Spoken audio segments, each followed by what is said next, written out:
but the two black guys were from Africa. Tata Consulting, damn. Man. Is Roosevelt Island, what's that? Tramway, okay. Yeah, I think this is where the cable car leaves from. There's people in it. I want to see if we can see it take off. I've never ridden that shit before. Doesn't it take you into Manhattan too? Yeah, I'm in Manhattan now. Oh, I thought you were on Roosevelt Island. Don't it take you across to the Manhattan Island? Oh, no, you're right. It does take you into Manhattan Island. Maybe I Right. can see if I can take this. Just for the hell of it. Oh, drop you off maybe like 59th or somewhere like that. Yeah, that'd be perfect because I could just go straight home from there. Be careful, And Jimmy. this is Queens. Be careful. Mm. Oh, thank you. I will. And I took their flowers. I'm like, if y'all gonna throw these out, I'll take some home. Mm-hmm. So of course, I took food and flowers home. Dang, I was not too proud to beg. Dang, Missy said Tata owns Range Rover and Jaguar. Damn. Oh wow. Damn. Yeah, Damn. they I can, heard that bidding war was serious business. yeah, they can definitely pay for your school then. Exactly. The Tata Group, leadership with trust. And even the panel of alumni, it was two Indian women. One was the former executive tech director of JP Morgan. The other was an OBGYN, and one Indian man, and then a white guy. Man. Not saying that race really matters, because y'all know I personally don't care about that stuff. But to John's point sometimes about the tethers taking over, just looking around the room and around the campus, I was like, wow, you do have a fair point. Yeah, I'm telling you now. Yeah. And the Indians don't play. Like, they're coming from Connecticut, Jersey. They're staying in hotels to go to this program. Shit, they probably hotels owned by their own Gujarats. We have liftoff.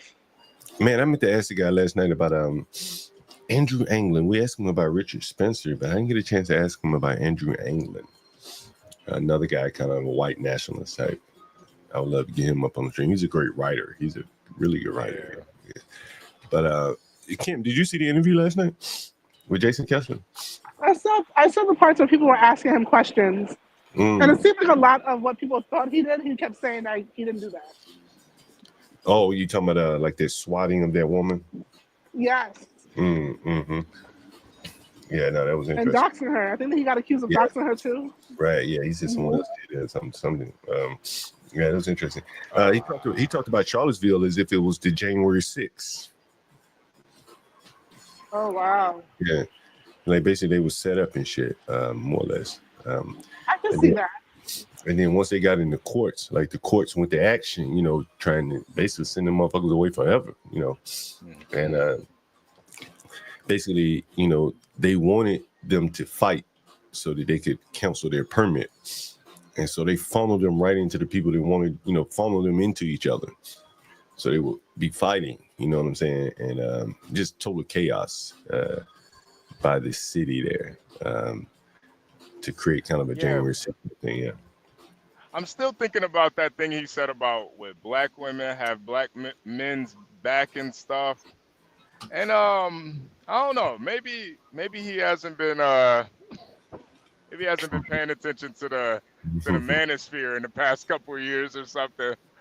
I don't think black men really, for the most part, I don't think black men really feel that way.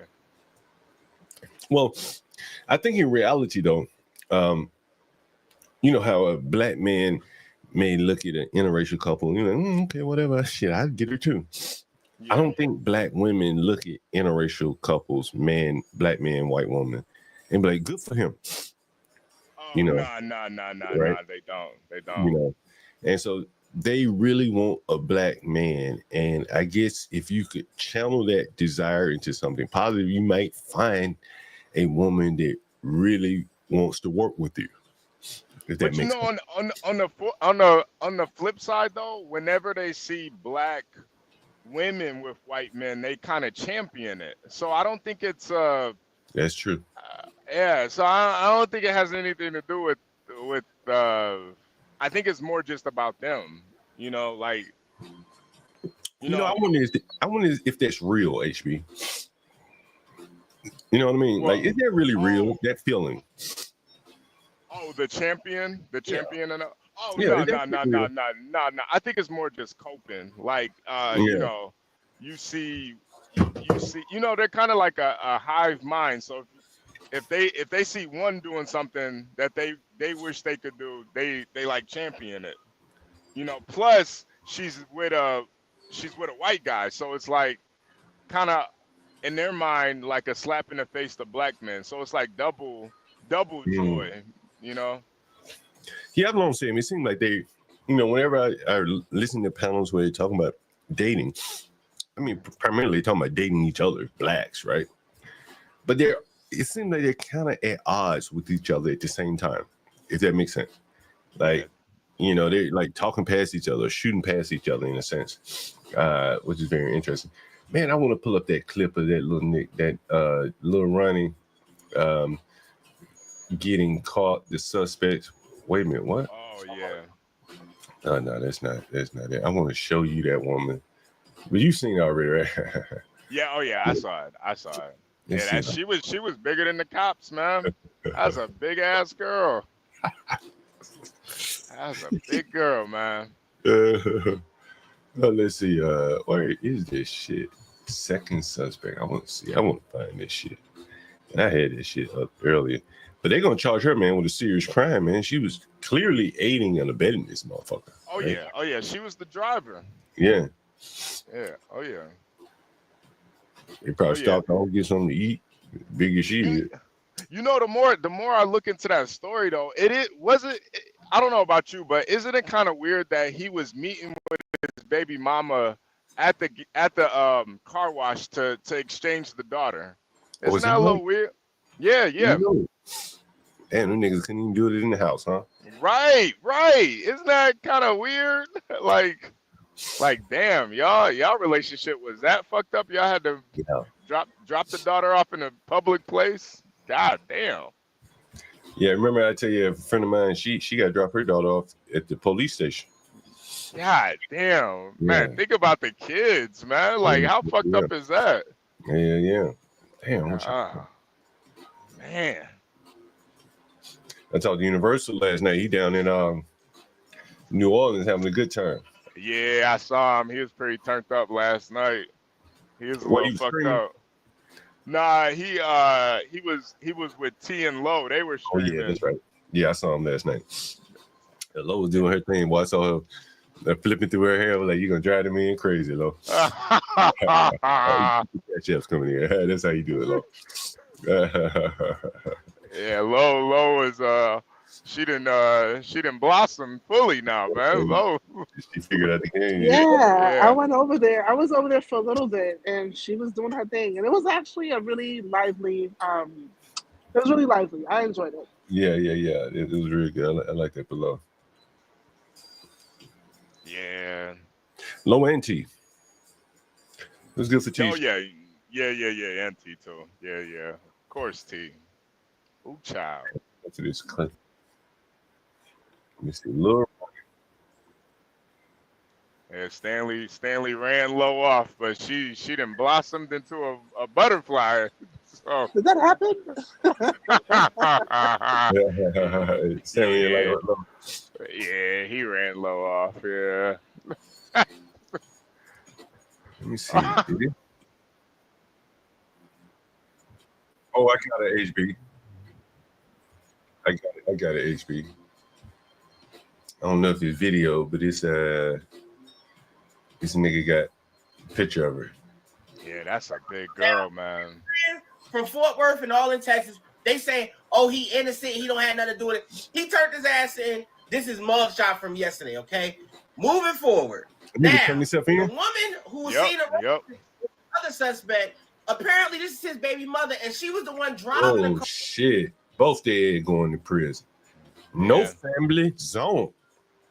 God damn, grandmama, gotta stay with you for the next 15. Yeah, what makes you think he turned himself in? Well, that's what they're saying. I thought they were on the run and just got No, caught. no. The the first one that got caught, they caught him, but this guy actually turned himself in. Wow, that's interesting. Probably ran out of money. You got to feed this big nigga, the baby crying. Like, man, let me go in and get on in this motherfucker. Yeah, just get this over with. Yeah, you're probably right. He probably had about 2 days worth of running money, and Yeah. that was it. That nigga wasn't even out of Texas, bro. Hey, I mean, man, like neither one of them made it out of Texas. I bet if you combine their miles together, neither one of them niggas would have been out of Texas. Yeah. You know what I mean? They just been crossing over into Mexico, maybe. God damn, boy, that was sensitive as a motherfucker. That was so stupid. Jesus Christ. Remember we talking about the cartels and shit? The cartels ain't had nothing to do with this. Car that actually took them on this unaliving. Now, the mother of the baby mother of Lil Ronnie, baby girl, she actually showed a picture of her and said that was actually the driver as well. We confirmed that it was possibly her that took her on this. Y'all, it's starting to unravel. She's gonna tell. Okay, we've seen this multiple times in old situations from Julio Fulio to other artists. She's going to tell. Right now, she dressed properly. She looked like a stud.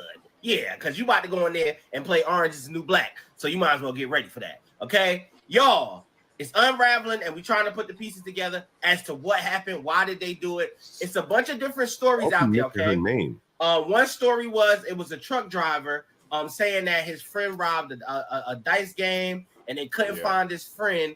And so they went after Lil Ronnie. The reason that this story doesn't make sense to me is because y'all went after Lil Ronnie because of what his friend did and his daughter was with him. Maybe they didn't know that his daughter was in the car because once again, she was behind tent, like I said earlier. But the story is just not adding up because literally everybody in the city is saying Lil Ronnie wasn't even into stuff like that. Like he wasn't into the whole beef thing. He was really into rapping and putting on for his team. Now, could his team have been in that? Absolutely. And who you hang with, that's what you represent. But it wasn't worth this, y'all. When you see kids, I still say you check the perimeter, you check around or whatever, bro. Like you don't just go off like this. Y'all, I'm gonna keep y'all updated, man. Prayers for Lil Ronnie and his family and his baby moms, man. If y'all need me and I get an update, I'll let y'all know. I'm just a message. Anyway, there you go. So you know, man, I was listening to.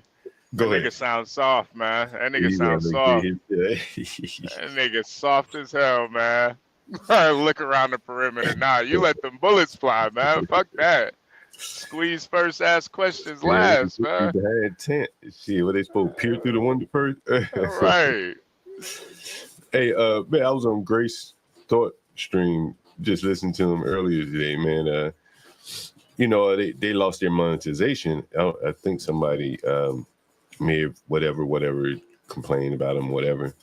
Yeah. And I was just thinking about it. You know, so now she's trying to get monetization on other streams and shit like that. And I'm like, you know, as I'm just listening to her, I'm like, you know, it's not about her per se, but it's about, you know, just in general, you know, this whole YouTube thing, you know, like she's trying her best to get back in good graces of YouTube. You know, there may be some benefits to it. But her audience today is her audience before monetization. Mm-hmm. It could prevent her from growing, but as it stands right now, she still got the audience, right? And this should be like a signal, like, yo, like you can't live your life depending on this because these people can turn you on, turn you off at any point in time, right? Yeah. They can send the algorithm either way. And you don't have control over these people. You know, you got their usernames. Maybe if you converted them to actual people by getting them to subscribe to you somehow where you know who they are. But, you know, it's very like hollow ground, you know, shaky ground to build to be dependent on. And listening to them, you know, it was like, damn, like, you know, they fucked up. They fucked up. And I'm not sure, you know, how they don't see it, you know, and I'm not talking about them. I'm just saying, you know, in general, you know what I'm saying? Like, they're YouTube really is not even the middleman. Like, That person sending you the super chat, you don't know who the fuck that is. You may have an idea. YouTube knows who it is, right? They're the customer. They're YouTube's customer, and you just kind of like tap dance for YouTube, kind of a slave in a way. And it's just interesting to see a young lady, chasing her tail in a way like that. I think what it is like it's such easy money that they don't even think about what happens when it dries up. They don't even prepare for it. And when you paying your bills with it, that makes it even worse. Now you really fucked up. You got to pay rent and your phone bill with YouTube. Yeah, you fucked up. You fucked up bad. And then, it's like, okay, I asked her, I said, how did you get suspended? She said, somebody spent 9 hours going in, whatever the fuck they do, man. I don't know what you have to do to get someone suspended, and I'm saying to myself, like, there's really nothing there's no complaint system that you could just put me out of business that I don't at least get to respond to it, right? You know what I'm saying? Like, we're gonna have a little back and forth. If not, you just not gonna make an allegation, and then, I can't make any more money, right? Like, if I get put out, and I've talked to you about like Airbnb, like it's kind of the same thing. Maybe that's why I look at it so differently. Like, they can shift the algorithm around, do whatever it takes to maximize their profitability, and it's really at the expense of the host or the YouTube creator. They can squeeze you, right? And then when they know they can really squeeze you, they squeeze you even more because they know, what are you going to do, right? You're going to go to another platform. Rumble doesn't provide you those opportunities the same way that YouTube does. So it's just very difficult building a platform where you really don't have a customer, right? You don't have a customer. Yeah. Right? YouTube. You don't even, especially when you don't really have a product either. Mm-hmm. That makes it even worse. You're not even selling anything, really. You just going live, hitting the live button. And I think that's what causes her to do more and more extreme. And I'm not talking about her in particular, but you had damn near started getting naked. And I think that's what the guy pinged her on, right? So she now trying to make some money, then the motherfucker pinged you for it. You say, I'll be goddamn. Right? Damn near got naked up this motherfucker trying to make some money. And then some nigga come and turn my whole shit off. Right? Yep. And he turned her shit off to protect her. She be like, how the fuck you protecting me? You turned my money stream off. What the fuck kind of world is this? It's fucking crazy, man.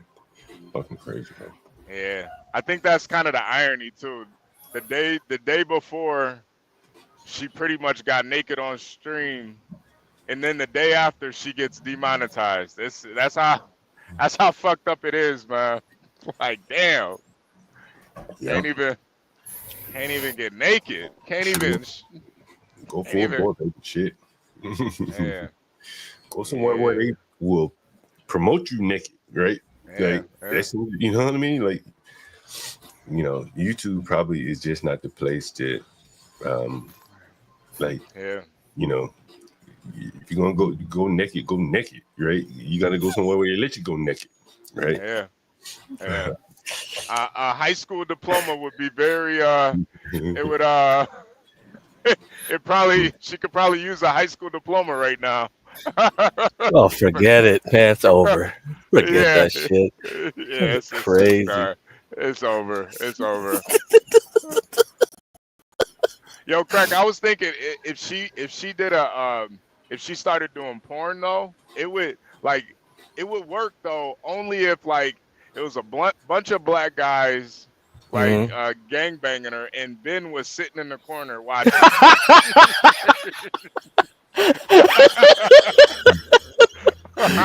Okay, I mean, okay. The thing is like she. Oh my god, I don't know.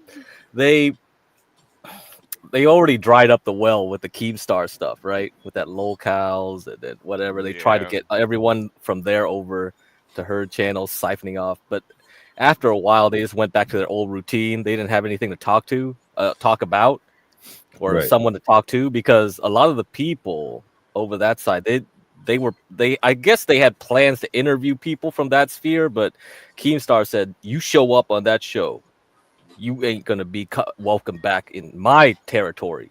You know what I Mm. mean? Like these things are like gangs, man. Yeah, They're yeah, straight yeah. up gangs. And I think that's the benefit of going to school. You learn how to work with people. You learn how to, Hmm. you know, Right, right. That's you, true.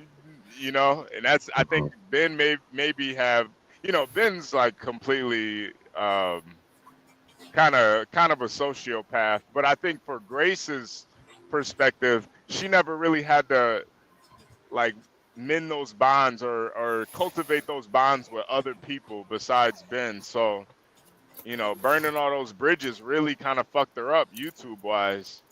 Yeah, there's something off about like the relationship with like from a standpoint with Ben, like with other people. I think it's Hmm. really deeper in a way. Like let's see what kind of work history he has, right? He all we know is like he had a teaching job. Yeah, Being a teacher, like you don't actually have to deal with coworkers too much, assumingly. I mean, yeah, of yeah, course you do, but it's mostly like as long as you just keep those kids in line and whatever, we'll tolerate your ass. A lot of teaching jobs are like that. You can have a teacher yeah, that's just completely like bullshit insane, but as long as you do your job at a certain level, they won't get rid of. Especially like it's hard to find teachers these days, right? Let yeah, alone good teachers. And then after that, you see what his other gigs were like.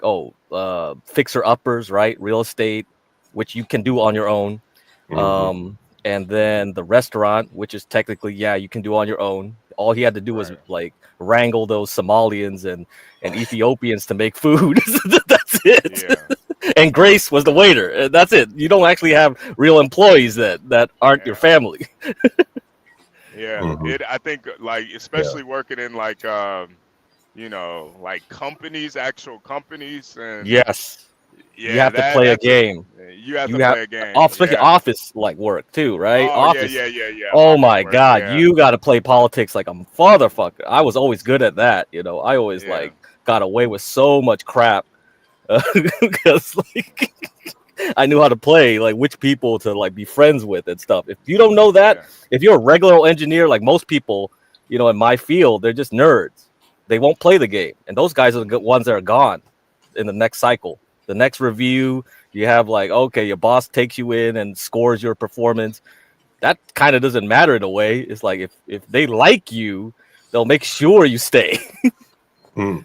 They rather work yeah, with someone they can deal with rather than, okay, this guy actually performs better, but if you can't deal with that guy, nah, you're It gone. really doesn't matter. Yeah. Yeah. yeah, yeah. I think it's I think they're about to hit rock bottom, man. I Ooh, think it's ooh. Well, but the thing is, they shouldn't have picked on that rich guy, or Review Tech USA. You know much about that dude? nah, nah, Mm-mm. nah, nah. So I he heard I he's heard it was Lolo. They were like talking shit about Lolo, and then oh they were. I mean, I don't know much about it because I'm not watching their stuff 24/7. But yeah, I think like Grace was trying to like get a reaction out of Low because that's what they're doing. They get a reaction out of Ruby. So they get easy yeah, content. They're like stalking Mm. her in a way, like, oh, we're coming to your house. They just want a reaction, even though it's like, of course they're not gonna do anything to Ruby. There's no threat. There's no real threat, right? But Troll. yeah, but They're but the trolling. it, yeah, but they know her mental state. She always takes things very like sensitively, like right? Because Right. her mind is like kind of got rewired by the drugs. So like she's paranoid. Like that's not going away. So she's always paranoid. So then you're just hyping it up like to put the fear in her. And if she believes she's like in danger, she'll act a way that they can get content off. So they'll keep stream sniping it, so they have content to react to. Mm. You're content farming. So that's why I said, John, like you go into other panels, that is in a way content farming. That's what people Mm. yeah, do. People love they farm from you and vice versa. That's the deal we make. We Mm. yeah, agree to yeah, let you on to like instigate stuff with the panelists. You get some, you can replay the stuff when you were on the show, and I got stuff from you because I got super chats or whatever from you showing up, and that's it. That's the deal. Mm. Yeah. Mm-hmm. So, but then since they burnt the bridges so badly, all they can do is like start harassing people for content now. So now they're going after Rich. Rich is a big guy, right? Like he had 1 million subs in his old channel before he deleted it. He just wanted to like because he already has a lot of money, so he didn't care. Yeah. Apparently he was with like that nerd with the glasses or whatever, that movie review guy back in like the early days of the internet and YouTube. That's how he got associated, and he had his own gaming review channel. So those guys were like back in the old days of YouTube. They probably have a lot of connections in YouTube by now, right? And they probably have huge discords, like huge mega fans. So even if he didn't directly told someone to strike Grace, like any rabid like fanatic fan would do it anyway on their own, right? So you're not only dealing with the person, you're dealing with their group. That's why I say, yeah, if you interact with Grace, not only you got to worry about Grace, I guess, or Ben, but their Discord probably has tons of people, insane people, and they could mess with your channel even though they weren't directly told to. It doesn't matter. The effect is the same. Like you see how people get unhinged here. It's like you see Kitchen Man Dan, like when he came on here, he's high on coke, and then he just suddenly says like, "Yeah, I'm gonna start because you kicked me off the panel. I'm gonna start trying to flag you." That's the thing. There are people like that. You were gonna deal with some guy who spends all his time going through all the videos, timestamp them, and report everyone individually. That's how that guy did it. He probably just went through everything, and we have AI now. AI could summarize everything on the stream. Yeah, and you tell AI, look for the spot where they said the N-word. Look for the spot they said this and that. And you can go into more details, right? Right, yeah. That's it. And automatically generate a report and just send it in. They don't need to do 9 hours of real work. That could have been done in like 2 seconds with AI. Yeah. Yeah. Dang. Yeah, it is. Yeah, it's dangerous out there now. It is. Very dangerous. Yeah. Don't poke the bears, man. Don't poke the big dogs. They want to chase clout, but you better do it the right way. Very dangerous. You know what I'm saying? It's like it's very shaky ground to build a business on what they're trying to do, or just survive off of. Mm-hmm. Because you're creating enemies who could just go to the landlord and shut your ass down. And right. They don't give a fuck because you ain't really paying no rent. Right, you may be generating a little bit of money, which is minuscule to the landlord in the sense that YouTube creator versus YouTube. Not one YouTube creator is really going to make a hill of beans of difference to YouTube, where they're going to say, "Okay, we'll keep you on." Maybe one or two, right? But otherwise, you're in a very vulnerable position. Yeah. I mean, at this point, she may have to start selling pussy, John. Honestly. Or just go to work. I hope she doesn't. OnlyFans. Yeah. I don't even think she could go to work. I don't even think she could go to work though. Like she hasn't even finished high school. Who's gonna hire her? BK. She's gonna have to have a work ethic, which she doesn't have. Like any kind of work ethic now. It's like that's tough. I don't even know, dude. I don't even actually waking up on time, going to somewhere on time. Yeah, right. How's she gonna smoke cigarettes? She gotta work. Mm-hmm. Yeah, I was just about to say you can't be taking breaks smoking cigarettes all day. Yeah. Nah, they only give you a 15 and a 30, man. Yeah, nah.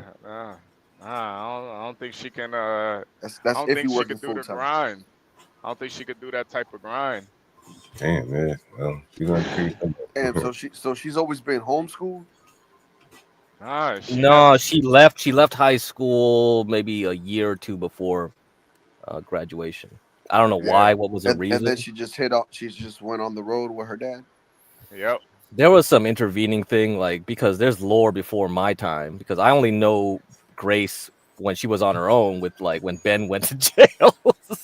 I knew a little bit about when Ben was around, but not too much. I didn't know that deep. But then even before that, they had the mom, right?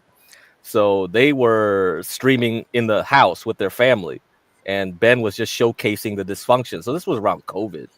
So he would just always have these little talks with his wife and stream that, and then Grace would show up, and then her brother or sister would show up, and all kinds of madness would happen. And the whole thing was, it was a family gonna be a family show, like a dysfunctional, like a dysfunctional, It's that like IRL, bro. yeah, you know, it's like a reality show. And the funny thing, there was this guy or multiple people who came around. So this guy left recently, but he claimed, I want, you know, you guys could have made it big, but you guys messed up here now. And he was trying to tell them, hey, you better change what you're doing. And this was like a month or two ago. And I went to his stream one time. It's called Aaron M Sound, ARON M Sound. And he was a music not producer, but you know, he did the mixers and all that, so he was a sound engineer. Yeah. So he was like, he met a lot of famous people, apparently. I mean, that's so he says. But he was at some Snoop Dogg and Dr. Dre concert. He filled in for some other guy who ran off.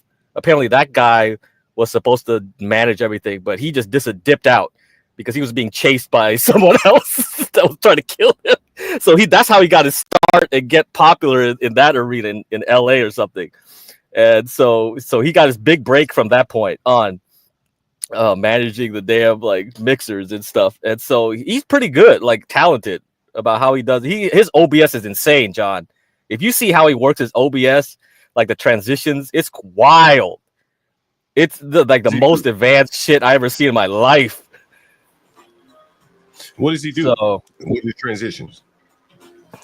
He kind of like makes it so that he just has effects where his face shows up and blurs in and out. It's kind of psychedelic. Wow. Yeah, wow. you can go to his old streams and watch some of them. Yeah, but the thing was, he went on Grace's little thing when they had their little, like, you know, when Ben and Grace are always arguing or having a little talk or meeting, kind of like corporate board. But he came on and he said, you know what?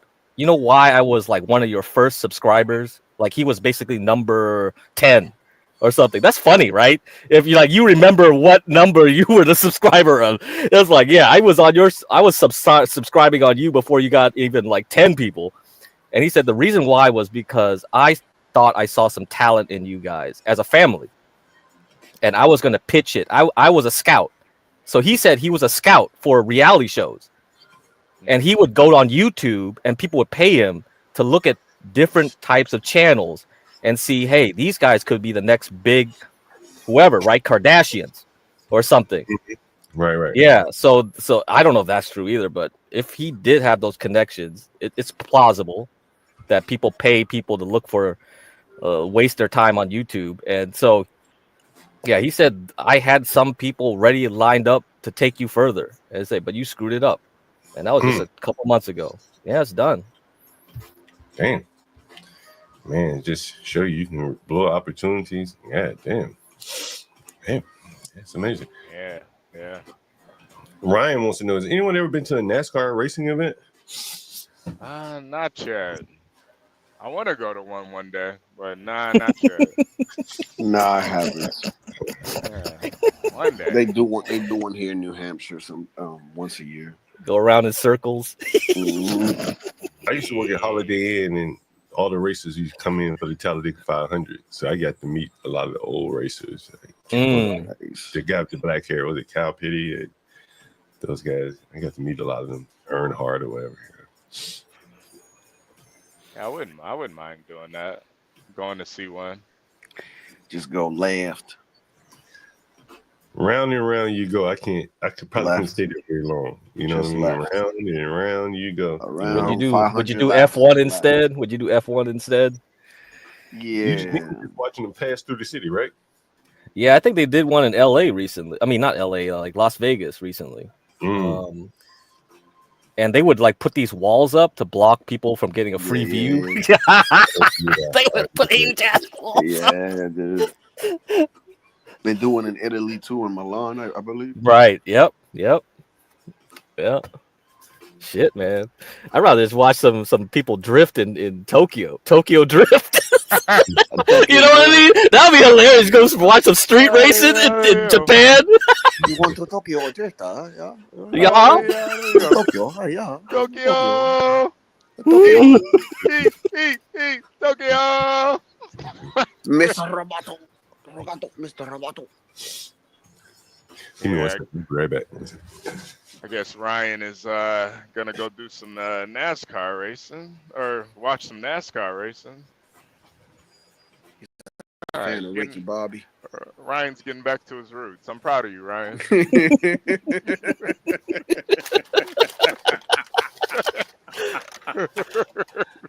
He's going to invest his money in a double trailer.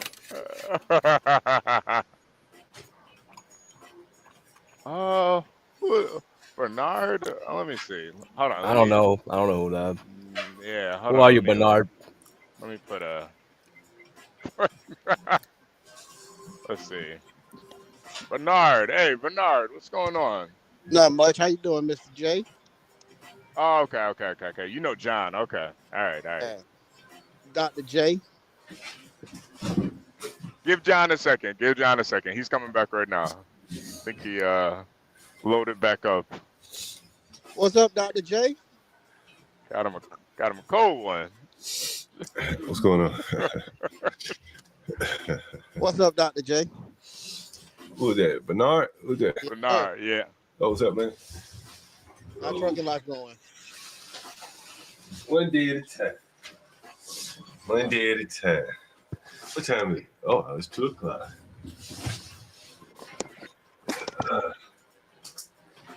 So what y'all talking about? Had to reload and put one in the chamber, huh, John? Yeah, man. Shit. Motherfucker sitting out in my sunroom. Motherfucker wasn't even in the refrigerator. It's still kind of cool. But no, what y'all talking about today? I led off with we just came out of Black History Month and a lot of futures were ended going into March. The little girl down there in what was it? Texas. The young man in Southern University, shit, and the man that killed him is probably gonna be at least 2. And I mean, like, geez Louise, like you could talk about your history all you want, but you're destroying your future here, right here in the present. But no, I stepped off. Anyway, Where'd he go? Man, he lost connection. HB stepped off too. Man, it's kind of amazing how bad service is in America. You know what I mean? Like, that's what I'm saying. I'm just like pissed off all the time. You pay for like, you get cheaper like monthly, or you don't even need a contract, whatever. When you go to Japan, Taiwan, China, you get way better service. You know? Yeah, it's just like, God damn, this is ridiculous. This shit like third world shit. No, it is. Bernard's back. Oh, damn! Did I throw Bernard down? Oh, Bernard's back. Okay, what's up, Bernard? Yeah, I will. That's a damn. Lost him again. What do you say? Oh man, but Bernard's in the it's military. rough. Combat veteran. There you go, combat veteran in the military. So you saying yeah, that summarizes every. Oh man, where are you? I'm Rodney. Oh man, your service is terrible. But yeah, so you saying about this OBS setup? While we wait on Bernard, you saying the OBS setup? Yeah, go to this channel. Go to this channel. ARONMSOUND. You can randomly play one of his little clips. He won't strike you down. Just and you can see what he does with it. Put that shit up. I'm into that OBS, man. I like that shit. I like just fucking around with it. Oh, you'll like him then, because he knows how to use it right. What's up, Bernard? What's going on? Not much. Did you catch what I said? Nah, you're breaking up and stuff. Yeah. I say that headline that you put out there, that describes black people, my whole life since Rodney King. Really? Well, yeah, Rodney King. So the Rodney King situation. Damn, we lost him right when he was getting good, huh? Right when he was about to get started, we lost him. So it's tough when you're in a moving vehicle. Yeah. Oh, you're breaking up, my man. I really began to form my own opinions in '92. In '92? Yeah, I began to form my own opinions in '92. And in '92, 2 things happened. The Chronic hit #1, and Rodney King, the trial, the riots. Oh, And the two lessons I chronic. learned Oh from that. yeah. Yeah, two lessons I learned from that, and I hold to this day. One, I don't love these hoes, and Mhm. two, black people will destroy their future and and love their past. It's crazy. Have you It's seen that crazy. in They your? burnt down. Go ahead. They burnt down their entire. They burnt down their entire neighborhood over Rodney King. Now I'm a little biased because I used to be a law enforcement officer, so I'm more on the law enforcement side rather than Rodney King's side. And I had to be pushed in that direction. That was the first time. That was the beginning of my awakening process because I had a What supervisor who Rodney asked me why wasn't I being aggressive as a police officer, and I said, "Hey, I don't want to end up like Stacy Coons. That was one of the officers, the short bald headed one." And he was like, "What do you?" And he was like, "Stacy Coons." I was like, "Yeah, LAPD, Rodney King." He was like, "Oh, okay." He was like, "Look, I got an assignment for you. Go look at the video of Rodney King." I was like, "What are you talking about? I've seen the video. I've seen it since I was 10 years old." He was like, "No, go look at the whole video." I was like, "All right, cool."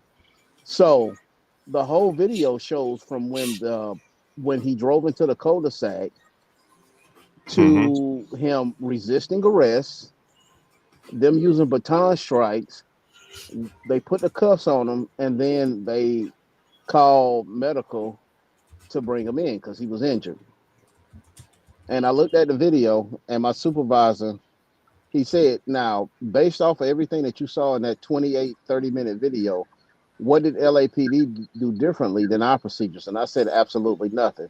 And he said, "That's true. That's the reason why those police officers were found not guilty." Right. And it was then I was like, "Oh, fuck, I've been lied to my whole entire life." Let me ask you this question. Damn, I forget what I was going to ask you. Uh, Damn, I forget what I was going to ask you. But go right ahead. And that began the unraveling of everything.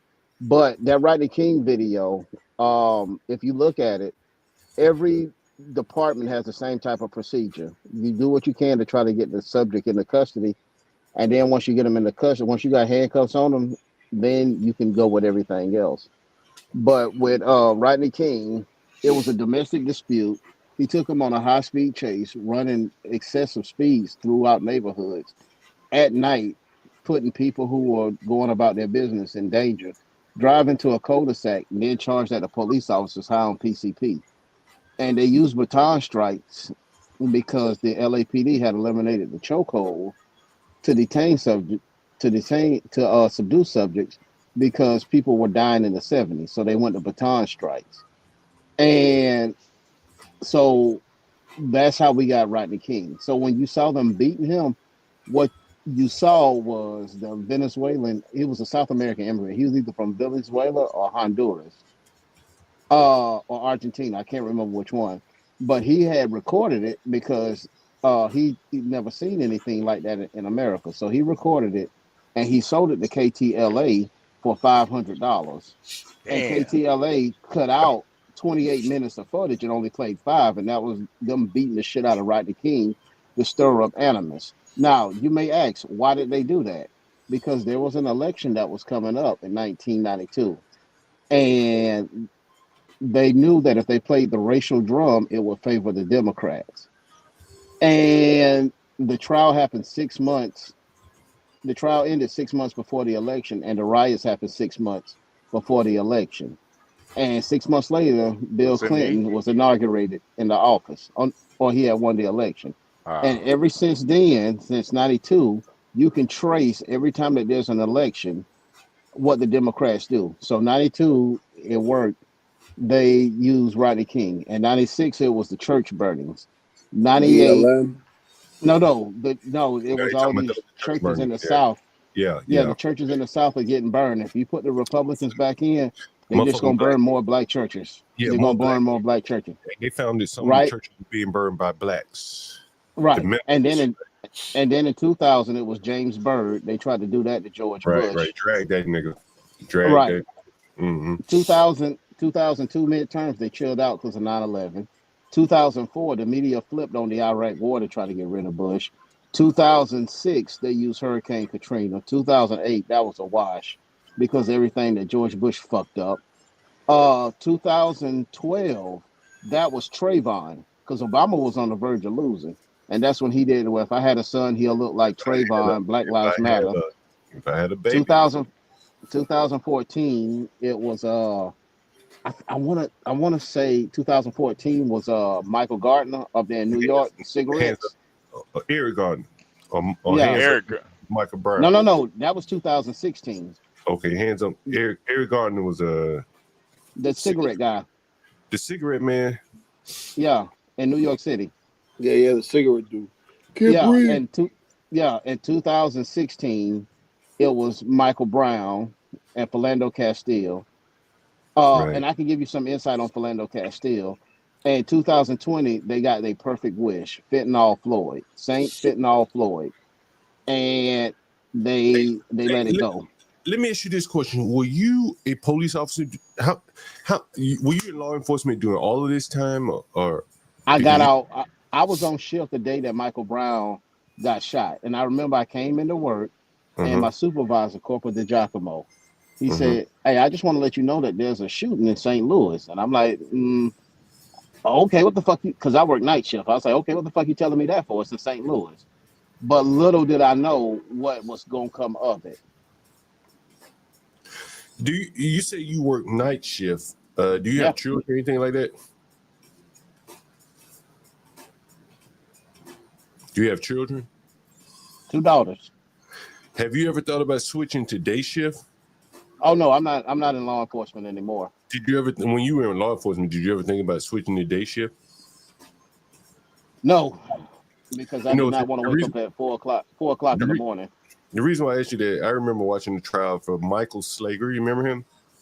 Give me the details of it, because I don't remember the name. The old nigga that was running from the police, old nigga about 50 years old, trying to run from the police. And he shot his ass. He squared up and shot his ass like 5-6 times. Remember that? What city was it in? Charleston. I think it was North Charleston. That's Walter Scott. Yeah, that's right. But the police officer was Michael Slager. Okay, yeah, all right. And so, in that case, he was running from the police because of child support. He knew he was going to go back to jail. His mother on the stand, I don't know if she said it on the stand, but she said it at one point, like, I ain't going back. He said he vowed not to go back to jail, and he was behind on his child support, so he was going if he had been compliant. But one of the things that was said in the trial, which I found so interesting, is that the officer had worked nights, and they described all of his interactions at night dealing with primarily black people, domestic violence incidents. And so he wanted to switch because he had a child. And he said, I want to go in daytime so I could be at home at night with my child. And damn if he didn't run into Walter Scott in the daytime. And they used all of his interactions with blacks at night against him. And that's some wild shit. They talked about all the times he went to black people's houses, and they said, well, you didn't go to any white people's house. You only went to black people's house. You arrested 100 black people and only 2 whites. And they use that statistical data without the context of, well, hell, I was called to this person's house. And anyway, I just found it to be interesting. He switched. So Michael Slager, what he did was a violation of the Supreme Court case, Tennessee v. Gardner, which is you cannot shoot a fleeing felon in the back. Right? So at that point, I hate to say it, if a person is running from you and they're not if they're not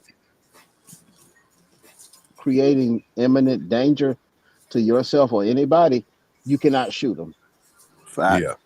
You can't. You can't. If you go let them outrun you, do whatever, because you will end up like Michael Slager. Right. Now that trial, he was guilty no matter what because of the Tennessee v. Gardner rule.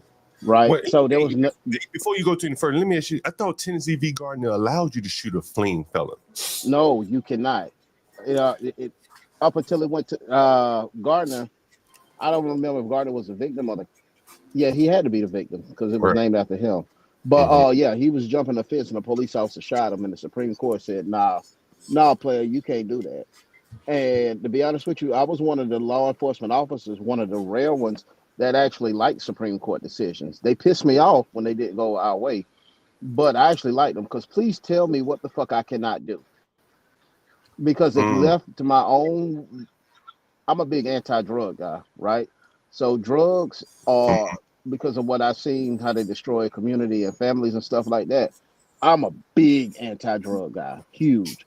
So if the Supreme Court didn't tell me what I couldn't do, because I hate drugs that much, you see what I'm saying? right, It'll right. open up that door. Did I ever do anything? No. But if the Supreme Court didn't tell me, hey, this is what you cannot do, I probably would push that bounds. Let me interrupt you for 1 second. You said something I want to expound on. You said you hate drugs, right? Hmm. So I'm assuming as a law enforcement officer, you arrested a lot of people with drugs. Yeah. Do you feel like now, when you look back on it, that you probably shouldn't have arrested those people? We got Well, another I law went. enforcement officer All in right. there. Great question. I went by what the county and state ordinances were for marijuana and what the state went for every other drug. So in the great state of Georgia, it's up to a certain amount. It's a misdemeanor of marijuana. Over that certain amount, it is a felony. And if it is what it is, my hands were tied Oh, let me ask you this because question. Let me ask you this I didn't. question. Mhm. Let me ask you a question. I'm gonna have a little back and forth because this is interesting to me. So you pull over a guy. Listen, he's got 26 grams. How the hell you know he got an ounce or less? Well, like I said, in the state of Georgia with marijuana, and I'm not going to tell that because you can look it up in the OCGA, the official code of Georgia annotated, Right, which is the right, Georgia right, legal book. There's a certain amount and it's annotated in law, Mhm. documented in law. If it's that amount, it's a felony. If it's under that, But do it's you a like have a misdemeanor. scale? Would you have a scale on you? When I first started, yeah, the officers were allowed to use that, but I guess something had happened with some drug cases. So if you had a major drug case, you had to have a supervisor come out there and perform a drug test kit and weigh it, and go back behind you and weigh it.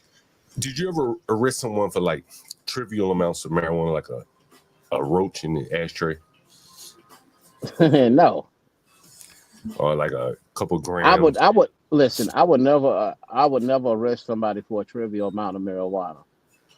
What would you do? I you don't I would not arrest you for a trivial amount of marijuana. It'll never say trivial amount or arrested arrested for a trivial amount of marijuana. What's the It'll least amount? say What's the least amount you've ever arrested someone for, or you would have arrested someone for? Like someone had 15 joints rolled up. Would you say, all hey? right. So here's what it comes down to, right? Mhm. It's all about respect, right? Right. If you Hmm. respect me and if you're compliant, if I get voluntary compliance and respect, depending on now, this was also pre-body cam, so there was a little bit more flexibility, right? Hmm. Man, dump that shit on the road and go on about your business, Hmm. right? Now, if it's anything other than marijuana in the state of Georgia, it's a felony. My hands are tied. So, okay. I want to go pre-body cam, Yeah. right? So When, pre-body cam days, mhm. if you roll up on a dude with, let's say, a couple grams of weed, could you just look past and say, man, go about your business? I'm mad like I ain't see it. Yeah, you could, but that would be dumb. I mean, a couple grams is a felony. But why would that be dumb? It's harmless, right? A couple grams, he ain't no big time drug dealer. Of weed. You say, man, I got to take you to jail for a couple grams of weed. To you, it may be harmless. To him, Mm-hmm. it may be harmless. Mm-hmm. But when I took my oath, it was to protect and defend the Constitution, United States against all enemies, foreign and domestic, blah blah blah. But also, I have a responsibility to the community as well, Mm-hmm. and my responsibility to the community really outweighs my personal feelings. So it is what it is. If you committed a felony, my hands are tied. There's nothing that I can do. Wow. Wow. I would be conflicted. How? If they commit if a person commits a felony against the state of Georgia, because they're not committing the crime against you, you know, they're committing it against the state of Georgia, which you raised your right hand to protect and defend. So if somebody commits a crime against the state, Right. Hold on, Latino. No, I guess what I'm saying is, I would be conflicted about arresting anyone, black, white, or whatever, for true some marijuana. Or for not, I probably would just look the other way. That's just me. And you know what? Mm-hmm. You know what? And that is your right to do so. Mm-hmm. The thing is mm-hmm. about it, and this was always my fear. You let somebody slide on something small, if Mm-hmm. they get pinched up in a jam, they'll throw your ass underneath the bus. Yeah, there you go. Exactly. Mm-hmm. So it's better to protect yourself short term rather than fucking be like, hey, let me cut this guy a break on this. And say he get caught with, I don't know, 6 grams of cocaine. And he'll be like, oh man, hey, listen, one of your officers is dirty. Last time he pulled me over, he ain't arrested. Bam. Right. Yeah. Because they are criminals and drug dealers for a reason. Right. Like that stereotype and stigma that's associated with it. Yeah, I get it. So it's almost like like a, I'm going to use the word perverse incentive, in that you have to arrest them, even though the amount may be trivial, and you can't take any discretion because you don't know who might tell on your ass 6 months down the road. Is that kind of how it works? That was my fear. Now this is 1 out of 100,000 plus law enforcement officers. It's for me, I'd rather be called the asshole the day of than have to fucking answer to a judge down the line. Mm-hmm. Yeah, man, that is amazing because you get caught up and they put you in jail and let the guy out. Mm-hmm. Yeah.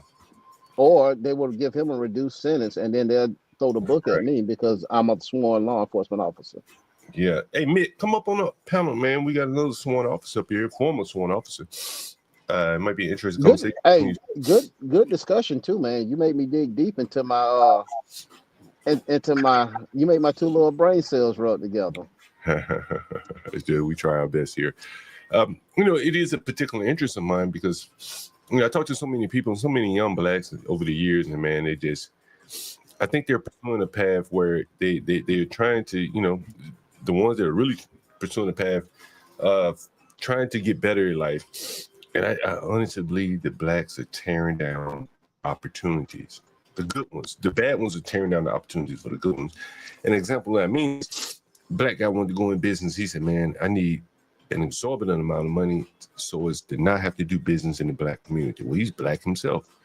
And the odds of him getting that amount of money to get in a white neighborhood, slim to none. So he may as well just give it all up and just foreclose on your dreams there. And I think that's what many of these young black men are facing, foreclosing their dreams, Can I push back on that?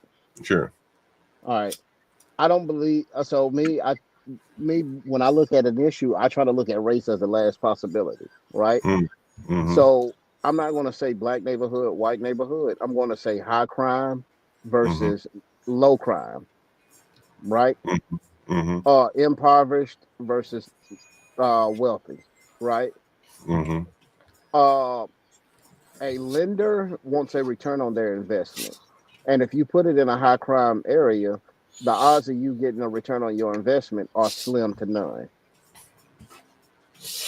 How do you think the Indians are able to do it? You go around any ghetto neighborhood, man, they own all the businesses. How do you think they're able to do that shit? Treaties and stuff signed over the years, the reservations, they're pretty much allowed to do their own thing. So he's talking about the dot not feather. Oh, those. Oh, okay. Yeah. Very simply put, and this is what I heard from Steve Kim on Jason Whitlock. A lot of those people, a lot of the immigrants who go into the black neighborhoods, they're there because nobody wants to be there. Why do you think no one wants to be there?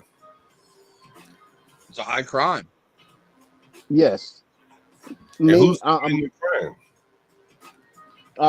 well, it depends on. Listen, if you left a shit fuck, it's people based on proximity. It's crime by proximity. But if you look at the local news, unfortunately, it's a certain demographic. My Why do you say friend it's calls it. unfortunate? Why do you say it's unfortunate? It's very unfortunate because um that demographic that demographic uh overcame slavery, Jim Crow, the Let civil me rights hold on, movement, hold on. Let me only ask to wind up you. Hold on, let me ask you this only to question. wind up pointing guns at each other. Hold on. Did blacks really overcome slavery? Well, history is wrote by the winners, right? So the people who freed the slaves wrote it that way. But I mean, you just said the word like somebody else freed them, right? I guess you Yeah. can say they lived through it. Maybe overcome is the right word, but they didn't free themselves, right? They were emancipated from slavery, right? And white people And did. left to figure it out. Some did, and they passed that knowledge on down generations. Others didn't, and we are where we are. I know we're a little bit off topic, but I do want to ask you this question. If left to their own devices, do you think blacks would have freed themselves? Wow.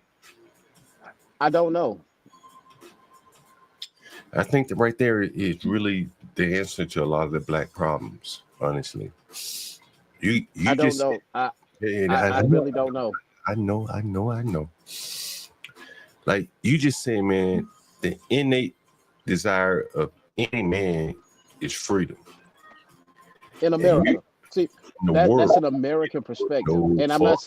I'm not saying that to downgrade you, but if you're in North Korea, you don't know anything about freedom, right? You But see what those I'm saying? but those people are being held down by force. Right. Yeah. And See, they're being held down by force by their own people, right? Yeah. but John, What you're saying is that you don't know if the blacks who had a perfect opportunity to kill a lot of people, you don't know if they would have taken advantage or taken the risk for freedom. That's what you're saying, right? I'm not agreeing or disagreeing with you. I'm just repeating what you're saying. And I mean, that casts a very negative light on blacks.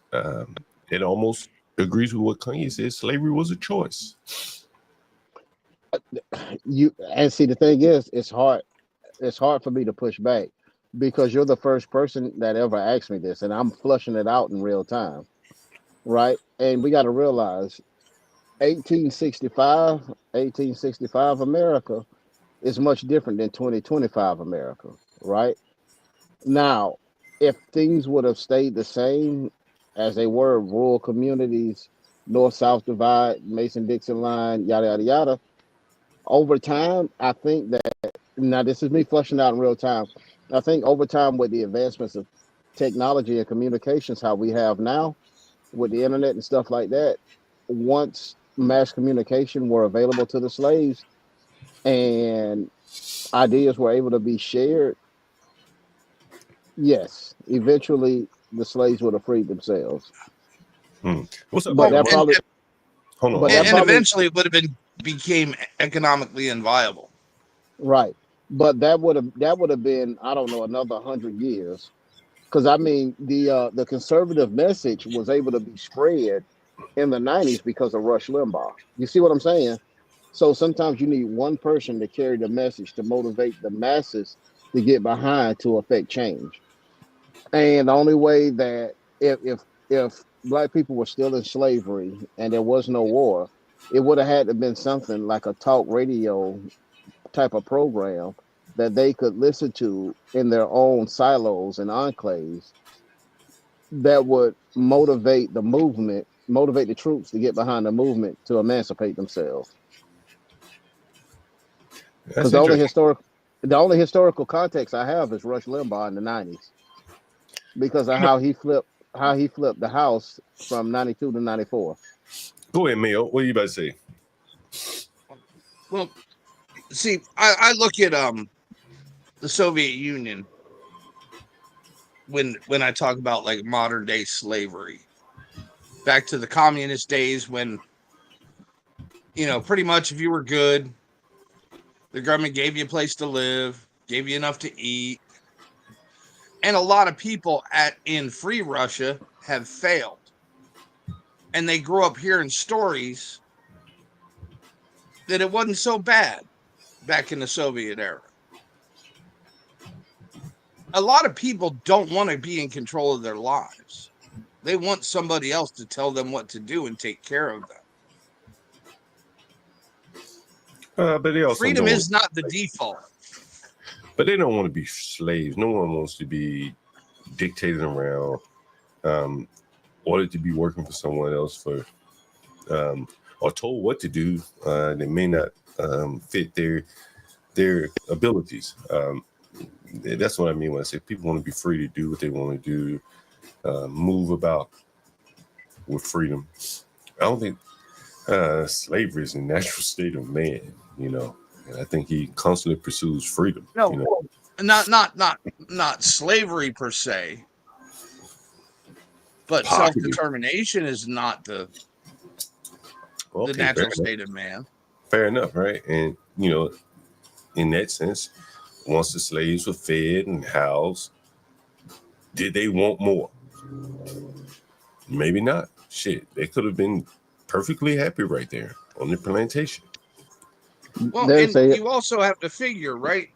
They never had freedom before. Even the first generations that were brought over here, they were under a king who was most likely brutal in his rule. Or a woman. You can't forget about the woman king. Probably one of the women.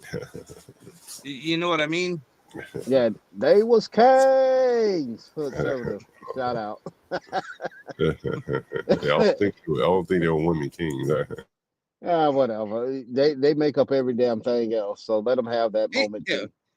Either way, whoever ruled over them was most likely brutal. Mm-hmm. To the point where unless you were high up in the tribe, you couldn't even breed. Maybe in Africa, but not here. I don't know. Yeah, no. But I'm talking about. So if that's all you know, and then you come over to slavery here, you don't know anything different. Yeah, you don't know any other life exists. Yeah, very well could be the case. This could be an upgrade to your past life, and you could be very comfortable in it. I remember reading an article. It was after slavery. It was New York Times, and it's probably 20 years ago. But they were profiling some blacks that still lived on the plantation. Yeah, years after fucking slavery, bro. They still live there. We had a good relationship with the slave master, and fuck it, why go somewhere else when we were perfectly comfortable here? And I think that is kind of the state of people. It's all relative. Where you came from, where you are now. Could it also be Go ahead. I'm sorry, guy. I say let's give a shout out. Let's give a shout out to John Galt for having real discussions, not based on emotions. Just men and women sitting around having a conversation, flushing out ideas in real time. Let me ask you John Galt, you deserve a shout out, man. I appreciate it, man. Let me ask you this question. Did you see the discussion yesterday? Anyone see the discussion yesterday with Jason Kessler? I did. I watched it last night. Did you see Jason Kessler last night? I'm going to be watching the replay tonight. I was actually working up until 3:00 this morning. That was pretty slick. We pulled that off. What about you, Bernard? You see it?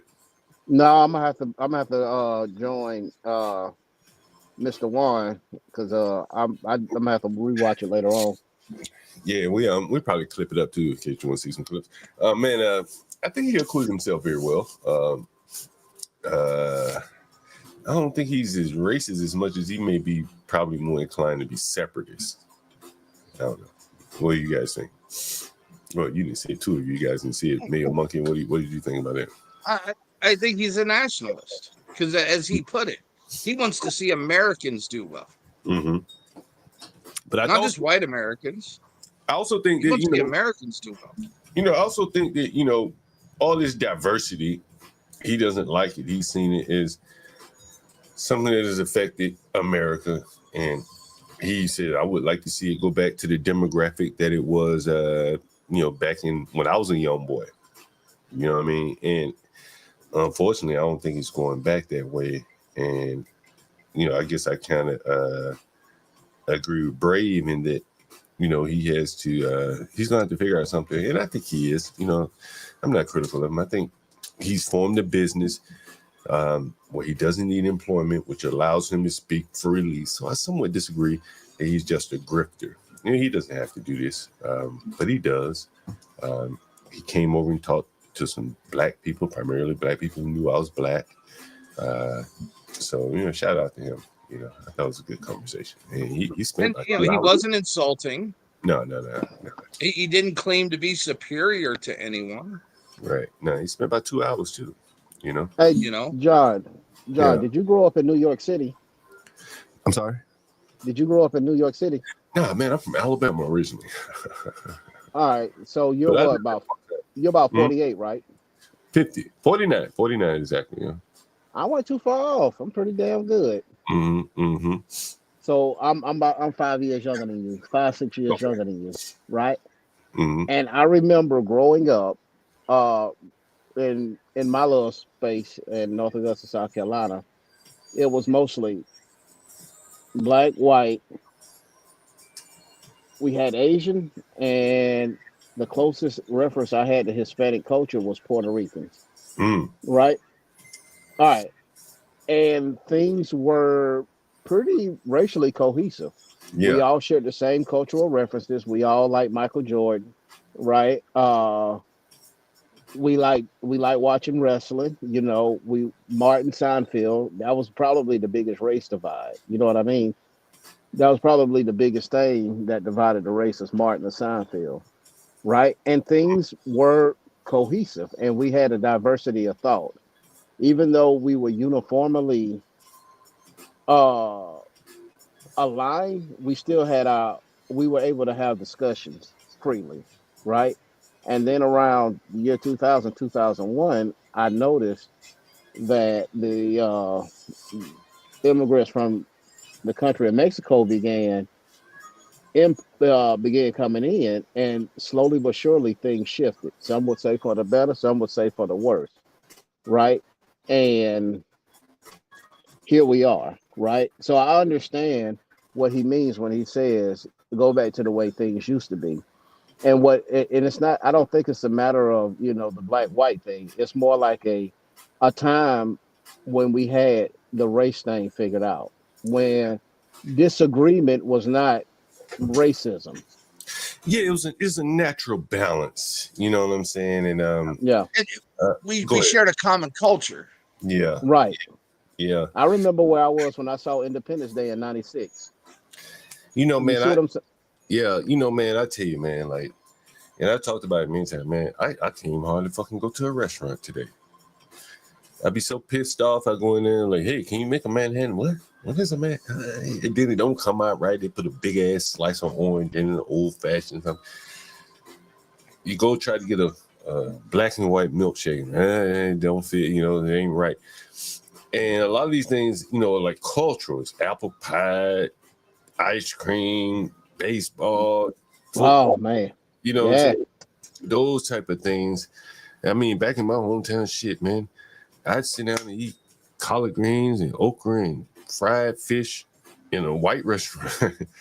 Nowadays, it's like, all those kind of things are kind of lost.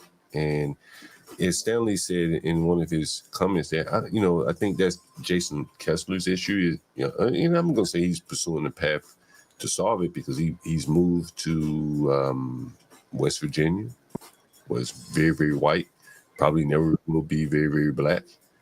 But you're going to have to create your own little heaven wherever you can find it, as opposed to trying to create some national nirvana. It's not going to happen like that.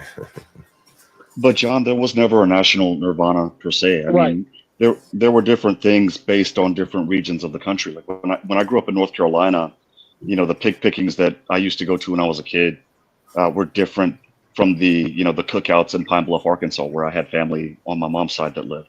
And then of course when I moved in my 20s from North Carolina to Texas near the border,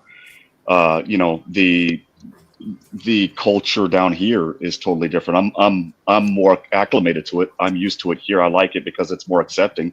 And then when I went up to the Pacific Northwest, and even in California, their cultures are also totally different, and I think they've always been ever since I can remember.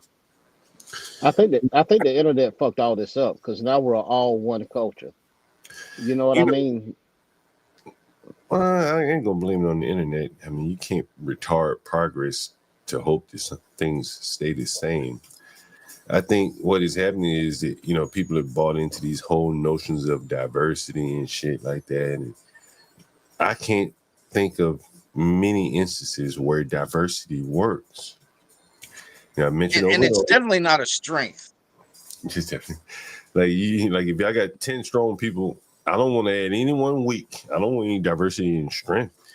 I want strength, unity wise. So so Mhm. what you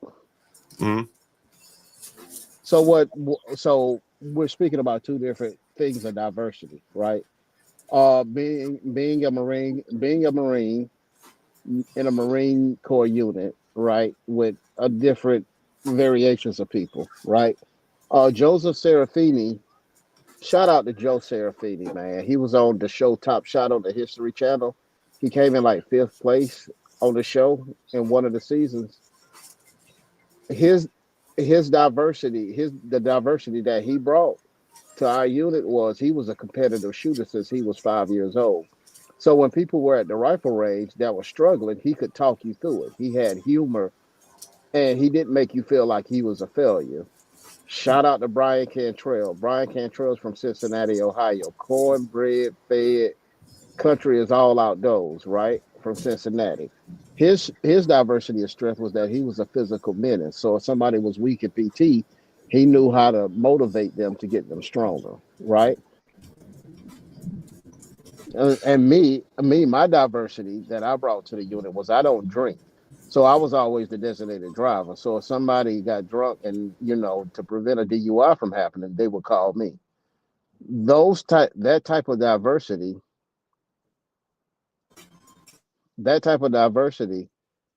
within the unit made for a cohesive mix. We weren't diverse because Serafini was white, Martinez was Mexican, and I was black. Well, we were diverse because each one of us brought unique talents to the unit to make it run effectively. That had nothing to do with your skin color. Absolutely not. You're definitely right. I don't think that's the diversity that I speak of, because I again, know, No, I know. it's not. Yeah. No, right, and that's not the right. diversity that's being practiced. And This is again, like the guy that you said was an expert shooter, it wouldn't have done you any good if he had a diverse range of skills and not an expert shooter. You need a nigga with a concentration of skills in expert shooting. It wouldn't have helped you guys out if you just drank a little bit, right? They needed someone who was gonna go all in. I ain't gonna drink it all. I don't drink. So they could rely on you. But yeah, I don't think that's a good example of how we practice diversity today. Diversity today is mostly race. I Right? know that's the point that I was making. Yeah. That type of intellectual skills set based diversity is a strength, right? Because just as good as Serafini could shoot, he liked him a cold one too. You know what I mean? Yeah. And just as much as he helped me out on the range, I made sure Serafini got back to base without getting into trouble. Right? Serafini makes it back to base. He sleeps it off, wakes up the next day, or sleeps it off for the weekend. Monday comes, nobody's on the blotter for the unit. Our weekend, the following weekend is free. Everybody goes out, rinse, wash, and repeat. But if somebody got in trouble for the weekend, our weekend passes were revoked, and we had to stay inside the barracks and clean up. So that intellectual and skill set based diversity made for a cohesion. So that way, our time in the Marine Corps, we were able to enjoy it in Southern California on the weekends and explore as many possibilities to our liking as possible. Let me Yeah. play this Diversity clip today for isn't you. based on skill sets. It's Let me based on ideology and external factors. let me play this clip for you guys. I think this is the right clip. I haven't pre-listened. Let's see. Charleston White. I'm not endorsing Charleston White, but he said something here. Sometimes anyone can say something interesting. This is something that he said that I found interesting. I think this is it. I swear, homie. That's why I come with this nigga narrative, because I don't want to be associated with black people, man. I want them ignorant. I go to these motherfucking clubs and perform. I don't want Live Nation money. I want the Chitlin Circuit money. I want the Negro League. I want the Black Wall Street money, the Rosewood money. You know why? Because those people spend more money than anybody on earth. And if you give them what they like, or if you give them what they don't like, they spend money on both. Speaking of the Chitlin Circuit, Little Mo film, you watching Chitlin Circuit, because he kind of made comments about basically you'll be on the Chitlin Circuit forever. That's not nigga. That's $10,000-$12,000 a night on the Chitlin Circuit. Oh, I want to stay in the Chitlin Circuit because that's what make everybody. And if you want and want to sustain them niggas and they own comedian, they have to come back to the Chitlin Circuit. Everybody got to come back to the Chitlin Circuit, nigga. Little Baby Neil, Little Dirt, everybody got to come back to the Chitlin Circuit because that's who your base is. That's the base and the core of your fan group. So why wouldn't you rest on them and they love you? Those are the people who buy your t-shirts. Them the motherfuckers stand in line. So why wouldn't you want to stay there and live amongst them people, huh? So he just saying that to try to shame a nigga. And I'm telling niggas, ain't nothing wrong with the Chitlin Circuit, niggas. Our ancestors got us here off that shit. And everybody run back down here eventually. So why not just stay down here? I run up there, but nigga, I come back down here.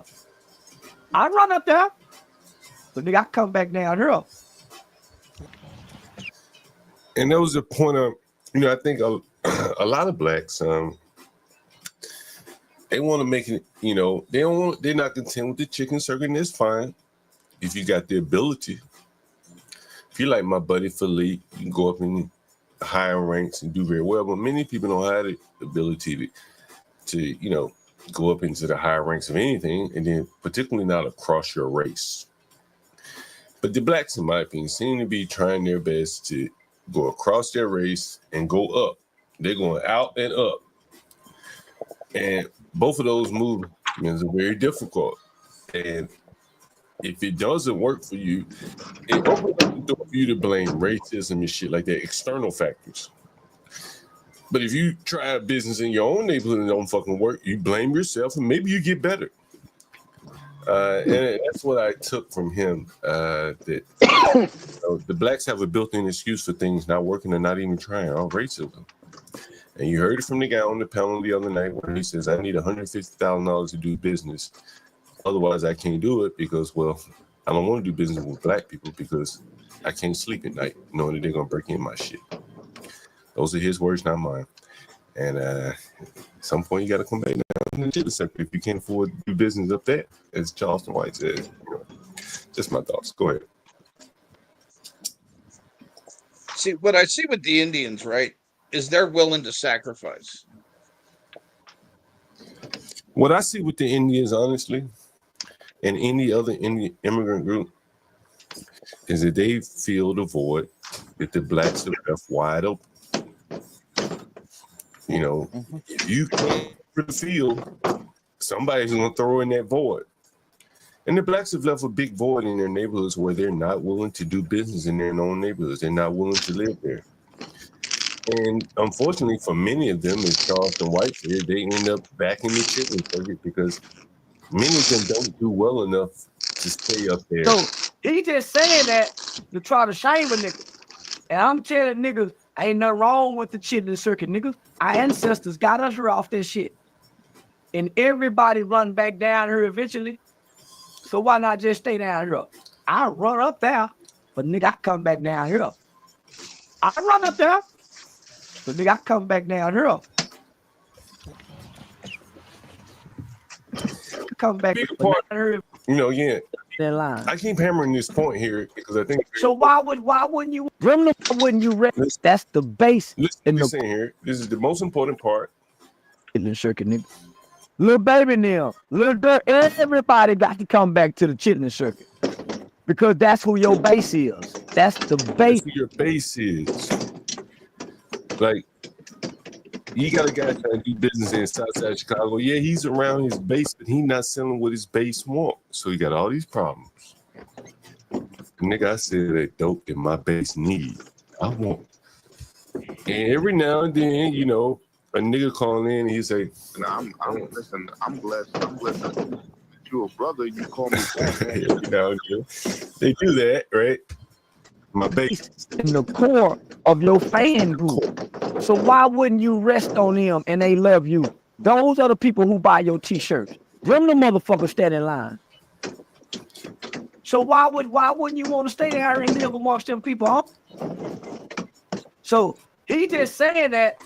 He said, Charleston White said right there, the same thing that Roland Martin. Anyone remember what Roland Martin said to Patrick Bet-David? Anyone remember what Roland Martin said to Patrick Bet-David? Anyone remember that? Let's see if I can find it. He said so much bullshit in that interview. Well, he said one thing that was very interesting though. Someone's making noise in the background. I'm sorry. I'm trying to get some stuff to the thrift store. That's all right. That's all right. I think I have it queued up right where he said, let me see. Yeah, here it is. The argument if you want to. You can play devil's advocate and flip the ability to have the yes 27 in America. That's your number. But the city you're in is what you can touch. I am born and raised in Texas. Act as if. What? Nope. Oh, so then what you're saying is, let them vote for mayor. They're wasting time because they can't do anything. First of all, I didn't say that. Let me finish my thought. I am born and raised in Houston, Texas. Grew up in Clinton Park neighborhood. To act as if what happens in Austin does not have an impact on Houston is crazy. You're making excuses now. No, I'm not. You're making excuses. Okay, here's the deal, though. See, it's real easy to say it's excuses when I'm stating facts. And the point I'm stating is... That's not a fact. That's just an opinion. No, it's a fact. The state of Texas significantly has an impact economically, educationally on what happens in Houston. That's a fact. Yeah, but and somebody who, let's say, what do you mean how? Yeah. Because first and foremost, the first match, folks, first of all, recognize is then my brother, and so that was the door that I knew. Because he's saying that Patrick Bet-David said, why not stay there? Let me see if I can find it. So why not? I think I found it. Why not stay where? Post it on Facebook, post it on Twitter. It gets millions on top of millions of views. But it gets posted. How did y'all see? What were y'all looking at? And so then it becomes that person was never held accountable. Then it becomes like Tamir Rice. That's areas we need to. That's areas. No, but I asked you. You said it's improving, but why? Wait. So to ask me the question, why not? You're saying it's not. No. I'm not saying that. Why is it improving? I'm saying I gave you my answer. Go ahead. What do you think it is? Because publicly you can't deny what we saw when the video came out for Tyree Nichols. That day, nobody was a Republican, Democrat, Independent. Because here's the deal. Examples like that, just flat out. But like even the Fraternal Order Police released a statement, which they never do.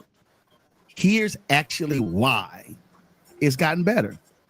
Because I'm about to drive you crazy. It's gotten better because Lightfoot.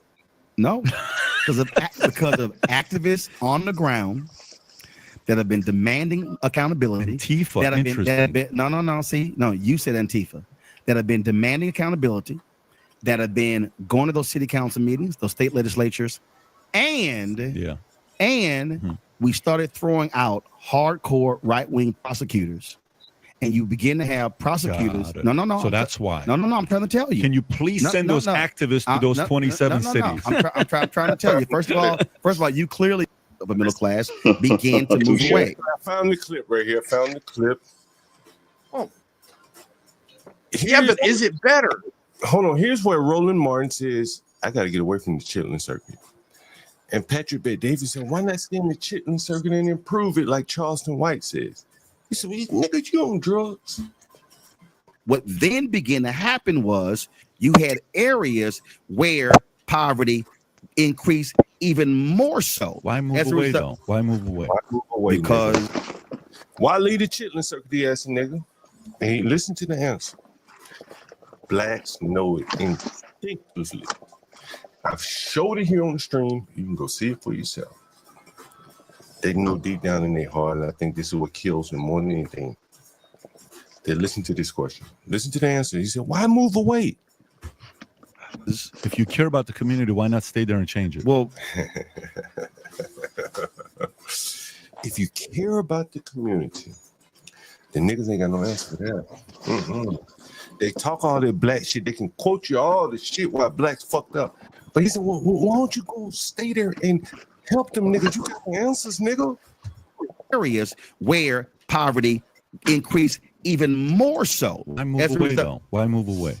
Because if you got an answer, but he won't tell you the real answer. But I got the answer right here on the stream. Well, Ice Cube gave the answer. And this is the life they live, man. A life where they can't be honest with themselves. And this nigga right here on national TV or whatever the fuck this is, YouTube in front of 2.5 million people. Man, why you move away from the niggas that you praise so much? And in began to happen was you had areas where poverty increased even more so. Why move away though? Why move away? Because if you care about the community, why not stay there and change it? Well, first of all, does anybody else move? What do you mean? Who the hell else move?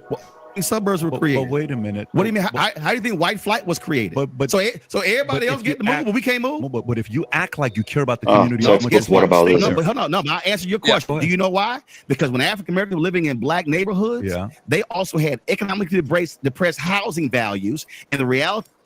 And I'm so tired of this redlining argument.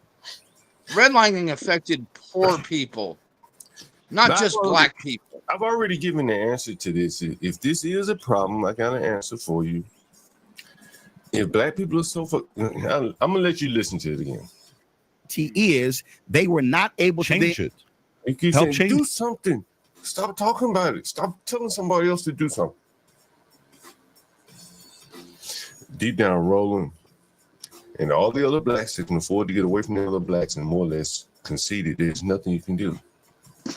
I was on Wrestler panel the other night. Let me see if I can pull it up. And that nigga said, while you're pulling that, go ahead, Juan.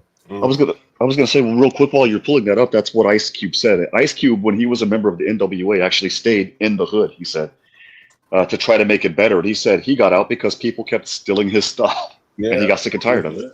Yeah, like you gotta be on. Hey, niggas be stealing, right? Niggas be stealing. Ain't nobody else coming into the neighborhood stealing but the blacks, stealing from each other. So, if that's what's happening, you got to admit it. Maybe you can solve it. Maybe you can't. But running away from the problem is not going to solve the problem. That's for sure. Yeah. There's a famous quote by Jesse Jackson.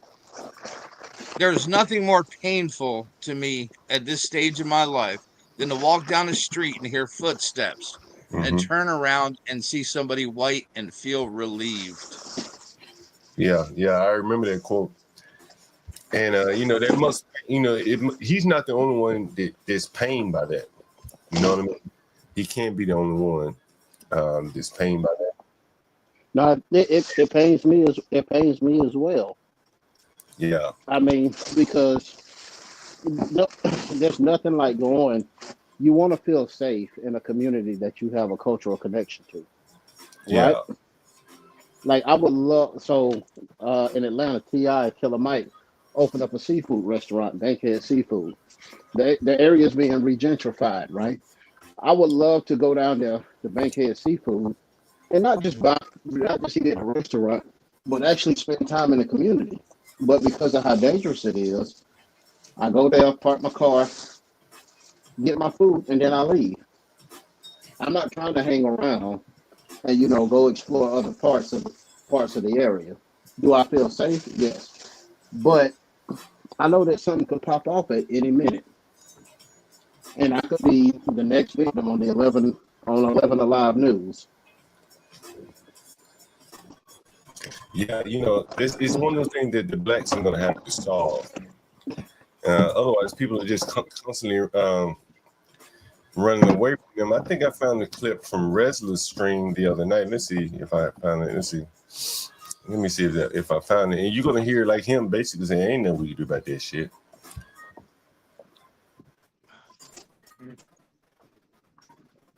Yeah, we were having a good conversation on Wrestle Stream the other night until. So you heard it, then. You heard the guy when I mentioned like the blacks got at least solve the crime. He said, "Man, we can't do that shit." I said, "Okay, well, shit. You're not gonna be able to get me on that, right? If you can't solve the crime, bro, like, ain't nothing no, you're on that, right? No, you're not gonna. Unless you solve crime, you're not gonna raise property values unless you let it fall to pieces and be sold off to somebody else. That is correct, and I think that is what you're seeing. The last house I sold, guys. I've told you guys this story before. I sold a house, man, not far from where I am right now. Probably throw a rock and hit it.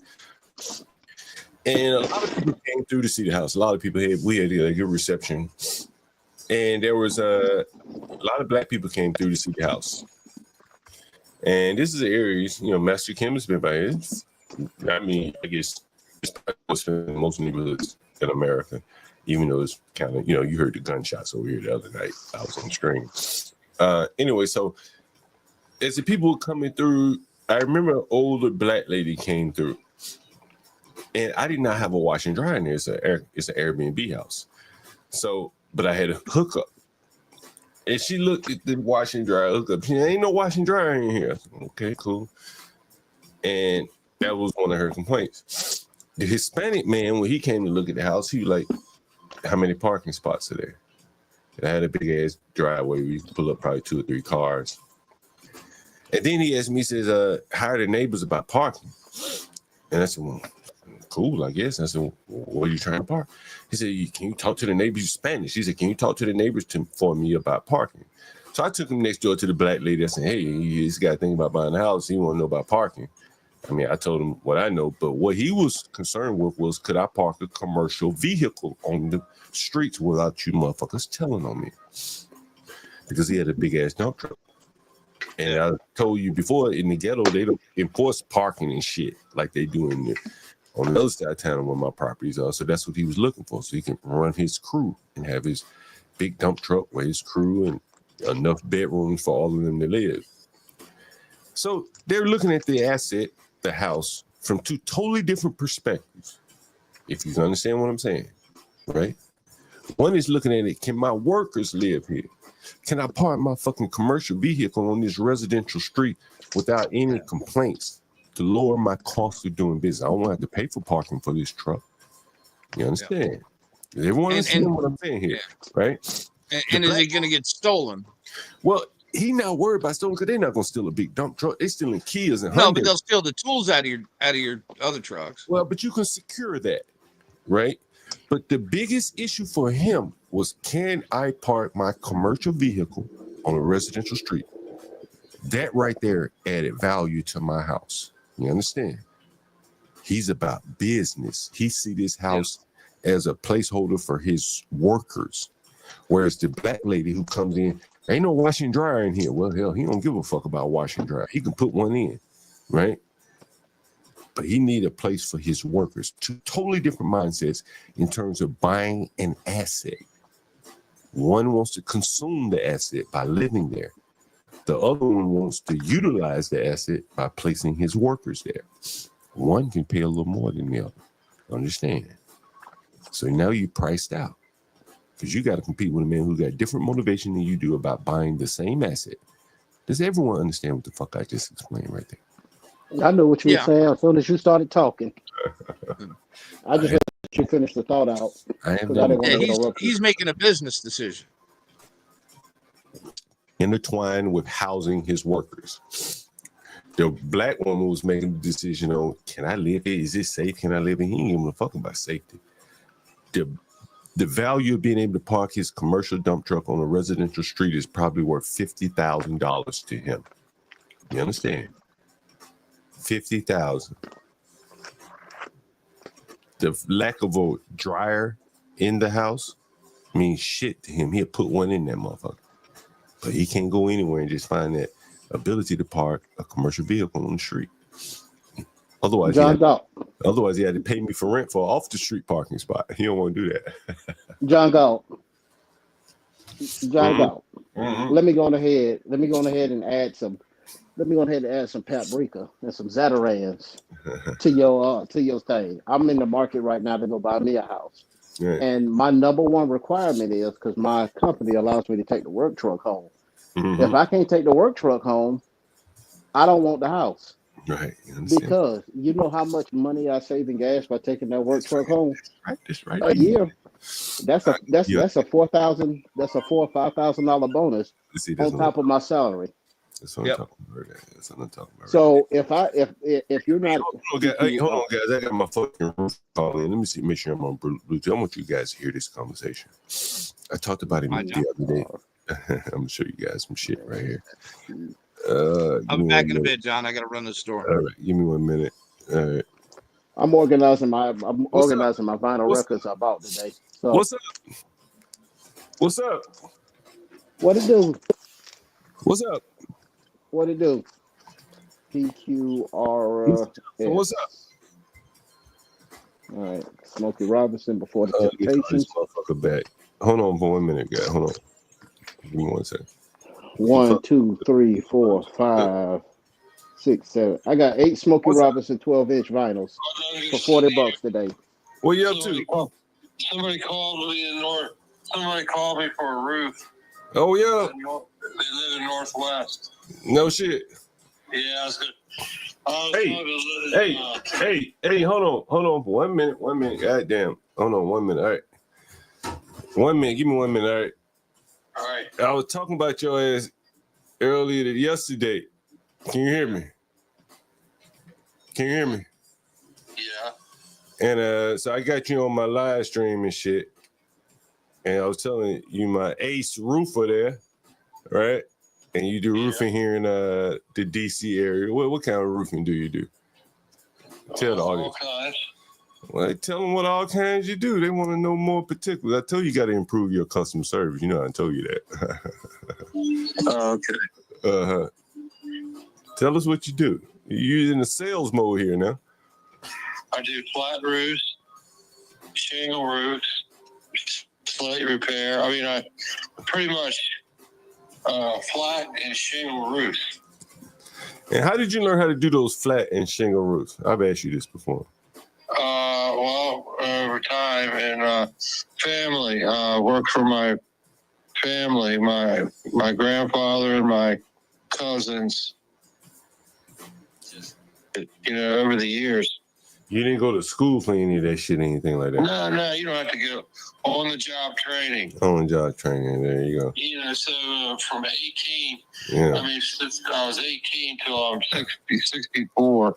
Yeah. Is that what, 45 years? I don't know. Shit, you count that shit up. Yeah. Yeah. But anyway, man. What's the name of your company? You want to tell the audience the name of your company? We might have some people in the DC area that need a flat roof, a shingle roof. Well, the name of the company is Johnson Home Improvement, but I call myself Flat Roof Expert. Flat Roof Expert, my man. And you, what you calling me about? You want to meet up? I guess I'm available tomorrow, man. Tomorrow afternoon, man. I had to run off with my mother the other day when you called me and shit. My bad. You know my schedules. You know my schedule's all fluid and shit. You called me last night at 3 o'clock in the morning. Oh, it must have been a butt dial, a bed dial. I must have bed dialed you by mistake. Hello. Yeah. Yeah, I must have bed dialed you by mistake. Probably had the phone in the bed. But anyway, yeah, we talk. Now I just wanted you to pitch your business. Johnson Home Improvement, right? Flat Roof Experts. Yeah. Yeah, there you go. I'll call you a little bit later when I get off the stream. All right. You know, you've been my roofer for a long time. Anyway, what's up, guys? CKJ3, what's up, Bernard? Yeah.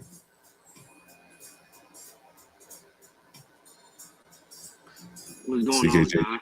Oh, not much, man. One day at a time, man. One day at a time. I can't complain. You know, I've been working with that guy probably 20-something years, give or take. He's done roofs for me over the years and all kind of shit. Actually helped me buy a house one time.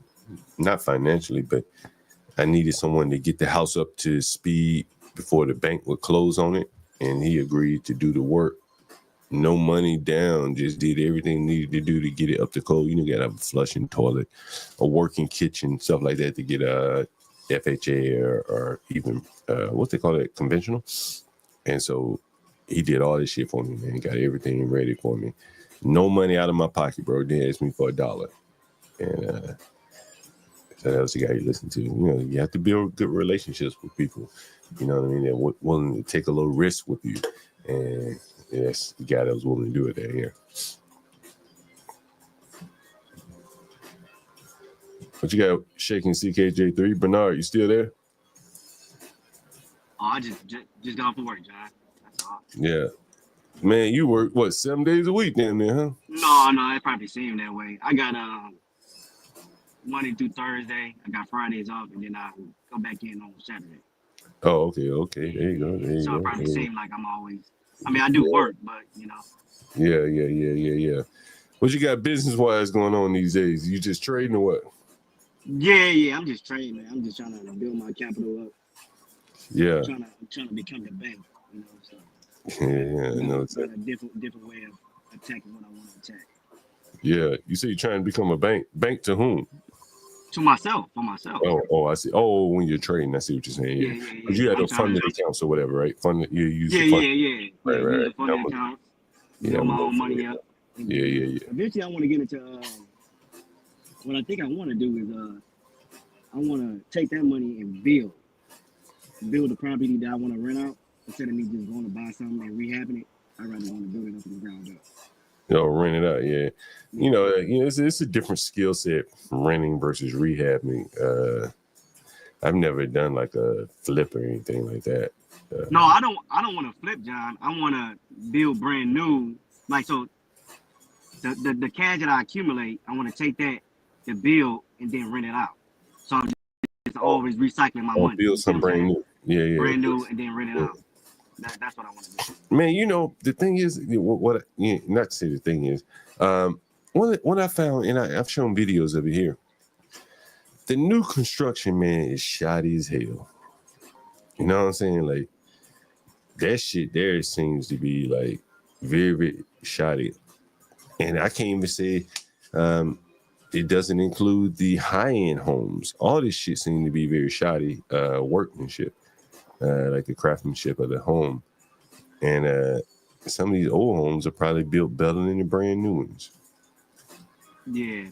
But you know, here in Cleveland, especially like where my father said, it's a lot of empty lots, John. So I was thinking buying I can get the empty lots for like a couple $100, you know? Yeah. But they have a tax abatement to where if it's brand new build, you know, I don't gotta pay taxes for 15 years. So I was just thinking, that's a good inducement. Just build on the lot. I ain't gotta pay tax for 15 years, rent it out, you know.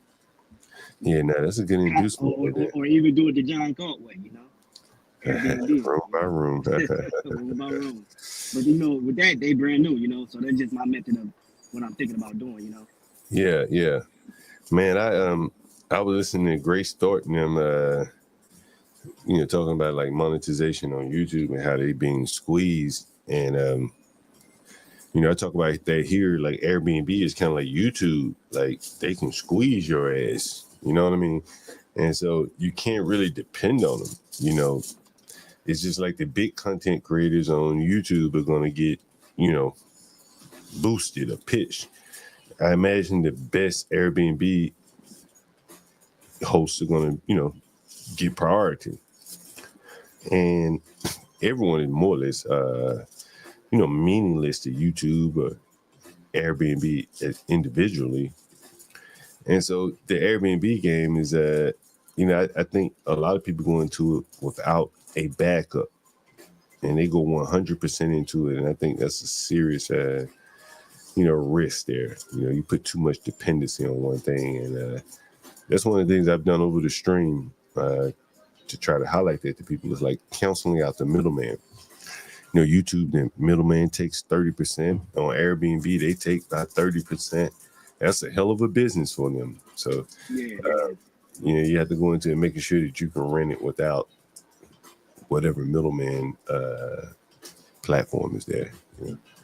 Let me ask you this: do you think like by me building brand new, like that'd be like a leverage or like a good point because it's brand new? Like people want to something new, Give me 1 second. I'll answer that question. I'll be right back.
We covered a guy here. He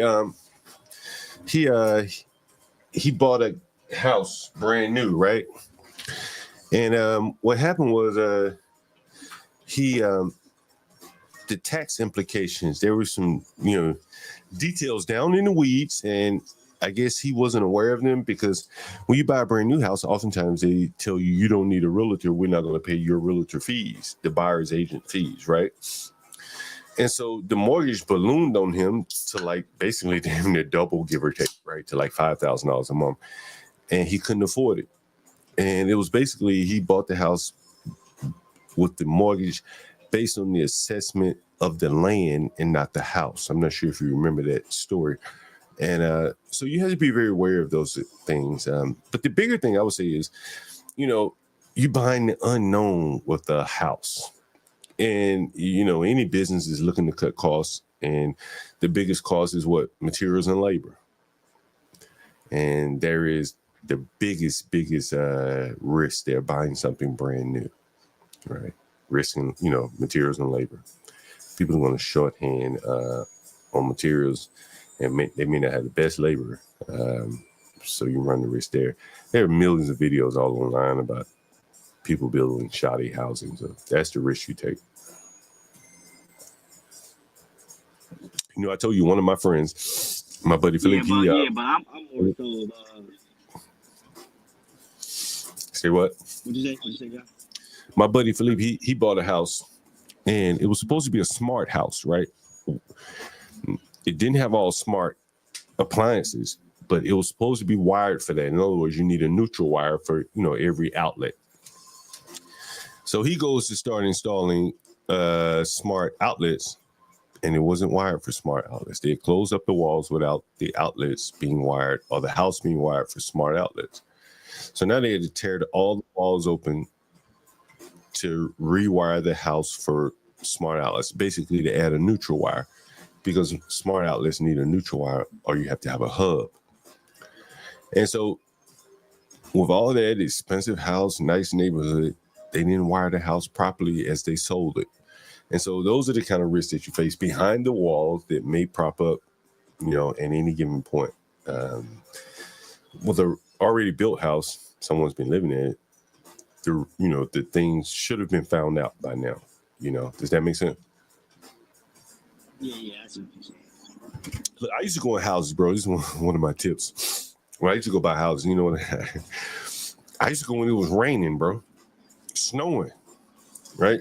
Oh, to see if it like leaks or something. Yeah, hell yeah. I went to a house one time, man. I was gonna buy it. I didn't buy it. I wish I had it. I probably had already bought another house. Something. Them motherfucker huddled up in like 2 bedrooms. I mean, the ceiling it collapsed in one of them, you know. And you might not have seen it if it wasn't snowing, as an example. But that would turn 50% of all buyers off. You see this shit, be like, oh shit, roof collapse, I'm out, right? Whereas it's going to leave it for the sharks and then the people like you that are looking for opportunity. And I think, you know, you see that often in, you know, in poor neighborhoods, black communities where they can't take care of their house. They own it, but they can't take care of that motherfucker. And that is where a lot of opportunity is, bro. I'm telling you now. That is where the opportunity is. Find a motherfucker that can't afford it, can't take care of it, can't maintain it, and you know, figure out a deal. You be creative and figure out a deal that You know works. what, John? That's what I kind of like did when I got out. Like the neighborhood I used to work in. This guy, he owned like 5 storefronts. Oh no, 5 storefronts, and he had about 1, 2, 3, 4, 5, about 4 storefronts. And I think he had about 5 apartment buildings on the top. Now, you know, I did some research. Guy was behind on taxes and all this other stuff, so I tried to, like, you know, work out a deal with him, and you know, do what you call it, pretty much like I pay him every month to pay off the bill, right? Get him out of the tax debt. But this guy, he was so gung ho on like keeping the property. He didn't really want to sell it.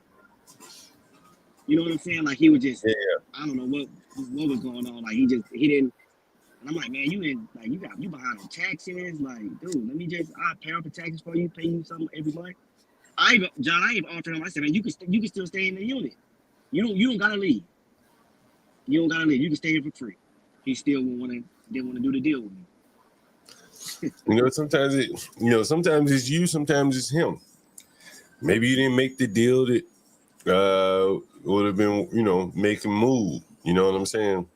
In other cases, it's him. There's really nothing you could have done. No, I know. I think it was he been down there since like 84 or something. He bought it from I think it was like a pastor or something. But he was telling me like the pastor did the deal that I was like trying to get with him, did it with him.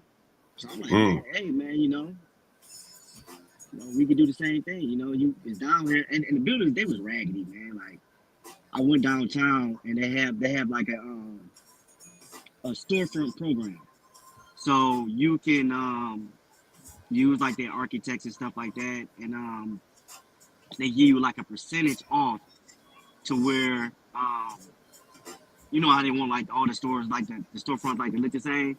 It was a program down there that I went through the city, and I was I brought them the paperwork like, yo, I can do this, and there was like another lot across the street that was empty, and I was gonna turn that into like a parking lot. But he didn't want to do the deal with me. Like he just wanted to stay down there and just hold on to it. He was thinking about opening up like turning his line, because it used to be like a laundry. He had a store. It was a laundromat, and then he had like a cleaners in the storefront. But you know, all the stuff with him was so old and stuff. Like he wasn't open no more, and he was just, I don't know if he was just living off like what he made over the years or whatever. But like I said, he was behind on taxes. Hey, CKJ3, I'll tell you this. This is kind of some advice to you. Like, you remember when we were talking about Floyd Mayweather? Yeah. And, you know, again, I don't know what's behind the scenes, but I was always skeptical. Like, you know, you have to be careful, you know. And I want you to listen to this video here. So if you take down these panels, you have beautiful brick walls, right? It's rent stabilized. Rent stabilized. Everybody know what that means? It means you win and the landlord loses. That's what it means. Okay? You win, landlord loses. Because when you rent a rent stabilized apartment, it is almost as though you own the place. Okay? Your rent doesn't increase even by CPI, which is consumer price index, nor by the taxes of the building and the insurance. So it's a losing proposition for every landlord.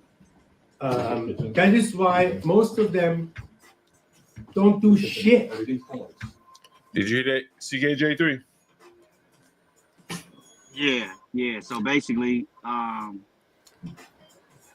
they don't. So they don't. Oh, so the tenant got the upper hand in that situation, right? That's right. Oh, okay. Because Was that New York? That's New York City. Now look at it. Now look at this headline. Look at this headline.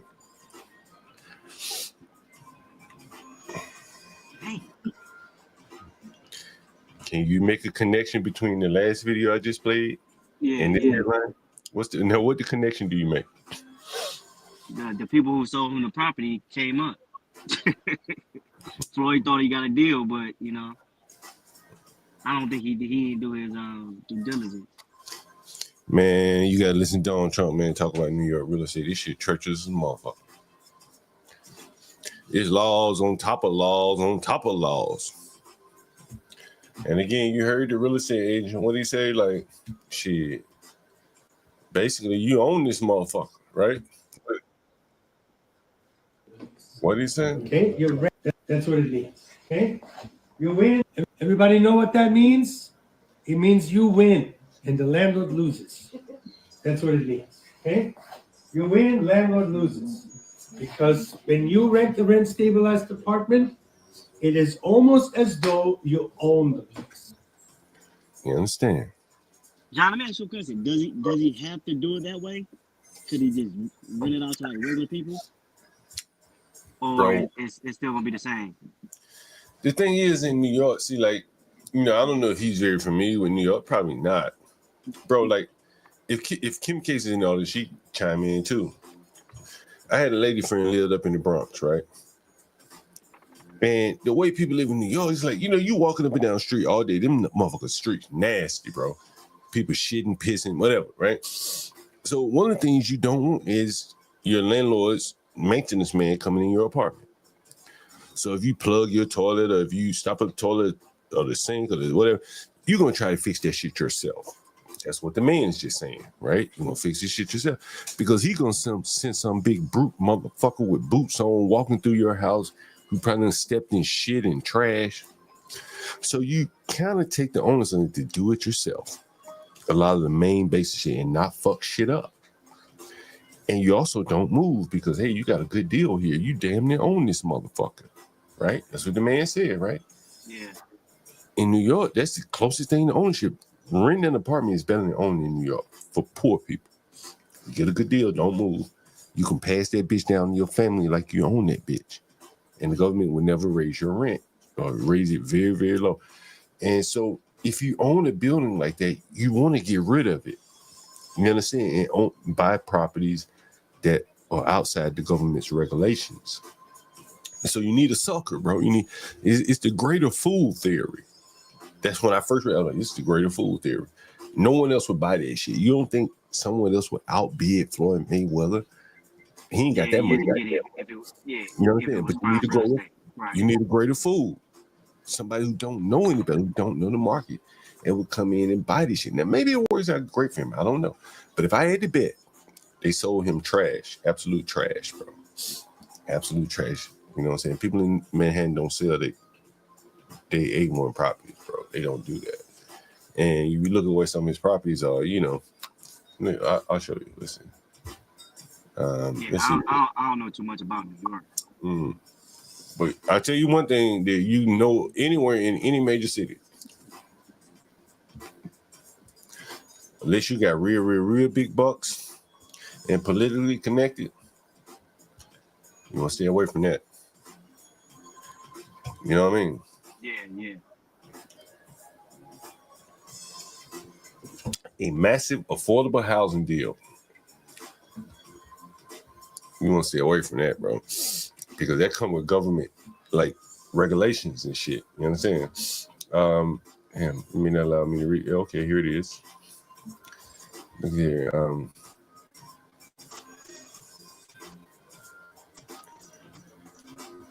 So they looked like they wanted to get up out of it. They wanted to recapitalize this building before Floyd bought it. Because again, like all you got is upside property appreciation with low income housing.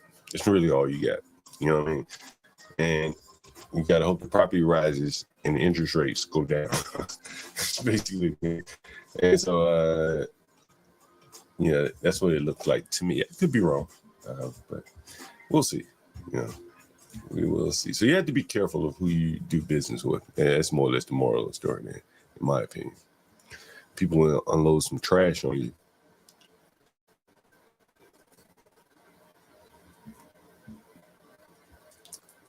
Yo, CKJ3, you see there? Yeah, I'm here. Can you hear me? Yeah, that's what I think. People will unload some trash on you. So you want to make sure, you're not buying some man's trash. You know what I mean? I hope you know what he's doing, man.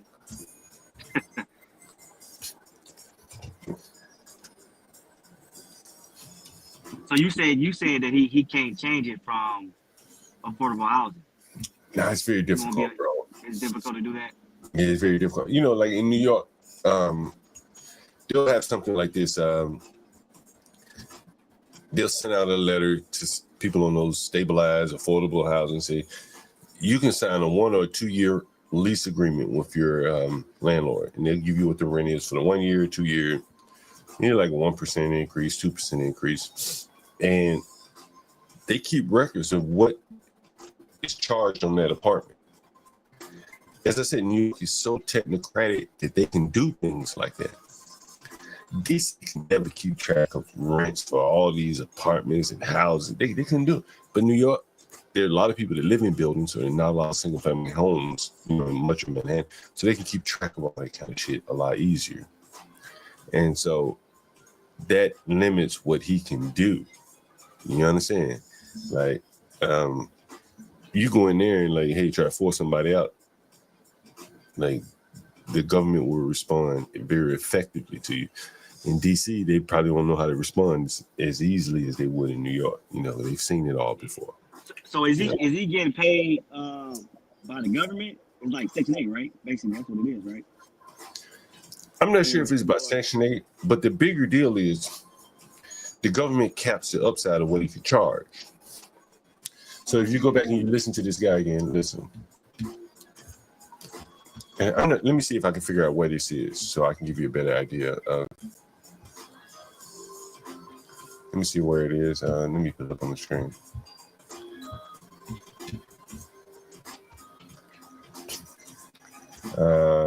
So it's $2,200, right? For the apartment. He doesn't tell where it is, but $2,200, that's cheap as shit in New York, bro. Right? That's not a lot of money, right? And I think it has a backyard, so like a terrace level or something like that. And so, let me just tell you a few things. This landlord is not the best landlord. You have to take care of things yourself, okay? Being very upfront with you. Frank is one of my best friends. Look how many people are piling in. You see that? But he's a shitty ass landlord, okay? Yeah. Does not like to do anything, right? He has a goon that does, some of his work. The guy's a shine box, all right? So this really needs someone that knows what they're doing, that they can handle repairs. This does not include, like, if the boiler breaks or the water, he takes care of that right away, all right? If there's like a leak in the thing, yeah, but you're literally left to your own devices. You may even never meet Frank. So you can do whatever you want. Behind these panels are brick walls. So these are put up in the 1970s. Don't ask me why. So if you take down these panels, you have beautiful brick walls, right? It's rent stabilized. Rent stabilized.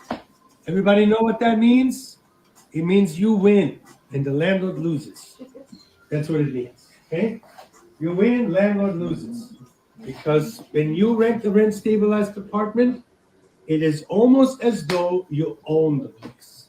Okay? Your rent doesn't increase even by CPI, which is Consumer Price Index. nor by the taxes of the building and the insurance. So it's a losing proposition for every landlord. That is why most of them don't do shit. Okay? So, but it's great for you because it's 2240 with a yard in this neighborhood. It's a no-brainer, right? But if you're expecting to call the landlord and say, now CKJ3, look at this. My nigga, did I call it or what? Well, I've been doing this shit a long time. You know, I'm just a little nigga. I know the game, CKJ3. I know the game. Why would somebody wanna put themselves in that situation like that? You don't know any better, bro. You don't fucking know.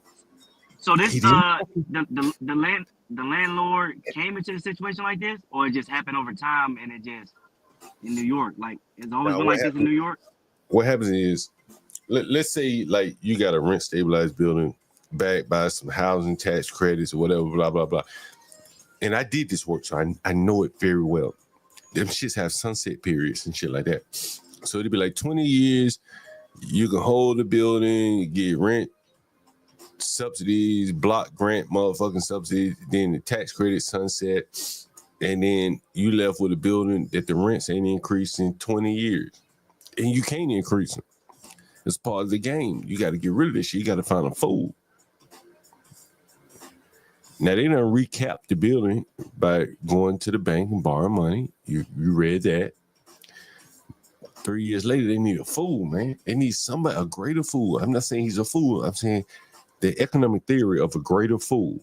If Crack was up here, he could better explain it. And so you see here, he's now the biggest landlord, one of the big, a rent stabilized, bro. Nigga, that's hard business. You got to know what the fuck you're doing, bro. You got to have handymen. Niggas did not no motherfucking niggas to build houses. You got to have niggas to know how to patch and fix shit. Like the man said, he got a goon that come by and fix the leaks in the plumbing and the pipes and shit. Make sure the heat working. That's a goon. You know what I mean? Like that ain't no motherfucker that do cabinetry or fine carpentry. You need old nigga that know how to work on pipes and shit. Right, that's what you need in New York. You got a bunch of buildings that are heated by pipe. Like, matter of fact, let me show you what I'm talking about here. You see that pipe right there coming out the ceiling right there? You see that motherfucking pipe? That's heat, nigga. Nigga, that's heat. Going to that radiator behind that lady right there. That's heat. The fucking baby roll over on that motherfucker, you burn up. Yeah, we get, it's a lot of homes in like East Cleveland. That's where like Carnegie, Rockefeller, they had homes down there, but a lot of those homes have heat like that with the boiler, with the radiators and stuff like that. Right. You understand? Yeah. Wait a minute, somebody want to book today? Is that today? What they want to book? That's every day, man. Every day. I tell you, let me see. Pre-approved. Airbnb got them coming in through the Airbnb. That's fine. All right. What else I got? Oh yeah. Okay. So back to Floyd, bro. Like, and I ain't hating on him, bro. I don't want you to think I'm hating, because it very well could work for him. Maybe he know how to get up out of this shit. But if that was a way to get up out of it, the other people would have. You understand? Right? And dealing with poor people in housing is a different business model than dealing with rich people. They got different needs and wants. Listen to this shit. Floyd Mayweather recently bought about 60 buildings with 1,000+ apartments for $402 million. I don't know, what's that about? $400,000 per apartment. Many are rent regulated as a result of city tax breaks, according to the CRE Daily. And I think this is some of the, bro, they rent, and like, bro, they fucking enforce that shit seriously. You understand?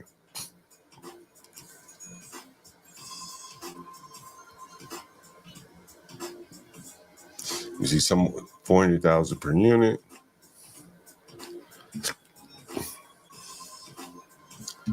People saying makes you wonder if it's really worth it.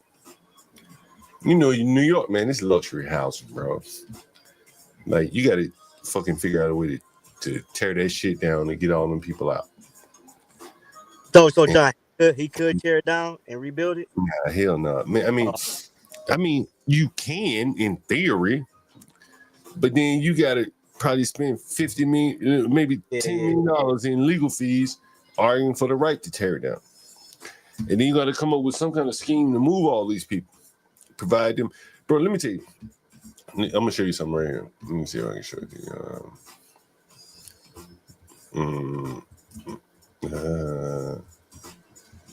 Let's see. I think it was 80 grand. Let's see. I'm gonna show you something.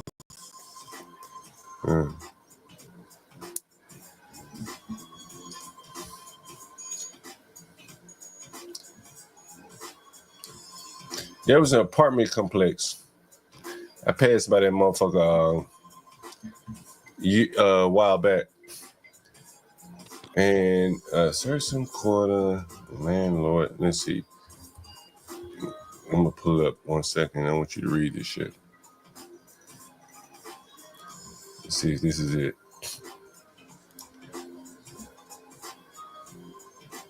Let's see if this is it. But there was an apartment complex in DC, right? And the landlord offered to pay them up. He wanted to redevelop this shit like right down to, it's right by the Capitol, bro. And they've been putting these motherfuckers out for years, bro. Years. But this shit's in a hot neighborhood, like where Floyd is bought. Probably Floyd shit is probably a nice neighborhood. So anyway, they wanted to put these people out, and the landlord was like, "Yo, I pay you $80,000 per tenant to move." 80,000, bro. You said each tenant get 80,000? Each tenant, 80,000. God damn. He said, "God damn." And let's see if there's an article. I'm gonna see if I can pull up a couple of articles. It was about, man, I'm gonna go off topic for 1 second. Matter of fact, let me go back. Legal? Hell yeah, legal. Nigga. Hey, nigga, this is the poor versus the rich, nigga. Hell yeah, it's rich. It's legal, nigga. Shit is encouraged, nigga. What the fuck you mean it's legal? Nigga, it's encouraged. That's what I'm explaining to you. Listen to this shit. Let me see if I can find an article. This is a place right here. Sursum Quarter. Love Among the Ruins. And this is a big development, probably like something what Floyd bought.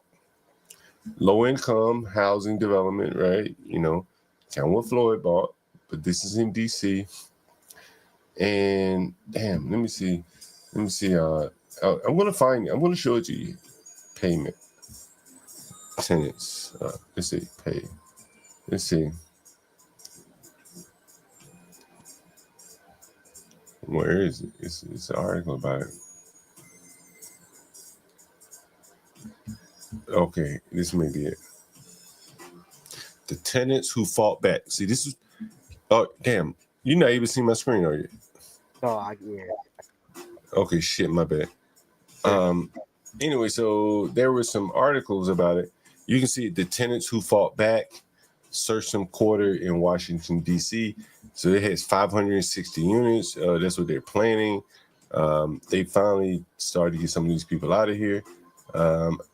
But anyway, so they had to pay these people like $80,000 per family, each tenant holder.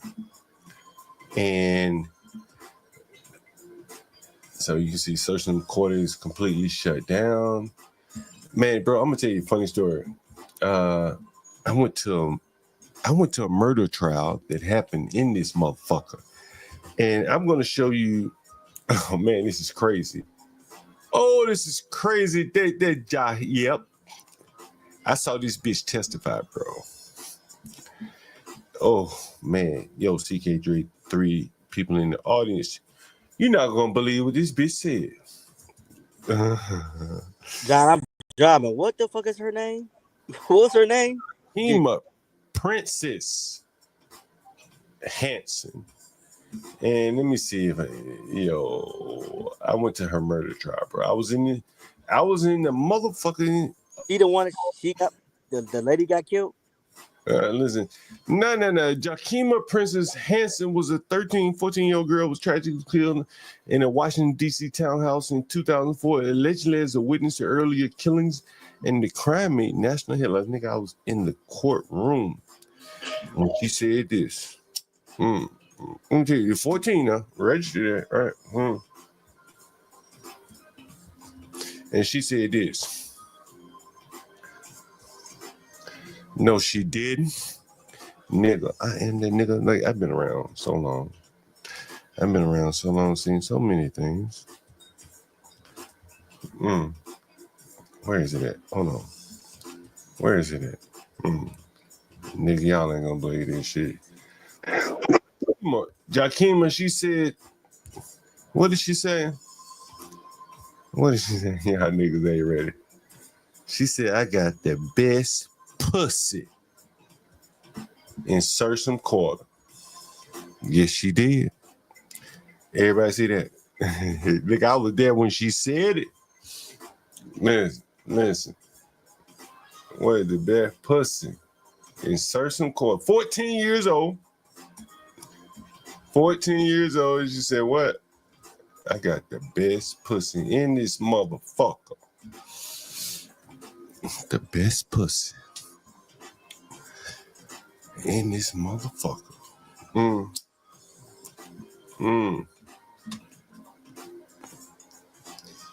I have the best pussy in Sursum Quarter. What you think about that shit, CKJ3? 14-year-old girl. Witness to multiple murders, and she thought she was gonna be able to stay alive. Oh, because he got. She got that best pussy in the projects. That's sad, man. But she had witnessed the murder, bro. So they had to kill her. And so as I'm sitting in the audience, well, she didn't say this. They recounted this. Why she was, because she was dead. But I can't remember who. It may have been the police chief or whoever. But the little girl who was hiding behind the door as the people kicked in the door to kill this girl. She remembers seeing the girl getting killed and shit, and it's just an amazing story. But this is in the projects where they were paying people $80,000,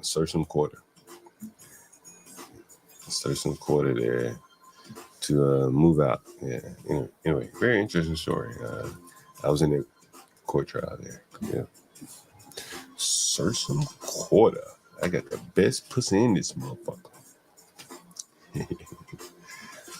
Best pussy in this motherfucker. That's crazy. Yeah, 14 years old. Stand by herself, John? Say what? Was she staying by herself? The girl? Nah, it was a family. They were blended family, cousins, aunts, uncles. And so dudes kicked in the back door. And she had witnessed a murder over some PCP, I think. And she didn't think anyone would kill her because she said, I got the best pussy in Sursum Quarter. But the police are trying to tell her, yes, they will. They will kill you, bitch. You 14. They'll kill your ass. And she didn't think so because she been fucking here. Why they ain't saying that to her parent? Who's her guardian?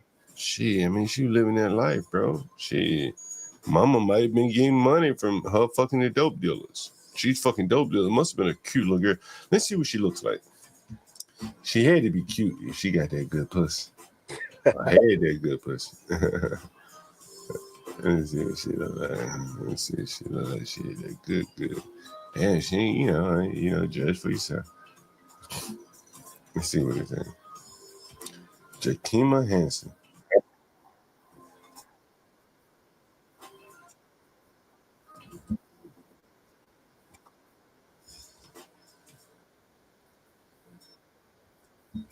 How long you gonna be on for, John?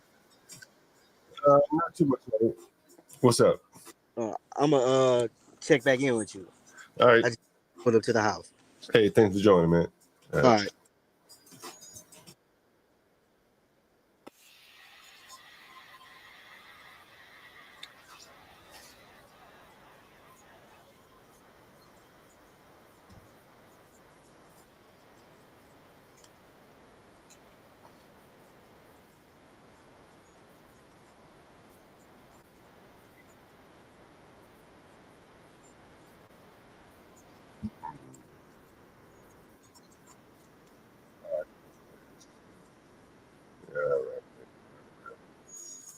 All right, you got to play that. Anyway, that's the woman right there. Jakima, yeah, I was at her court trial. Let's see. Let's see if there's any video of that shit. Let's see. Yeah, they did put a hit on her. Yeah, they put a hit on her. Indeed. Damn, it can't be but one video on this girl. Unfucking believable. Unfucking believable. One article on this girl. One video. Oh, her obituary around 2004. Temple Courts. Search and quarter. Wow. Let me see if I can find a video on her.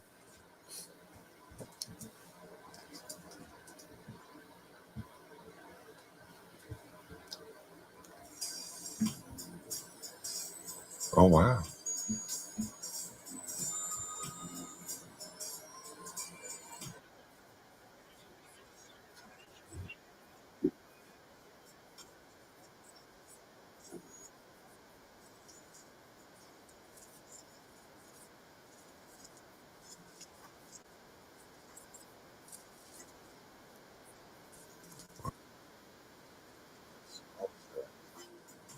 Okay, shit. I thought this was that's June 7th.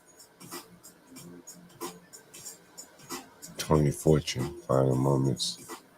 Yeah, this may be it. This year on that cut.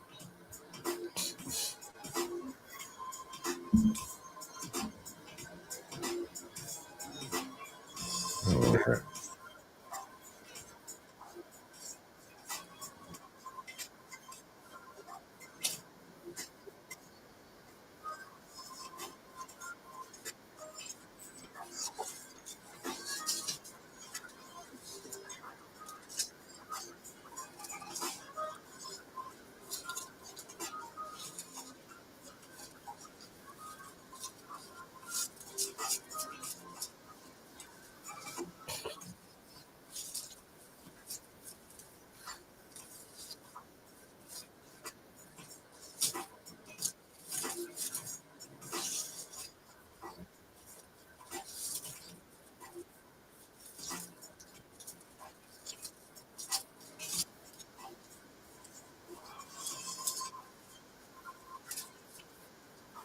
Oh, whatever.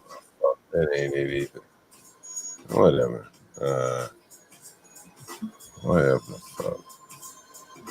Jahima Hanson. Anyway, so that was the young lady right there. I don't know. There wasn't much of anything worth listening to anyway. Anyway, let me share this with you guys. Give me 1 second. Ryan, I see you're in the audience here. And we're going to cover a little bit of Baltimore here for 1 second. 1 second. What's up, 12 man? What's up, John Galt? I was just watching all the poor white liberals crying over the BLM or whatever it is in that park being erased. Oh, are they removing it today? Let me see. They're doing something with it, and they're all up in arms about it. It's like, let me take this shit. I'm glad you told me, 12 man. I want to see. You know, man, I've had a lot of thoughts about that.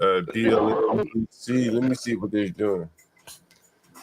Let's see if they're removing it. crying about a domestic terrorist organization that burnt multiple cities and towns all across America. And these poor white liberals are crying about it. Ridiculous. Well, it's gone now, Toy. It's about to be gone. It will be painted over.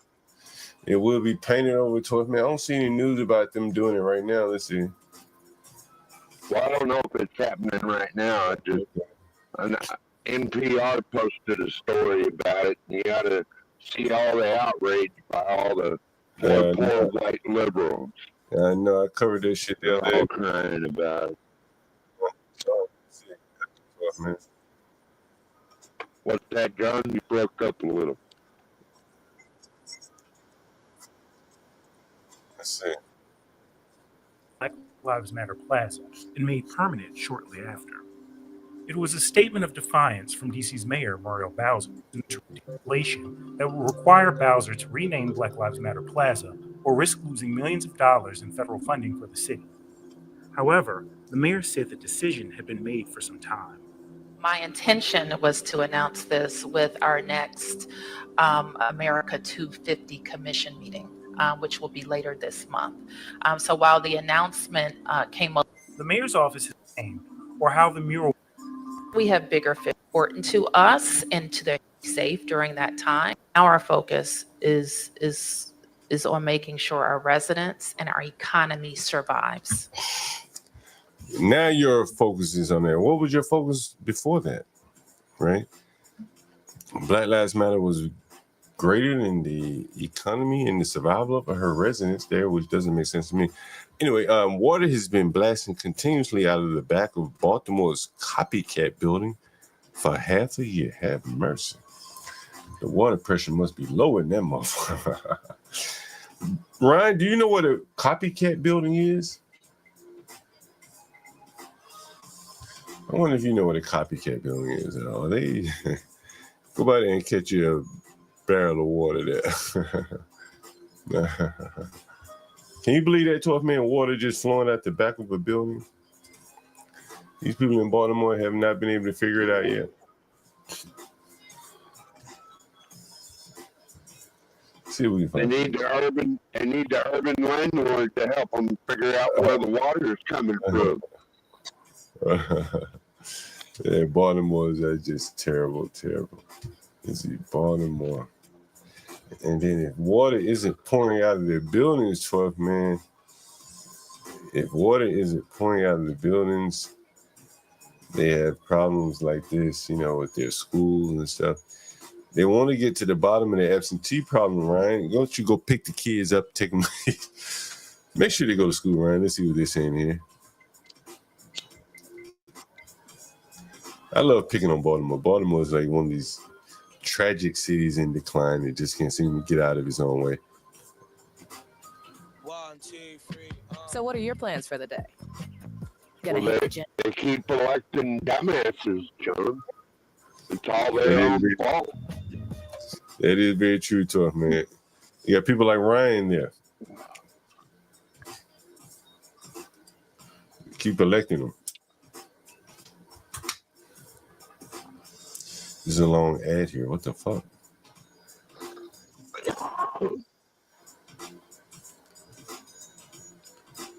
Listen to this, 12 man.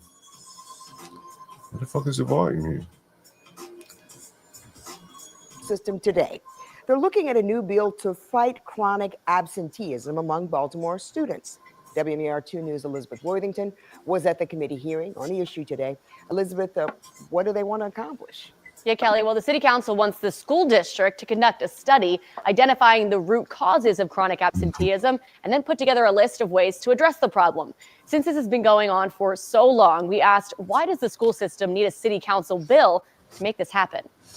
Playing hooky once in a while is one thing, but missing school enough times to be considered chronically absent by the state points to a deeper issue. And that applies to nearly half, 48.7% of students in the Baltimore City public school system. That number is down from about 54% the previous school year. It is a sign of progress, and it is still unacceptable.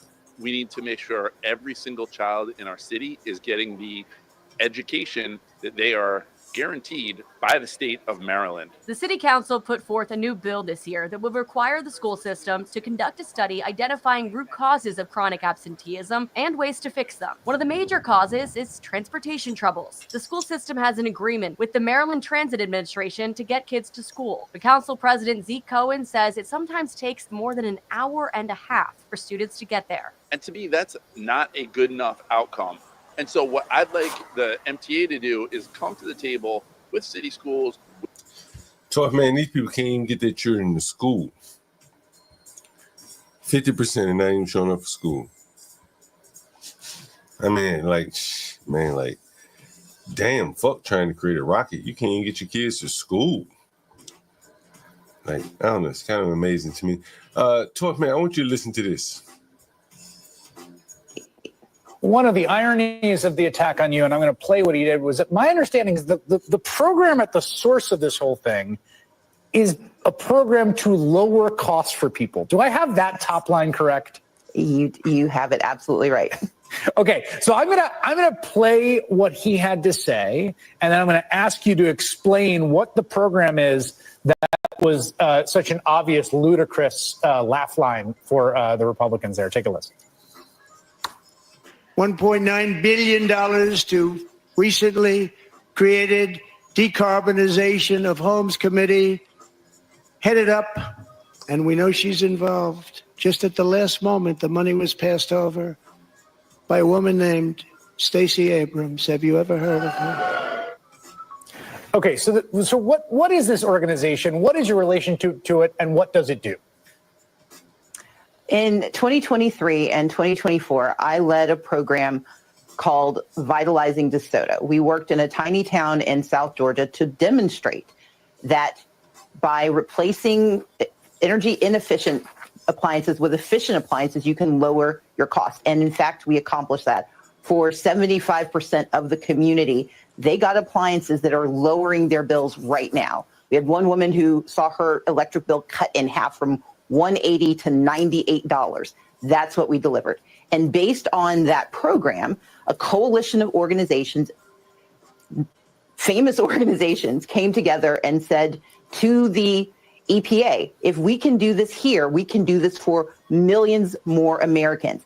Let us invest the money of America in lowering the cost for Americans.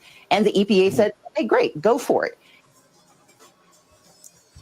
And for that, they gave her $2 billion to buy new appliances for people to reduce the electric bill. It's fucking amazing, right? That's a lot of appliances, John. I mean, did the whole $2 billion go toward buying appliances for poor people?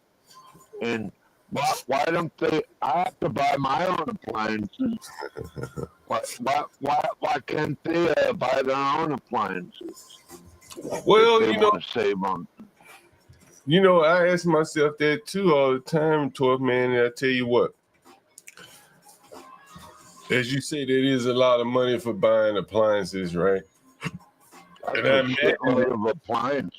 I imagine that some of it went in her pocket too. As you can see, she's worth over $3 million.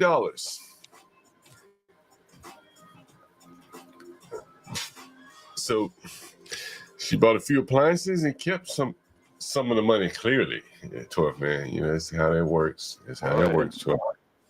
Where them nonprofits are getting away with that. Yeah, that's how that works. That's how they That's operate. how that works. Believe me, we have the same trouble in Alaska. All these nonprofits with CEOs making 6 and 7 figure salaries. It's a disgrace. Yo, I saw this on Twitter. I want to share this with you guys. Tell me what you think.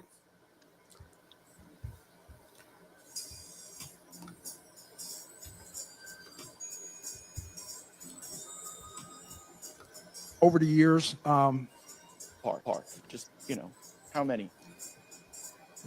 Congressman, it would be a wild guess, right? Seems like something we should know, right? Over the years, we have trained a substantial number, especially in the Gulf of Guinea states, but including Like more than 10,000? It is more than 10,000. More than 50,000? I say we're reaching around 50,000 Okay. at least. And what percentage of the people we've trained end up participating in insurrections or coups against their own government?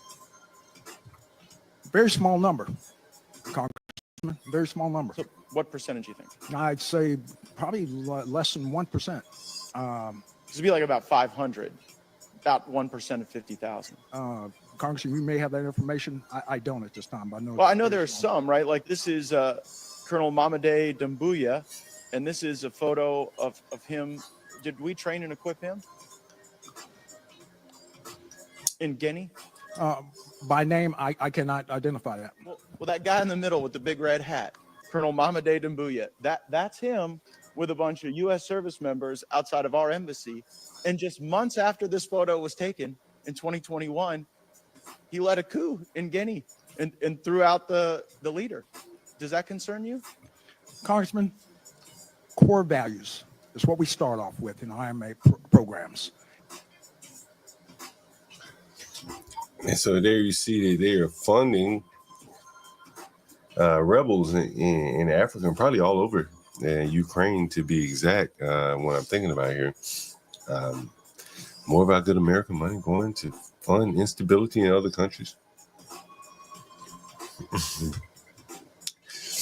12 man said, Stanley said, 12 man, do you have running water? Stanley always got something to say. Of course I do. Mm-hmm. Runs from the water, runs from the well into my jug, and I got running water from there.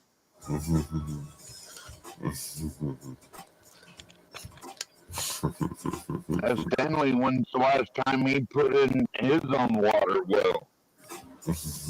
You wouldn't know where to start. You wouldn't know until 12 minutes. This is some news for HB, I guess. If HB is here and saying I'll play this for him. Take a listen. Round of applause for Sarah Huckabee Sanders out of Arkansas. You have to have a U.S. driver's license, a commercial driver's license, to drive in the state of Arkansas. They are no longer recognizing Canada's or Mexico's CDLs if you do not speak English. So you have to speak English to have a CDL and to operate a commercial motor vehicle in Arkansas. Thank you. Round of applause for Sarah Huckabee Sanders out of... What do you think about that, Toy fan? Well, it's the national language. I mean, I don't want someone that can speak English working a dozer or any kind of equipment on my property. Of course, I can run that stuff myself, but if I can't communicate with them, then no, they don't need no CDL or nothing like that. I agree with you. Let me put the link in the chat. They're making it easier for Americans to take some of these jobs, though. That's a good thing. I do think English should be the official language. It is. And there you go. Donald Trump made it the official language, right? Yeah. Well, there you go. I'm in agreement with that. I'm definitely in agreement with that. Tough man, what do you think about this here? Audience, tell me what you think about that. Donald Trump is really having an effect on a lot of things outside of politics here. You take a listen to this, 12 man. And take a listen, everyone. Left many schools scrambling to comply. President Trump's crackdown on diversity, equity, and inclusion efforts in education left many schools scrambling to comply. Ohio State just closed its diversity and inclusion office. And now Ohio University announced it is placing its Black alumni reunion on hold. NBC4's Samantha Bender has reaction to that move. This news surrounding Ohio University's second largest alumni reunion behind homecoming has many concerned. It also comes just days after the university's president, Lori Gonzalez, said she stood by student protests against legislation disrupting DEI programs. The reunions have been since the 80s. I've never missed one. Anthony Webb graduated from Ohio University in 1976. He sits on the alumni board. A letter from the university yesterday stated the Black Alumni Reunion is on pause while they assess the impacts of the Dear Colleague letter from the Education Department's Office of Civil Rights, as well as proposed Ohio legislation. It went from like, wow, to disappointment to rage. Because you're 30 days out. The letter goes on to read, quote, the university is obligated to follow OCR's guidance in order to protect our access to critical federal funding. It tells us nothing. We want a date. We want a place, okay? How long would this process take? It's scary to think that, you know, my nieces and nephews or, you know, young people that I mentor may not have opportunities that I once had because there are groups at play that don't value. DI falls again, 12th man. It falls again. It's one of the Well, beauty. everybody's getting rid of it, and all they can do is cry and wail instead of move on. You got to move on. You have to move on, that is for sure.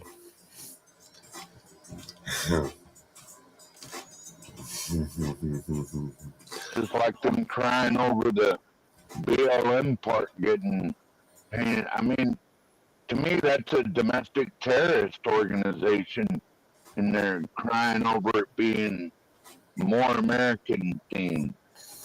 I mean, come on.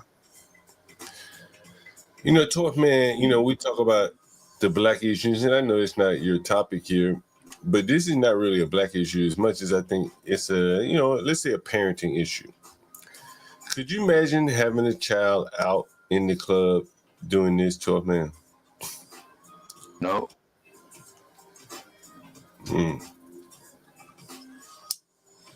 Hell no.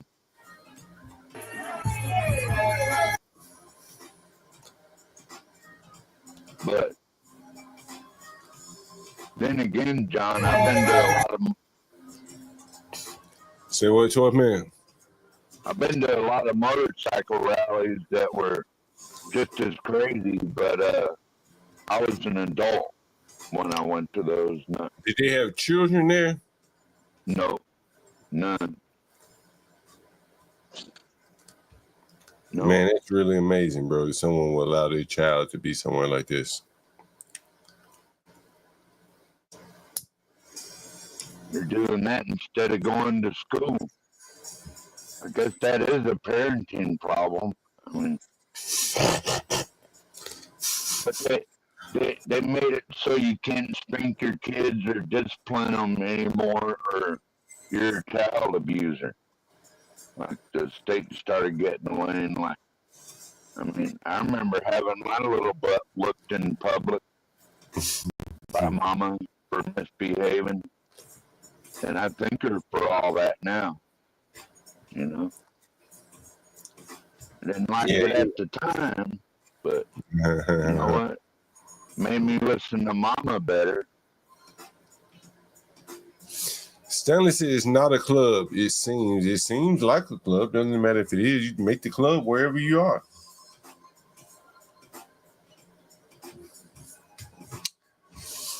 Stanley's about.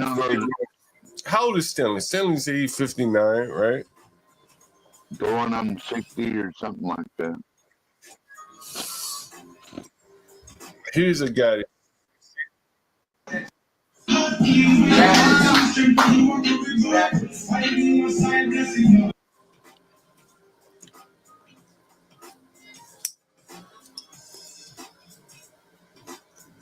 There's a guy that's 60 right there, 56. This is in a project hallway in New York City.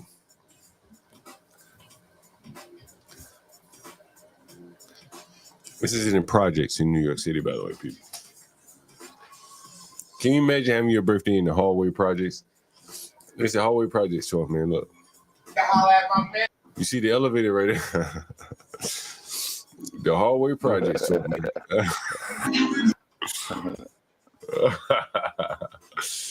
Man, on Probably got the crack dealer right upstairs too. Right as there, they got the hallway cookout, 12 man. Hallway cookout. 56 years old, 12 man. Mm. Look at that 12 man. What do you think about it, 12? Well, I was gonna say something on the last video you played of that club scene. You know the drug dealers are there pushing on all those kids too, right? Yeah. Look at this shit, man. It is truly amazing, right, 12 man? Making new customers. That's how they thrive.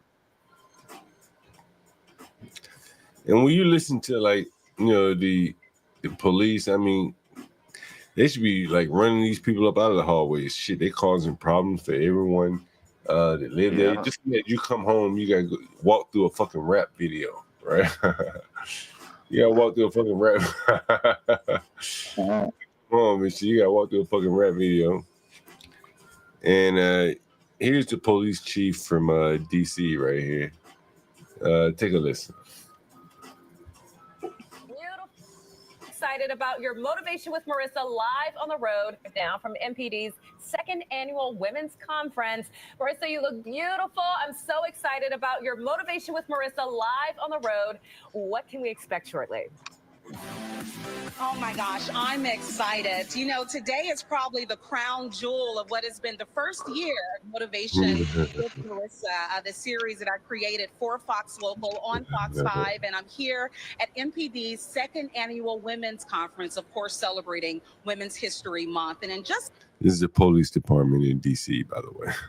about 15 minutes, I will head inside that conference hall there, and I will sit down for a 30-minute conversation with DC Police Chief Pamela Smith. She is a history maker in her own right, the first Black woman to lead the department. So we're gonna all that shit, man. Talk, man, let me ask you this question. Yes, sir. How much money you got right now? You mean cash-wise? Yeah. I probably got $100 in cash. I don't keep a lot of cash on me, John. How much you got in the bank? Enough. You got cash in the bank? You got $100 in the bank? I got a lot more than that. All right, good. I got my little nest egg just in case shit hits the fan or something. Look at that, 12 man. You gotta prepare for the worst out here, right, 12 man? Yeah, you know how rich a person can become. I was studying in on this the other day. If you just buy one real silver dollar a month, over a few years, you got, a considerable amount of weight there, and it's only going to go up, right? And plus, that way, say you can't get into your bank account or something. You have your food stored up, you have your silver dollars stored up, you got your shit together, right? Yeah. You don't have to be rich to figure out a plan. The reason why I asked you, I'm gonna show you a guy with a law degree. Do you have a law degree, 12 man? No way. I want to call you. You gotta get one up here for that, John. I'm gonna call a guy with a law degree, and we're gonna see how much money he has relative to you, a guy with no law degree. Do you even have a college degree? Yeah, and I'm a journeyman carpenter, plus other trades, plumbing. You got a trade. All right, you got a trade, and he got a law degree. We're gonna see who got more money. How about that, 12 man? I bet he's probably got more money. You think so? All right, let's see. A law degree. All right, let's see then, 12 man. All right, let's see. I'm sure he's milking it. All right, let's see, 12 man. Let's see. All right. You got the mute up, but we're gonna call this nigga with a law degree and see how much money this nigga with a law degree got. You think he got more money? You think you got more money than you talk, man? Is that what you think? Probably. I bet you $50 and you got more money than you talk, man. You want to bet $50? Really? You want to bet $50? We bet $50. I ain't betting no $50. Let's call this I nigga. didn't come on here to gamble, John Galt. Hey, told me, let's call We'll wait for football season for that, right? Let's call this nigga with a law degree. See what he got. What you said to him, man. Nigga with a law degree. See what he got to him, man. See what the nigga got.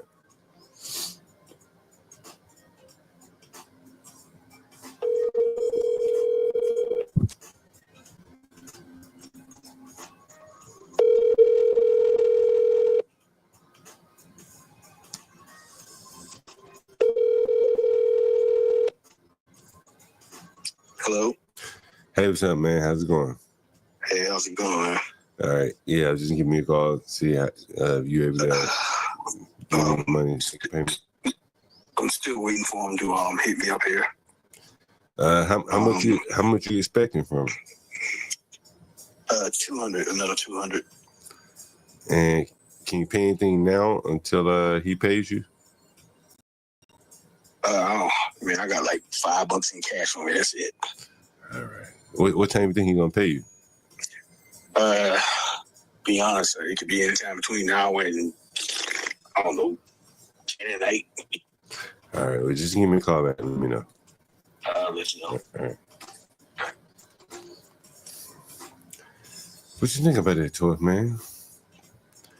Well, you didn't ask him how much you had in the bank. Yes, I did. He said he had about $5 in cash. $5 cash, that's it? The bank and everything? Yeah, that's what he said. You got a law degree? Yeah. You're not doing something right. What do you think? What do you think that is, Sam? Toy, man? Must not be a very good lawyer. Or he hasn't chased enough ambulances. You know that's what it is? Yeah, I remember back in the day, John Galt, like they would have he had these lawyers running everywhere chasing ambulances. Like every time there's an accident, they had police scanners. They're right on top of it. Well, no wonder. This nigga didn't have $5 to it, man. God damn. 5 measly mother. $5. He had $10. I should say. He said he had 5. Nigga had 5 measly motherfucking dollars. Living in my nigga. I should have told that nigga, send me that $5 bitch. What? You remember back in the day, John Galt, like in down south where you're from, like if you were caught walking around with less than 100, you're derelict, and you're going to the pea farm. This nigga had $5. Man. If you ain't got no place to live, no money, and all that shit, they gave you a job and a place to live back in the day. Yeah, today this nigga had $5 to him, man. What the fuck, yo? What the fuck to him, man? I don't know, man. But I figured somebody like anyone can do better than that, right? When I was on the road, I met panhandlers that made $200 a day. Just stand there, hold a cardboard sign.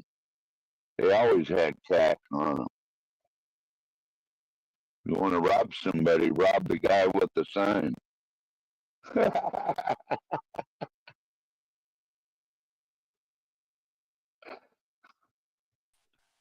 Yo, you ever heard that song? These last $2, I'm not gonna lose. That's You're good. right. Sing it, conservative. Sing You know, it. that's wicked right there. Yes, sir. I keep trying to explain to people. Motherfuckers don't. They take what I'm saying lightly, and that's fine. Yeah. These niggas ain't got $10. You heard it. You heard it. You heard it. Sir. You motherfuckers heard. Like, this is where all the friction comes from. Wicked. You understand? Niggas coming in from Mexico, South America. I bet you if I walk through the most Hispanic part of Chicago right now, the majority of those men got more than $10. Would you say that's fair, Wicked? But yeah, here's a black man with a law degree. Ain't got fucking $10. Education ain't working for these people. You got to be honest. You know what's the worst part about it though, John, is if you ask one of these like Stanley like people, right, they'll tell you that the reason for it is but like the white man somehow. Somehow it's the white man's fault, bro. What about the guy himself? Can he get some love?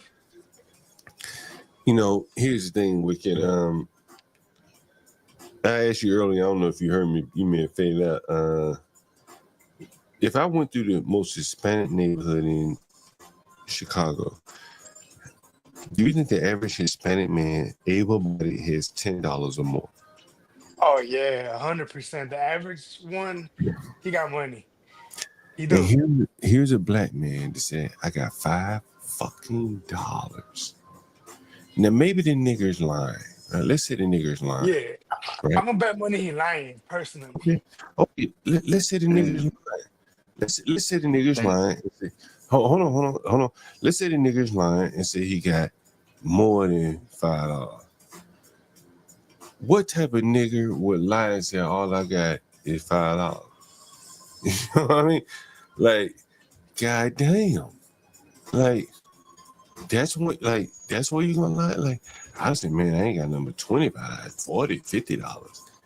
That nigga settled it $5. I got Yo, that way well put. I didn't think about it like that. Right? Like, I didn't think about it like that. you know what I'm saying? Like, they down low, bro. And he's a lawyer, bro. He has a lawyer degree. Man, it don't make no sense. Right? Like, this is what, like, and again, education is working for some of these blacks. Good, more power to you. But I don't have a welder or a plumber talking about he ain't got for $5. I have two questions for you. Sure. One, have you seen his law degree? Do you believe him? Yeah. Well, again, let's say the nigga lying to me about the $5. Okay, I don't care about all that. I just asked if you saw his degree. Yeah, we looked at his degree. I think he went to I can't remember where he went, but we looked it all up. We showed on the stream, and we also looked up the blacks that he works for. Right. And one of the things that was interesting again about one of the blacks that he worked for, there was a company called Fire Bros, and this is what's interesting. I told you this on the stream. So he works for Fire Bros, Isn't that a hamburger joint? Nah, that's Five Guys. And so anyway, one of the Five Bros was a judge. And I've shown on the stream. You go back and look at it if you like. You can Google Five Bros. And so he lost his job because he was tweeting about Kyle Rittenhouse. Bro, why is that even, like, why would you jeopardize your partners tweeting about some shit that has nothing to do with you? Maybe that's why he has $5. Well, that's why my tenant has $5, because somewhere downstream from this guy tweeting is my tenant who isn't getting paid because these guys ain't got the money, because one of them just lost his income tweeting about fucking Kyle Rittenhouse. Nigga, write that shit in private. Go vent with your bros, but don't lose your fucking job. Or do it on your phone. Right.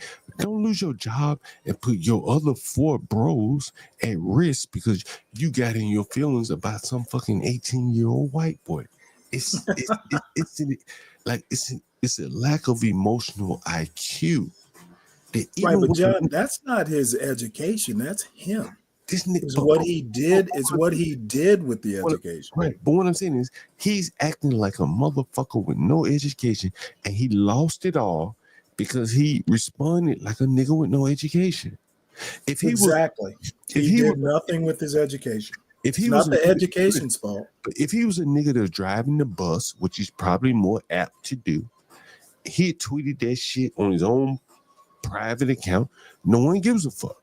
But you can't tweet and drive. Well, if you understand what I'm saying, he gets off work and he blows off a tweet. Nobody cares. Nigga, you're a bus driver. Are you picking people up? But as a judge, where you sit in judgment of people and you've shown your feelings about an official jury verdict, you can't be a judge anymore. He can't separate his feelings from work. That's fine, again, if you're a bus driver, but it doesn't work if you're a judge. And the downstream from him making that stupid ass tweet is my tenant who can't pay me. Right? Oh, okay. I thought you said your tenant was a lawyer. He is a lawyer and he's disbarred himself. Oh my Lord. Okay. He's disbarred himself. Give me 1 second, I agree. And Wicked, how you doing? Hey, what's up, buddy? You were saying I would blame white people for this? Yeah, you would make some Okay, kind dude. of outlandish When is the excuse. last time you heard me blame white people for anything? Well, let me be more specific for you, Stanley. Oh, please do. You'd make an outlandish excuse. An Okay, you don't unreasonable know. Hey, excuse. let me help you out here, bro. Okay. You don't know what the fuck I would do. I've heard plenty from you, Stanley. Okay, you haven't heard shit. And obviously, if you did hear me, you didn't understand the argument. Okay. Don't say Stanley Maybe would it's a say. language barrier. Okay, let me help you out, son. Don't say what I would say until you ask me what I would say. That's what a man does. So then what do you think That's about what it, a old man? man. So then correct me then, old man. I'm gonna be blunt. You're acting like a pussy when you put words in another man's mouth. Correct me, old man. You heard me. Correct me. You're acting like a pussy when you put words in another man's mouth. I got something you can put in your mouth. You know what? You're not gonna be able to do it on a panel, dumbass. Hold on. Oh, watch me, old man. Yeah, I'm waiting. Shut up. I'm waiting, motherfucker. I'm waiting. Hey, you liberal fuck. Do not ever put words in my mouth, son. Hold on, guys. Don't ever put words in my mouth, you pussy. You are a pussy. Correct me. What would you say then? What would you say then? Correct me. I don't like words put in my mouth. I do not like words put in my mouth by pussies. Correct me then. What would you say then? Oh, I'm correcting you now. I'm correcting your behavior. That lawyer, he's a king. I'm correcting your behavior. His ancestors built this country. Hold on, guys. One at a time, man. Come on. We're gonna do it. Let's do it simply. Wicked, what you saying?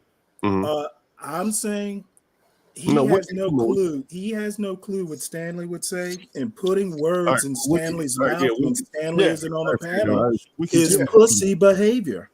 Okay. So John, let me elaborate, right? He's saying that I cannot say what I don't know what he would say, right? However, Stanley talks so much, right? He doesn't stop talking. It's safe to say he will make an excuse for this king. You don't know what I would do. Why is it safe to say?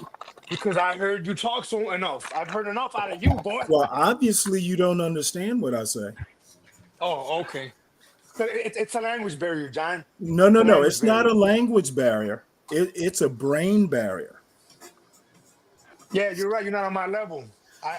You know what? You're absolutely right. I am not on your level. I admit. I be forgetting. I am not I be on forgetting your this shit. level, I admit. You don't gotta admit it. Everybody here knows it. You know it. I know You it. know what? Your mama And knows it. most people aren't pussies. They'll say it to my face. You can't do it over online, dumbass. Who said Motherfucker, that? Who am I? all I have to say is your behavior has been corrected and I'm satisfied. Okay, then correct. What would you say then? You would not make an excuse for this king? Why would I make an excuse for him? I don't know That's him. what I want to know, but you typically make I excuses for don't the know police. him. Why would I make an excuse is my answer. Have you not made excuses for the brother's behavior? No. Okay, well then I guess wrong You Stanley then, stand right? corrected. Wrong Yes. Stanley then. Yeah. You are incorrect. I don't make excuses for people I don't know. You know what, Stanley? I haven't showered in days. Maybe I got wax in That's my your ear. problem. That's Maybe I got a wax in my ear. wicked world Maybe I got problem. wax in my ear, boy. I don't need to hear about your habits. Maybe I got wax in my ear, boy. I don't give a shit what you got in your ears. That's your problem. Hey, Wicked, let me hear what Wicked had to say, Stanley. Wicked, what were you saying? No, all I was he's upset because earlier I referenced how from what I've heard from him, John, I feel like Stanley will make an excuse for this brother. You know, you're keeping it real on the brother, right? And Stanley wouldn't like it if Stanley would defend him, right? He would. It's what he Well, does. look at it. You feel I would say it. What balderdash? What makes you think Stanley would defend it?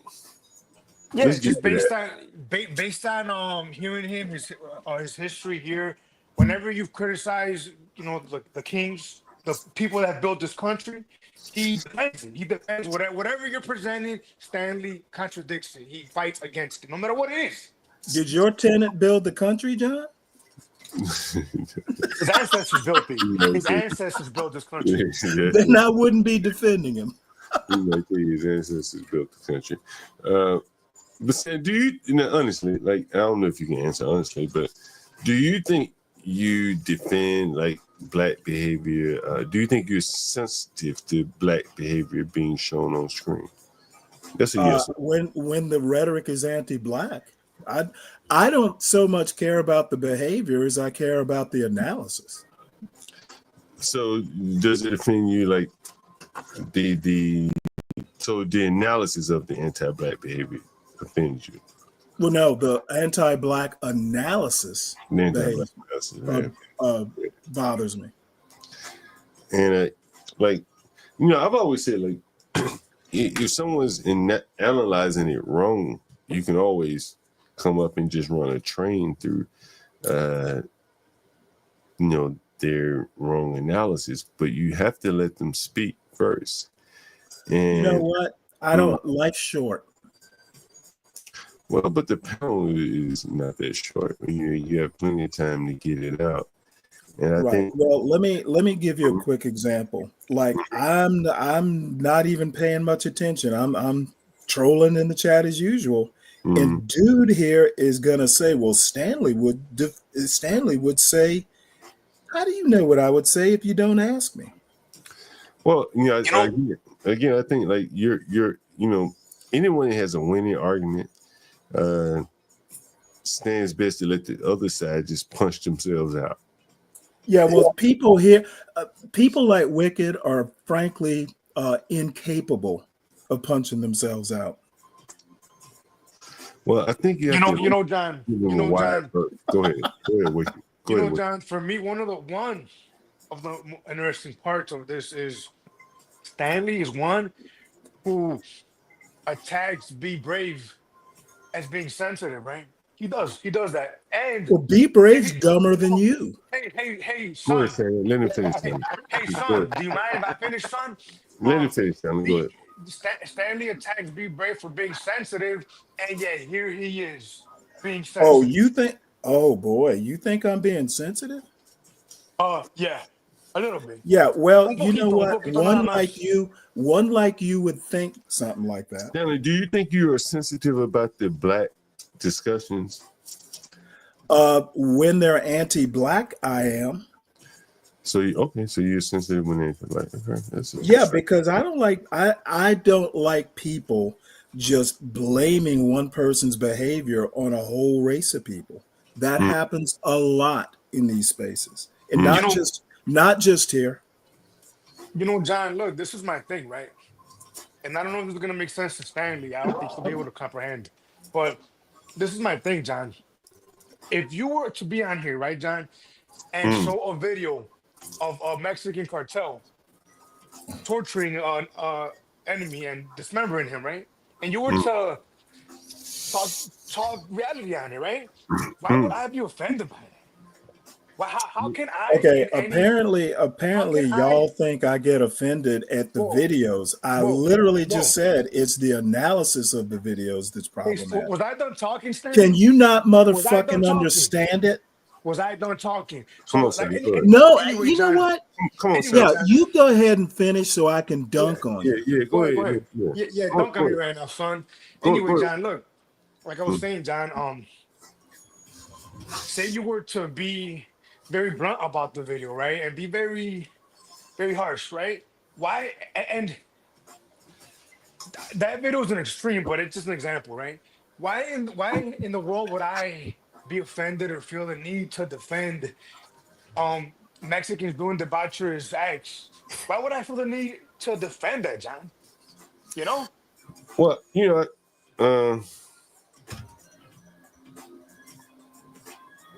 well, I think that hold on. Okay, I think that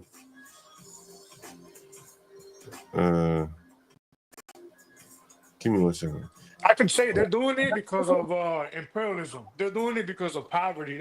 No, I don't have to say none of that. They're doing it because they're animals. How about that? You know that's gonna bring up.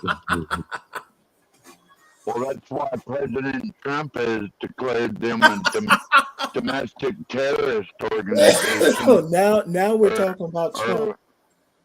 Yeah, because he put all Oh, those for fuck's cartels sake. on You the know what? watch I'm list. just going to let y'all ramble. I don't want to digress from the point that Stanley They got the has entire advanced so far on military his. Yep, we're right digressing. there on the board. Stanley has They're his about head to so go far on his in. you know what where the sun don't shine. That's what we're talking about, Stanley. Respectfully, right? You feel me, John? I'm just saying. I have no clue I what got- you're talking I got about. eyes and I can see. You were talking about Mexican cartels being animals. You see, John, I lost him. I told you I was going to No, lose him. hell yeah, you lost me. I know that's right. Why would number one, as I said, I'm not commenting on the behavior as much as the analysis of the behavior. And if you said all Mexicans are animals, I would have a problem with that. You know He's what? saying the cartels are, Stanley. He didn't say all Mexicans. Okay, you know what, 12th man, That 12th came man, out of your 12th fucking man. mouth. Now, 12th man. I think you and Wicked are on the same level, so I'll let y'all converse. Oh, no, look, I wish I was as drunk as Salt Man, you know? So we're not on the same level yet. Oh, I wasn't talking about your inebriation. No, Wicked. I do agree, man. I believe that for a lot of Black people, it hurts them. You know, the upstanding was more so than the low, the low people. You know, it hurts. Well, them. I wouldn't be one of those people. Yeah, I ain't say you were. You know, John, it seems. I just want to make sure. You know, John, it seems like Blacks are different from possibly every single other group in the world, right? In that they have the knee-jerk reaction. Now, see, here's where I take umbrage. All Black people have knee-jerk reactions. Can I finish my thought so that you could? Well, finish it quick because you're boring. So you can fall on your fucking face. Okay, when you say all Black people, come on, Santa, let him finish the point. John, they're different from every other group in that they feel the need, they feel compelled to advocate for the lowest common denominator. Okay, can I respond now? Yeah, go ahead. Let's tell him. Oh no, not yet. Now. See, he can't just make his point. He's got to go farther. I don't get read the it. Sorry, I was gist. kidding. Don't mind me. I'm sorry, brother. No, I'm go just go fucking go around. ahead. Go ahead, Winnie. We can finish your point here. I want to hear. That was it. All right, go ahead, I Sam. thought so.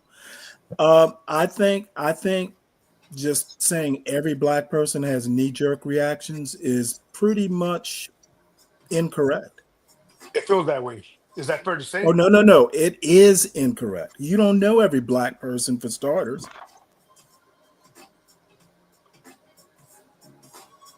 But it seems that Okay, way well, though. it Stanley went off. seems. When you Okay, I see, get you. It yeah, seems. It yeah, seems. Okay, well, that's valid. I would expect someone like you, it would seem that way. yeah. Like it seems like you're offended right now. It seems Oh, like no, you're no, being no. sensitive. I'm far from offended. I know who I'm I can't talking tell. to. I I can't tell. couldn't be offended at something like that coming I from cannot you. tell. Wicked, I cannot tell. Wicked I can't be Stanley was offended by born. what I expect. He was born offended, Wicked. He can't You help know it. what, 12th man? 12th man, do you really want to get in the middle of this? But he wants to shit on Be Brave. Be very Oh, sensitive. I'll shit on Be Brave when he's on the panel. The pot calling the kettle. See, I'm not afraid to talk to Be Brave on a panel and give him my thoughts. You have to put words in my mouth when I'm not These on the last $2. when I'm see I'm Hey, not you Stanley. have gonna to put words in lose. my mouth These when I'm last not on the panel. $2. Hey, I'm hold on, not Stanley. gonna Why don't lose. you go up on B Brave's panel? Why do you never go up there? He doesn't let me. Oh, he doesn't. Okay, gotcha. I didn't know he didn't. He doesn't. And allow he you. doesn't come on my panels because he knows if he starts bringing up that racial bullshit, I'm going to shit all over him. Mm-hmm. Okay. Stanley, did you know arrogance and narcissism are a mental disorder? Well, I know that you're not able to diagnose either, so I appreciate your comment. I just diagnosed you. Motherfucker, you can't even take care of your dog, so don't be diagnosing other people. My dog is fine. What do you mean? Is the dog fine? Hey, hold on, guys. We got some breaking news. Hold on, guys. We got some breaking news coming out of Newark, New Jersey here. Let me pull up my screen. Okay, got it for you. All right. Breaking news out of Newark. Still in the hospital. Breaking right now at 11, a Newark police officer killed in the line of duty tonight and another injured still in the hospital after a shooting. Good evening. I'm Christine Johnson. It is still a very active scene in Newark, and here's what we know at this hour. 2 officers were shot around 6:30 tonight near Broadway and Carteret. Both officers were taken to a nearby hospital. One of them was pronounced dead a short time later. The shooter, whose sources say is a teenager, was also injured. We have team coverage on this breaking story. Lori Bordenero at the hospital where both officers were taken. Let's begin with Derek Waller, who's live at the scene with the latest information. Derek? And Christine, as you just mentioned, law enforcement sources tell our Christine Sloan that the suspect accused of shooting and killing that police officer tonight is a teenager and is alive and in custody. We also just got a word from the New Jersey State PBA that the second officer who was shot tonight is in critical condition at the hospital. This all happened right behind me, past that police tape. Down there, you see where that cop car is flashing down at Carteret Avenue here on Broadway in front of the White Castle. Happened earlier tonight in front of horrified witnesses. In front of the school. People gathered right outside Luis Munoz Marin Elementary moments after the tragedy. The Newark Police Union says one officer is dead, a second officer shot and wounded after a shootout near Broadway and Carteret Avenue just after 6:30 Friday night. It sounded like a car accident. It went boom, boom, boom. Randy Mejia is a security guard at McDonald's right across the street. Right before the shooting, he saw cops running. They were chasing. I saw maybe 4 cops on the way down toward the street. Were they chasing like in a vehicle or were they running down the street? They were running down the street. This is a massive crime scene stretching several blocks with detectives and crime scene investigators combing the scene. The New Jersey Attorney General's office saying in a statement, our law enforcement officers put themselves in harm's way every day to protect our communities. And tonight is a painful reminder of the depth of the sacrifices. And killed in the line of duty tonight. And we've also learned that a second officer in critical condition after being shot in the chest and leg. The suspect here, a teenager. The Essex County Prosecutor's Office is taking the lead on this investigation. They have released very few details so far. Reporting live here in Newark, Derek Waller, CBS News, New York. All right, Derek, thank you for that update from Newark. Right after this shooting, those officers were rushed to the hospital. Christine, we are here outside University Hospital, and you can see security is tight all evening, upon one another. We are all being situation uniform. Who uncle of the officer who died, he was distraught and says he still doesn't have a lot of information. I don't know what happened. I work in a store. I don't know what happened. Somebody calling me. But I don't know what happened. Yes. Hey, my life. I don't know. I don't know nothing more. Again, a lot of police department and our morning show team will have much good updates anytime on our. So apparently this was a 14-year-old killed a one police officer and put another one. We do want to bring our viewers. Well, this was from last week, right? Yeah. Friday night. Now, Yeah. John, if you don't mind, 2 quick points from me on this, right? Number one is this must have been one of those white extremists that Crockett was talking about the other day. And my second point, John, is this offender was, I think, Hispanic or black, right? One or the other. Say he was black, One or right? two. Why didn't the cops finish him off, John? I keep hearing how cops are just shooting brothers for no reason. This was a perfect shooter brother situation, and they didn't. Why? Did they think he was white? What happened? Well, we're gonna find out. Maybe he was white. Did John freeze? Did I freeze? No, maybe he was white. Maybe. Very well could be he was white. Are you able to hear me? I think he froze. Am I frozen? I can hear you. I can hear you, John. Oh, maybe you froze. You can hear him. Let me come back in. I got you loud and clear, John. Oh, I see him now. I see John now. Did Yeah, you hear what now, I said, you know, John? Yeah, I heard you. I heard you loud and clear. Yeah. You know, man, I tell you, you know, apparently he killed a Hispanic police officer. Right? That's what it looks like. Yeah. And, you know, I don't think these people are going to take that shit laying down, to be honest with you. That's just my opinion. I don't know much about Hispanic. The cops? The Hispanic people. You know John, look, Mm. John, not to cut you off, right? But there's been 3 Hispanic cops killed in Chicago, right? 2 of them by brothers, right? What are the Hispanics gonna like? What do they live their lives without like thinking in a group think mentality, John? They don't feel compelled to like lash out against society because some gentleman deleted a Hispanic. Do you get what I'm saying, John? I mean, yeah. It's a tragedy. But I mean, obviously, some people they would feel compelled to, again, advocate for the lowest common denominator. I think that's the way it's going to be seen, if nothing else, is that like the blacks are hiding their criminals. You saw the lady that was basically driving this criminal away after killing a little boy, right? The little girl, yeah. Right. The little girl. Right. Like, that's some behavior that I think in most cultures should be abhorrent. Oh, right? yeah. Right. And here she was, you know, basically hiding this motherfucker.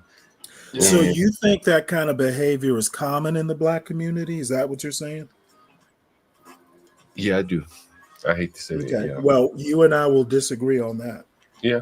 And it's fine. And you know, again, there is no right or wrong answer. I could be wrong. You could be right. But I think that a lot of people may agree with me. Doesn't matter if it's the plurality. It matters. And that makes you right? It makes them right too? No, that makes it can be a fact. You know, like if it was just one person, you'd be like, okay, no problem. But if there is 20-30% to believe that way, then now you're gonna Okay, see. well, 20 and 30% is nowhere near even 50%. But I My don't think my 50%. point is we disagree, and I'm good with that. I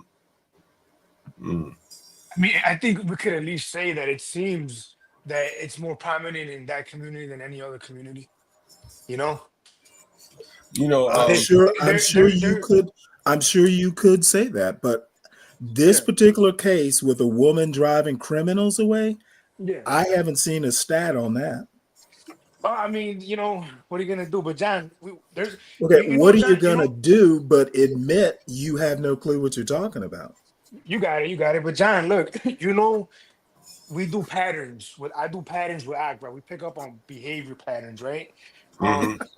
We're damn near sociologists at this point, John. But look, Oh no, you're one of the not. patterns, and John, and you're gonna agree with this. Anecdotally, No, you're I gonna agree do. with this, John.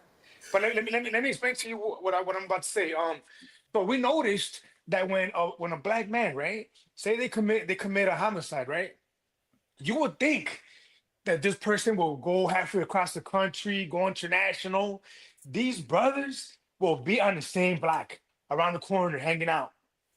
And they just And committed a what does homicide. that Well, tell you? can I finish? So John, knowing good and well, the cops are looking for them, and it's a What commonplace where they just linger. You know so what I'm saying, what John? does Because they that tell know you? The what guy that tells not me. going the guy What that not running internationally still what on the same block. what that what What that does tells that tell me. you?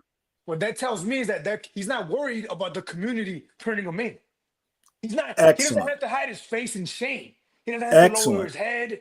You know what I'm saying, See, John? John, He you're doesn't have right. to You hide his don't need a face. sociology degree to figure simple stuff out. So then you're agreeing with what John said.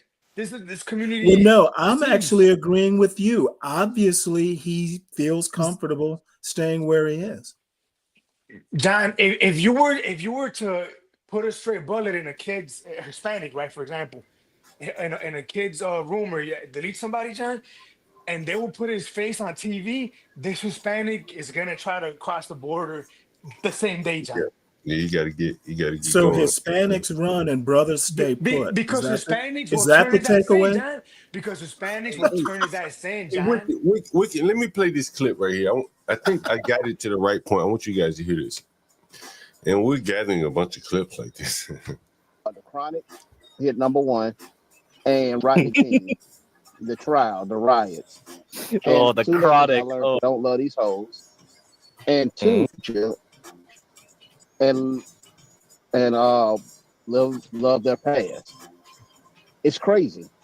And two hit #1, and Oh, you're breaking up, my man. I really began to in '92. In 92? Yeah, I began to form my own opinions in '92. And in '92, two things happened. The Chronic hit #1, and Rodney King, the trial, the riots. oh, And the two lessons I Chronic. learned Oh, from that. yeah. Yeah, two lessons I learned from that, and I hold to this day. One, I don't love these hoes. And two, black people will destroy their future and love their past. It's crazy. Have you It's seen that crazy. in They your... burnt down.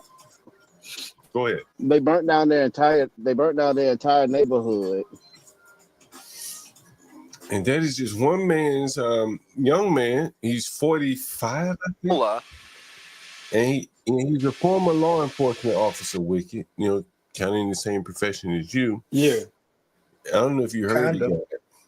Yeah, I don't know if you heard the guy, but What was he even talking about? well, you know, it's interesting, Stanley. You know, he gave a talk not unlike Michael Savage or Jason. Okay, what was his topic? What was he talking Yeah, about? it was kind of hard. What neighborhood? Just hear him.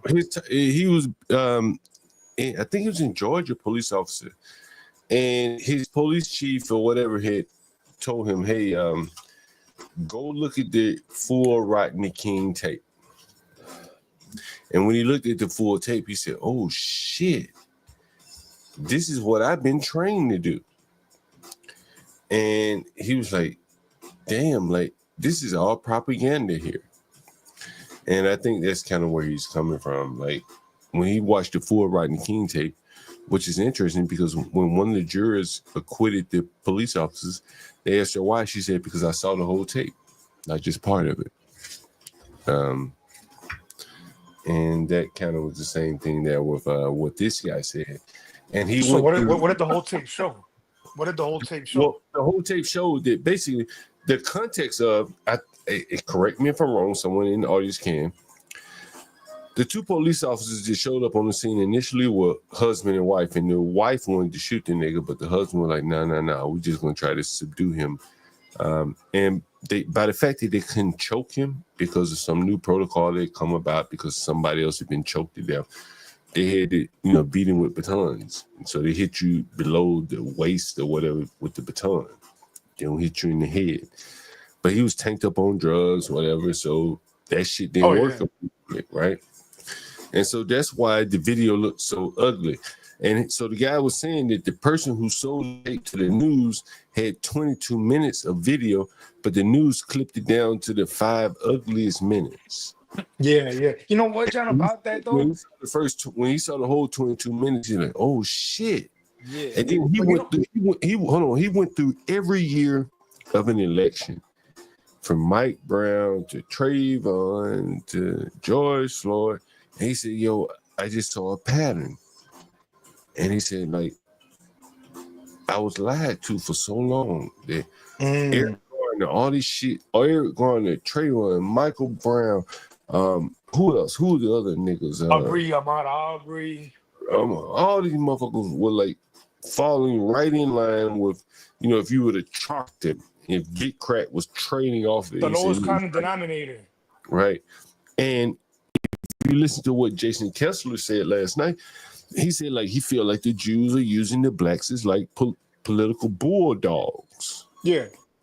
So they're kind of in alignment together. The black man with his crude analogy, the white man with his more, let's say, sophisticated analysis of, well, who's ruling these black people to make them do this thing? They're all both kind of in alignment. They both are allied in that they don't want these things to happen.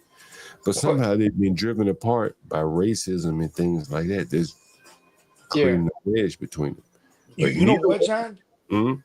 You know what's another behavior pattern relevant to what you're just saying, right? And at the risk of upsetting Stanley, I'm going to tell you, John, another behavior pattern that we've seen is, that whole video you talked about in the context, it doesn't matter what that video showed, John, because some people don't care about the facts. They don't care about them at all. They disregard them completely. It's more about how you feel. You know what I mean? Well, can I respond to that right quick? Yeah, go ahead, Sam.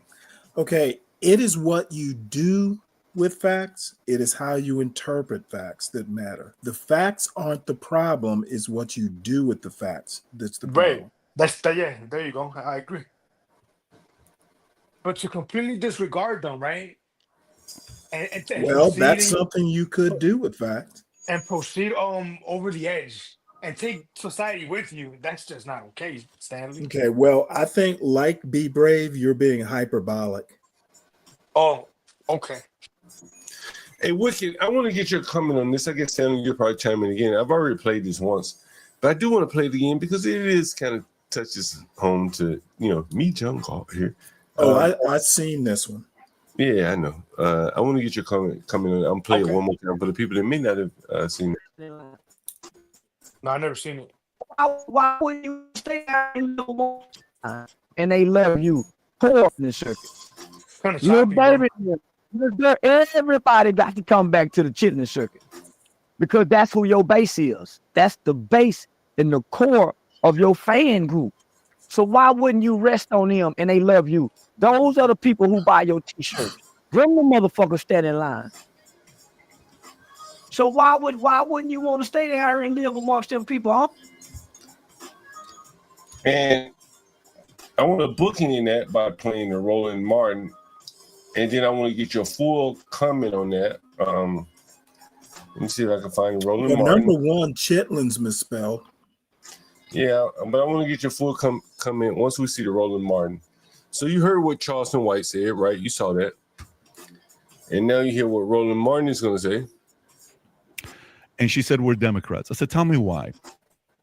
She says, because the Democrats are for the poor, Republicans want to be Republicans. So first of all, was she Republican? First of all, today, no. This is you. Listen, when I break this, okay, the moment he manipulates devil's advocate and flip the argument, play the Republican side, don't want to do that. What I'm at out of 30 cities, that's stat. And what states are those in? But the city you're in is what you can touch. Every year you come up and you say, re-elect me, I can help. State. Listen, I am born and raised in the middle class, began to move away. What then began to happen was you had areas where poverty increased even more so. Why move away, though? Why move away? Because if you care about the community, why not stay there and Blacks have no good answer to that, honestly. I have a good answer. Go ahead. Okay, well, first, can you connect the dots? Because I don't see what this has to do with Charleston White. What Charleston White is saying, like, the lowest hanging fruit is on the chitlin circuit. Ultimately, many of these comedians and shit like that end up back in the chitlin circuit anyway. Okay, well, let me one thing Charleston White said, coming back to where you're from. Well, if you're not from there, why go there? Okay. Not everybody's from the Chitlin circuit. Number two, as far as Roland Martin goes, the answer to that is maybe they don't care about the community. Once they get out, why should they care about the community? But Roland Martin, if they cared, PBD is right. If they cared so much, why'd they leave in the first place? Well, first of all, Roland Martin lives in Roland Martin is affluent enough to live in a black community. He preaches. Okay, you're not getting my point. I do, but he preaches black empowerment, but he can't tell you why he won't live in a black community. He has to say, okay, you move. I can tell you. Yeah, tell me. I may wind up living in the neighborhood I grew up in, depending on if my father needs me there. But it's safe enough to go back to. Wicked, what do you think? And I grew up in a black neighborhood, by the way, Wicked. Change it. Well, first of all, does anybody else move? What do you mean? Who the hell else don't move? How do you think suburbs were created? Wait a minute. What do you mean? How do you think white flight was created? But so everybody else get to move, but we can't move. Everybody else get to move. We can't move. But the problem That's is a good point. But the problem is they're moving away from you. Well, that is true. Well, now you got to be careful, and I'm not going to get too deep into the history of it. That's not always the case, but we're talking like 70 years ago. So it's not really germane, but historically that's not always been the case. Hey, Wicked, let me ask you this question. You're Hispanic, right? Yeah, I am. Do Hispanics want to move away from other Hispanics? Oh yeah, for sure. Over here, actually, John, we were just talking about that. How in this city, John, there's like no upper class Hispanic neighborhood necessarily. We live with each other. Like it could be a mechanic next door to a lawyer, next door to a cop. You know what I mean? Next door, we just are together, and it's not like we're doing that actively. It just is. It's organic. You know what I mean, John? Yeah. Can I ask you a question, John? Yeah. Okay, why do if Hispanics want to live with Hispanics, I personally would not be willing to say all Hispanics want to live with Hispanics. But I think I think the same thing with blacks. I grew up in a black neighborhood. I had no problem leaving it. But I think the bigger issue is honestly like it's two-part. The blacks, there's a large class of blacks. My lady, all my ladies, they were like, I ain't living around no black motherfucker. I can't do it. Okay, well, I'm not like that. I just don't care one way or the other. As long as it's safe, I'm good. I understand, but you're a man. right? You're a man, and Okay, 50%, well, 50% of the black population is men. So and the other 50% drive where everybody lives, right? They're the and ones that are vulnerable, right? They are the ones that are vulnerable, correct? Right? Like if somebody's gonna bother somebody, if a criminal is gonna attack somebody, he's gonna look at the black women first in a black neighborhood. So the women are much more vulnerable, particularly the more attractive women. They're even more vulnerable.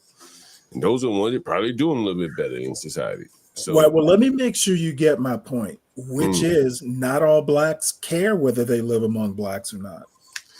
but I think the problem that you run into is that there's part of them that can't afford to move. There's the other part that have the skills to maybe help those people in the ghetto, but they're so afraid of those people that they get the hell away too. Yeah, it Okay, seems but like they why care is too that? much. Tell me why that's a problem again. The reason why there's a problem is because it creates a vacuum for Indians and other people that come in and exploit your community, right? Okay, I don't have a community. I thought maybe you were here. I've pretty much decided that the black community, at least if you're looking nationally, does not exist. Well, but if you think about There are pockets of black communities, but there are many black communities. There is no the black community. but I think wherever you look, the same problems arise, and we've shown. I don't think that's true. Okay, You would have to prove that to me. And so there was go ahead, Wicked. I was going to tell a story, but I forget what I was going to say. Go ahead, Wicked. No, I was gonna say, like Stanley said a second ago, that people don't care to stay, but they don't care to leave. You're Actively, breaking it up, seems like Wicked. they actively leave when they can. Yeah, they do. Can you hear me? And they don't necessarily care that they're. Yeah. Look, not all It black seems people like they do, though, care Stanley. whether they live among black people. Some do. But what I'm saying is, it push this seems black that shit from. Oh, I'm not fussing at you, Wicked. no. But what I'm trying to say, and again, Stanley, I promise you, I don't mean to be disrespectful at all. But it seems like they care to leave. Like when they get two cents to rub together, gone. Okay, and I will ask you, Wicked, what's wrong with that? Well, I think what's wrong with that, honestly. Well, let Wicked answer. Yeah, go ahead, Wicked. Well, it's several things wrong with it, right? And again, I'm going to be very blunt, so forgive me if I offend you or whatever. Don't worry about that. Just be quick. One of the things is kind of to be Brace's point, right? Where black folks will move into white neighborhoods and kind of degrade it to whatever degree, right? And second, they as a abandon- rule, do you have statistics on that? Is it all the time? Let him finish, son. Go ahead. And number two, they seem to leave their neighborhood behind, and their neighborhood that they You're left not behind. telling me what the problem with moving away is. I'm trying to. They Let leave him their explain. neighborhood Damn it, behind, man. What? And they seem to leave the neighborhood in a rut where it cannot overcome, and it leaves a vacuum, like John said, for other Okay. demographics. So to come in what? and What if it leaves a vacuum? Can I answer that, John? Can I answer that? No. Let me jump in, then I want Wicked to jump in. Here's why I say so what. I respond to this so what. And I've said this many times, and I'm going to say it again, and I'll say it again until I get tired of it. If a young boy come up to me with a cell phone, don't interrupt me. I really don't have a market for it. Nothing I can do. But if a young boy come up to a foreigner, a nigga from Pakistan and India or whatever, there's a market now created for that cell phone. And so when you hear young boys rob somebody over a cell phone, well, there's a market for it created by foreigners in their community that can ship those phones out to other people that find it valuable in another country. Now, I know it sounds trivial. Well, I don't get your point. Well, the Wicked, do you get my point? I think I do. I think it was what I was going to say as well, John. Let me explain. If I own the bodega in the black neighborhood, and a young boy walks up to me and says, John Galt, I got a stolen phone. I said, bro, what the fuck you coming to me for? I can't do nothing with that shit. It's a brick to me. But if I'm Pakistani and a young nigga come up to me with a stolen phone out in the bodega, I say, okay, cool. I give you $50 for it. And I'm bungling all these bitches up. I'm sending 1,000 to Pakistan. So now I've created an illegal market for cell phones. And you're saying because black people move away, this happens? Well, I'm saying because of the blacks that are able to run these businesses, that the Pakistanis and the Yemenis assume they're now able to run these businesses. The blacks could do it, or the blacks could at least. But do they want to? Well, let me finish. They could at least capitalize business and set parameters where they say, hey, I see you operating a criminal enterprise, or maybe they run it themselves. That would be the better option. But by the fact that they don't, and Master Kim talks about this with the illegal. Master Kim's an idiot. Right, but he talks about it with the illegal lottery in Okay, Georgia. can you tie it to people moving away? Right, so the people with the people with the capital and the ability in the black community come in, they leave, and then the Indians and other groups who have trade markets with external, foreign countries create a foreign market for criminality for the local. So you're blacks. blaming the people who moved away? No, what I'm saying is that if the blacks control their own communities, there wouldn't be a market for stolen Kias and Hyundais and iPhones. Okay, so what you're saying is blacks should not move away when they get the money to move away. What I'm saying is one of the consequences of not controlling your own community is someone else comes in your own community and maybe sell your ass some fentanyl because they don't give a fuck about you. Okay, well, John, let me answer that. No, hold on. I want to hear Wicked. Go ahead, Wicked. He lives in the multi. I wanted to respond to when he said, so what? What does it matter, right? Well, again, number one is very important. Let's not forget number one. Again, to be Ray's point. But number two, as to so what does it matter? Well, Stanley, unfortunately, Stanley, it seems that in the entire Chicago was split, for example, 3 ways, right? 1/3 Hispanic, 1/3 black, 1/3 white. But everyone's being victimized across the entire city. And Chicago's very segregated. In every neighborhood, they're being victimized by young black boys coming out of the black neighborhoods, right? And the reason they keep giving me as to why these boys are victimizing everybody in such a violent manner is that their neighborhoods are not invested in. There's no resources in there. Why don't the people with resources stay there and provide? Because they may not want to. Well, no, then nobody wants to, Stanley. Okay, I'm all for freedom of choice. If people don't want to stay in, if black people don't want to stay in their black neighborhood, why should they be chained? Let me. Wait. Don't get mad then, Stanley, when people point out the reasons why they don't want to Okay, stay. dude, I'm not mad. I'm asking you why I can't have my freedom of choice. All right, let me answer the question for you, Stanley, because it's not by individual. Every individual has their freedom of choice. It's fine. But somewhere within every group, there has to be some minority of people that take the entrepreneurial bent to go and basically do business in their own neighborhood. That is the void that other groups have filled in black neighborhoods. And as you heard about Master Kim, even on this stream, we showed you from one generation to the next. The first generation owned the business, passing on to the son. The son didn't want to do with it, anything with it, because he was a lawyer. He said, I want to sell the business. Okay, so you're comparing his history, Korean's history, to Black American history. We never had that opportunity. First generation passes to second generation, etc. The histories are different. And part of the reasons why we don't have it is that a lot of blacks, honestly, in my opinion, they are too afraid to do business in their own communities. And I disagree with you. Okay, fair enough. Right. But we've heard on the stream of people that said they are. I don't care if I think they're wrong too. No matter if he's wrong, he's made the choice now. Well, no, it matters if he's wrong, at least to me. But Wicked, there was a guy that called in, he lived on 79th and King. You know what it is, Wicked? Yeah, it's the South Side. And he owned the business, black guy. He said he would have nightmares due to the blacks breaking in his store. That's what he said. Yeah, I mean, look, listen.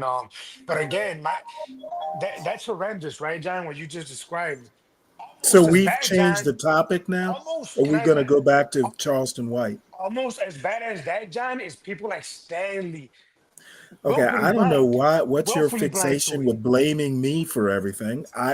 People like Stanley. Are there a Yes, lot of people like people? you. Are there a lot of No, people like me? yes. As a matter of fact, there is. As a matter of fact, Okay, well, I think your experience is limited to Chicago. you're a typical I'm gonna brother, guess Stanley. you don't know much outside of Chicago. You're a typical brother, Stanley. No, Typical. you know what?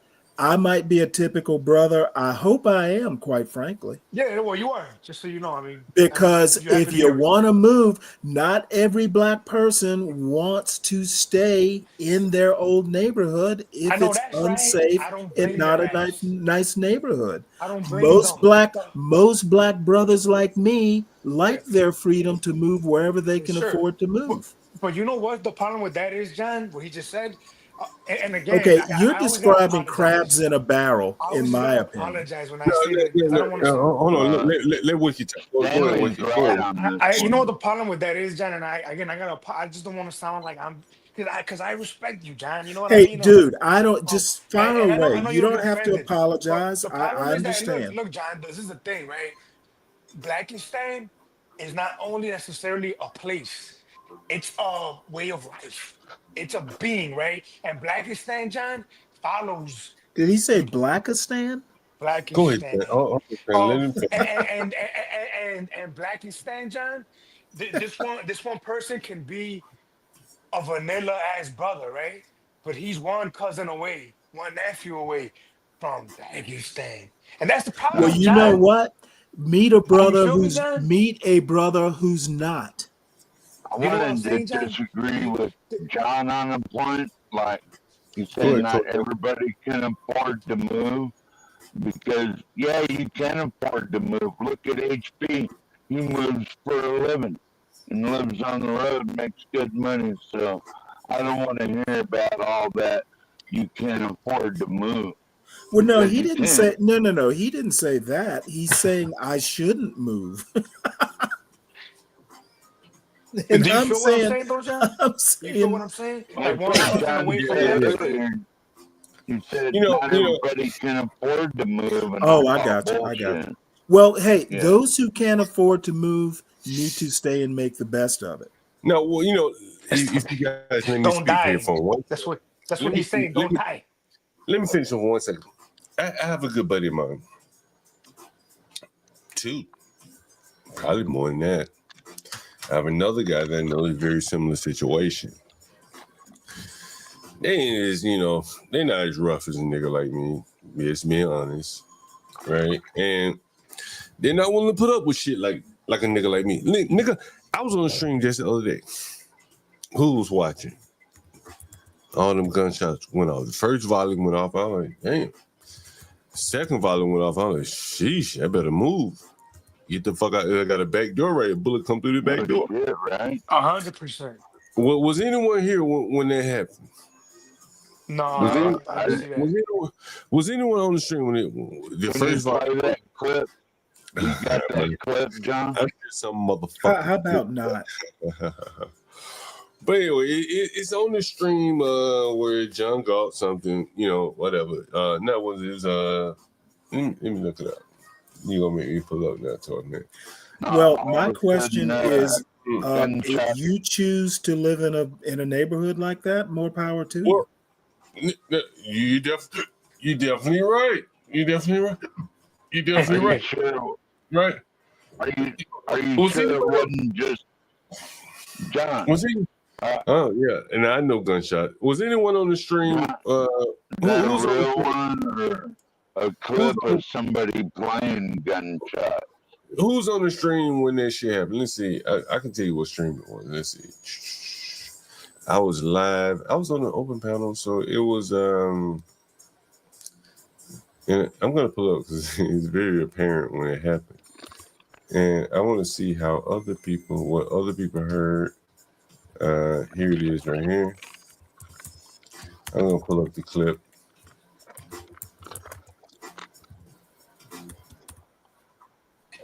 But look, John, it goes without saying, right, brother? Being in the profession that I've been in, God, John, there's plenty. I Well, there's a believe you, few. John. There's a few black men, right, John, that I would trust my life with. That I don't have a choice but to, and I gladly will, because they're good men. You feel me, John? But Yeah, that yeah, still, yeah. the point You were still in the remains, though. military? Words in that, Stanley. Okay, Words. my point is that I've depended on white men for my life. So Yeah. what? But again, Stan, this might be a point that it's just about. It'll go over your head. Don't worry about it, No, Stan. no, I'm no, talking to no. John. I've been in the I'm talking to military, John. so what you're saying is not unique. Yeah, yeah. Like I was saying, John. Do you feel me? I get you. Yeah. I mean, just because you hear me say the real shit I say, Motherfucker, you I don't don't take away say from shit that's look, look, real. look, It's look, real John. for you. Look, John. This is the right, Yeah, right, yeah, Stanley. Look, yeah. John. I'm telling you, it's Look, John. real in Wicked's world. It's not real in Stanley's world. Hold on, Look, John. Stanley. Let him get it Yeah, out. What look, he's trying to say. look, John, and you know this already, John, because I make it a point to remind the world as well. You know, I regularly fuck with what we call the realist race realist. I can tune it. You know what I mean? Yeah, yeah, He, yeah. I keep it all the way real, man. I is a Well, very thank God insightful dude, John understands. but because John, I was seeing this behavior, John, for a long time, right? And and he just kind of made it more like easy to like understand, right? When you break it down to just genetics and DNA, it's just kind of easier. It's kind of easier to accept behaviors, John. You know, Yeah, yeah, it when makes it like when you Yeah, see yeah, these yeah. women Your celebrating after their understanding of kids genetics is after their impressive. after their kids were murdered in the worst way and they're celebrating, it's easier to process that when you look at it from that way, right, John? Think about it. The one lady who her kids froze, horrendous death celebrated. The one lady who her daughter was gunned down like a gangster whose name was Mancioni Louis the no nose Brabasco, right? Her daughter got gunned down and like a gangster, dude. She's out here celebrating. It's Well, can easier I to grasp that, John, if you just unfortunately accept it comes down to DNA, bro. can I We make behave. can I We make be an observation though? yeah. It's always the motherfuckers who have no clue about genetics or biology in general Yeah. who have the most to say about it. Yeah, for sure. John, look, and let me land the plane with this, John. Let me land the plane with so you could feel where I'm coming from, John. So there was a story that broke, It's I think landing at yesterday, right, national. John? In Mexico, not in America, which is what I mainly focus on is America, right? But in Mexico, right, John, they discovered a ranch where one of the cartels they discovered 200, at least give or take 200 bodies that were people that were killed there, right, John? John, mm, in that ranch, John, they found an altar for like gods and saints. Who does that remind you of, John? Our ancestors. They, We are they Oh, we take are the Jesus Christ. John. We them are the descendants of John. cartels have taken bodies. They've taken bodies and John. smeared them. Their John, Well, I guts guess all we've over moved on to John, town. cartels then. John, do you get my point? What I'm getting at as far as these Hispanics, John, these Mexicans behave like are Hanging behaving like from their the bridge. ancestors, John. John, I've read Whose books. ancestors? Do you feel me, John? Do you feel where I'm going with yeah, this, I brother? get what you're on. Yeah, yeah, yeah. Yeah, it's kind of hard to talk to you when I Stanley is feel over you with here. it. But my point in saying that, John, is it's easier for me to really like process that when I just look at it's in our genetics, Can it's in I our can like I ask a historical question? DNA. Go ahead, brother.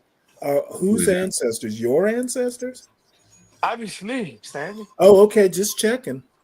You Yeah, said the ancestors. I thought you meant the ancestors for everybody. no. Again, everybody knows that the Aztecs and that No, of Mexico. how about I'm obviously not on your level, so help me out Yeah, here. yeah. So long story short, guys, everybody knows that the Aztecs and some of the other empires they used to sacrifice people in front of altars to the gods, right? That's what these Until the Mexicans were Spanish doing, stopped John. them. John, I shit you not, brother. I've seen so many stories of the military doing raids, right? And when they go into these houses, they'll find altars with like hands, with heads, with ears. They're sacrificing Oh humans to yeah, their gods, John, like their ancestors, they brother. they It's our put them in the DNA, John. walls to hide them. Do you get what I'm saying, John? I mean, Yeah. now I know it's a very base, very simplified. It's more complicated than that for sure. But in a nutshell, I think it's fair to say that. I think. And same thing goes with some people. They're Like John, satanic. some people historically, John, like, if it wasn't for the white people, John, the population in Africa wouldn't be as high as it is, right? Yeah, Because I think life you're is right. more like for the people. It seems life was more like not as like valuable. You get what I'm trying to say? It was. I mean, and it kind of feels like were that. those white people like Be Brave? Maybe not as fat. I don't know. Okay, well here's the reason I ask that. Be Brave is not the best of the whites. So being fascinated with him is I think he'll beyond tell you me. that. I think Be I Brave was call well Be read. Brave, I literally call Be Brave a stolen valor white because he hasn't Be invented a brave lives goddamn, on your he brain, has not invented a Stanley. goddamn thing. I've never heard Be Be Brave claim brave that he was one of the lives better on your whites. brain, Stanley. I've never Like heard you him I'm claim he sorry, was one of the what, better already whites. Wolfman? Be brave lives on your brain. No, Can't no. stop Be talking Brave, about Be them. Brave is, you know what? You and Be Brave have a lot in common, actually. I never heard Be Brave claim he was one of the top tier whites though. Not once. Oh, no. He just wants I hear him talk about our culture when he's talking about white culture all the time. Believe me, he has done nothing to contribute to his Right. culture. But I think it's fair for Be Brave to He talk he is about. he is a stolen valor white man. He is living off the glory that all the other whites who Maybe have so. done shit. Maybe so. He's coasting. All of us, if it's fair to say, all of us are. But to be fair, No, some of us actually have contributed. John, Salute to the panel. it's Salute fair, to the John, for chat. Be Brave to talk what he talks What's when you up, have these Ignorant? kids Be Brave going is in full of there shit, doing and and he robbing knows people, that I John. think he's full of When shit. you have a black kid doing and robbing people, it's fair for an old fuck like Be Brave to talk about me. It's Be fucking Brave is fair. an idiot, and he has done nothing to contribute to white culture. He has been a taker from white culture, not a Okay, maker. I'm not gonna argue. That's not that. Why would I argue that? You Chief? can't Whatever. argue it, so Okay, don't. fine. You win. Ask a question to the panel. What's up, Ignat? Hello, Assalamu salute. alaikum. So basically, in the Mexicans' DNA, you guys genetically steal people and hold them for ransom. So you genetically do that because that's a part of what y'all do, right? I mean, Hold on. Let me respond to that. Hold on. You genetically Hold on. Can make anyone find that clip of where the motherfucker was shooting in the back of my house? I had to step away from the stream for a bit. Does anyone remember that? No. It was the other night. I think the stream was looting is more effective than a black economic blackout. And shit, the motherfucker was shooting so bad in the back of my house, man. I had to step away from the stream for a second. By the way, okay, John, can I- it's like you being in a crack house and you're complaining about smelling crack. Right? That's what you do. Can someone find the stream? Hey, John, the economic blackout, by the way, I actually don't know the ins and outs. I thought that was ridiculous, too, for the record. Nigga, ignorant. Nigga, I want to be able to shoot, too. You can. Take your ass outside. Just go out behind your house. So when I see that they don't call the police, That's what I did. When I see that they don't call the police after 10, 15 gunshots, you heard me on the stream, nigga, I get emboldened in my damn self. Well, see your genetics, John. You black. You know you want to shoot a nigga. But see, I don't run from it. But see, Don't go out and rob a liquor store now. You acting ignorant, bro. No, nigga, but the difference between me, a lot of young niggas, I embrace that shit. Nigga, I don't run from it, nigga. I'm a nigga. I be on niggas be Hey, asking. you know what? More power to you. We need more like you. People ask me all the time. They be like, "Yo, bro." I get rolling sometimes talking to some of my niggas on the phone, and they be like, "But John, are you a nigga?" I say, "Yeah." Now what? Moving on. Shit, I can talk to you straight about this shit. And when they want to say, well, you won, I say, okay, yeah, I am one. Now I'm what, nigga? I done been in jail with these niggas. I done seen them in their lowest element. And it takes a different type. I'm being honest with you, man. You know what I'm saying? A lot of people, like, bro, I got a fucking kick stream, Stanley, honestly. Let me order some beer real quick. Y'all niggas oh, man, let me see. You got a Twitch too, John Galt. Yeah, but on the kick stream, I think you'll hear it. You gotta go live on Twitch too. Yeah, we do. We're live on Twitch right now, Tony. We're live on Twitch right now. That's it. But a nigga was a nigga can't think. Let me see if Costco's. Is Costco still open? Ooh, Costco's still open. Give me an order from Costco. Big case. Big drink. Wait a minute. I don't You know nice. I wish Georgia could be that in life. You know what's fucking crazy? These some bitches won't even deliver to my neighborhood. Ain't there about a bitch?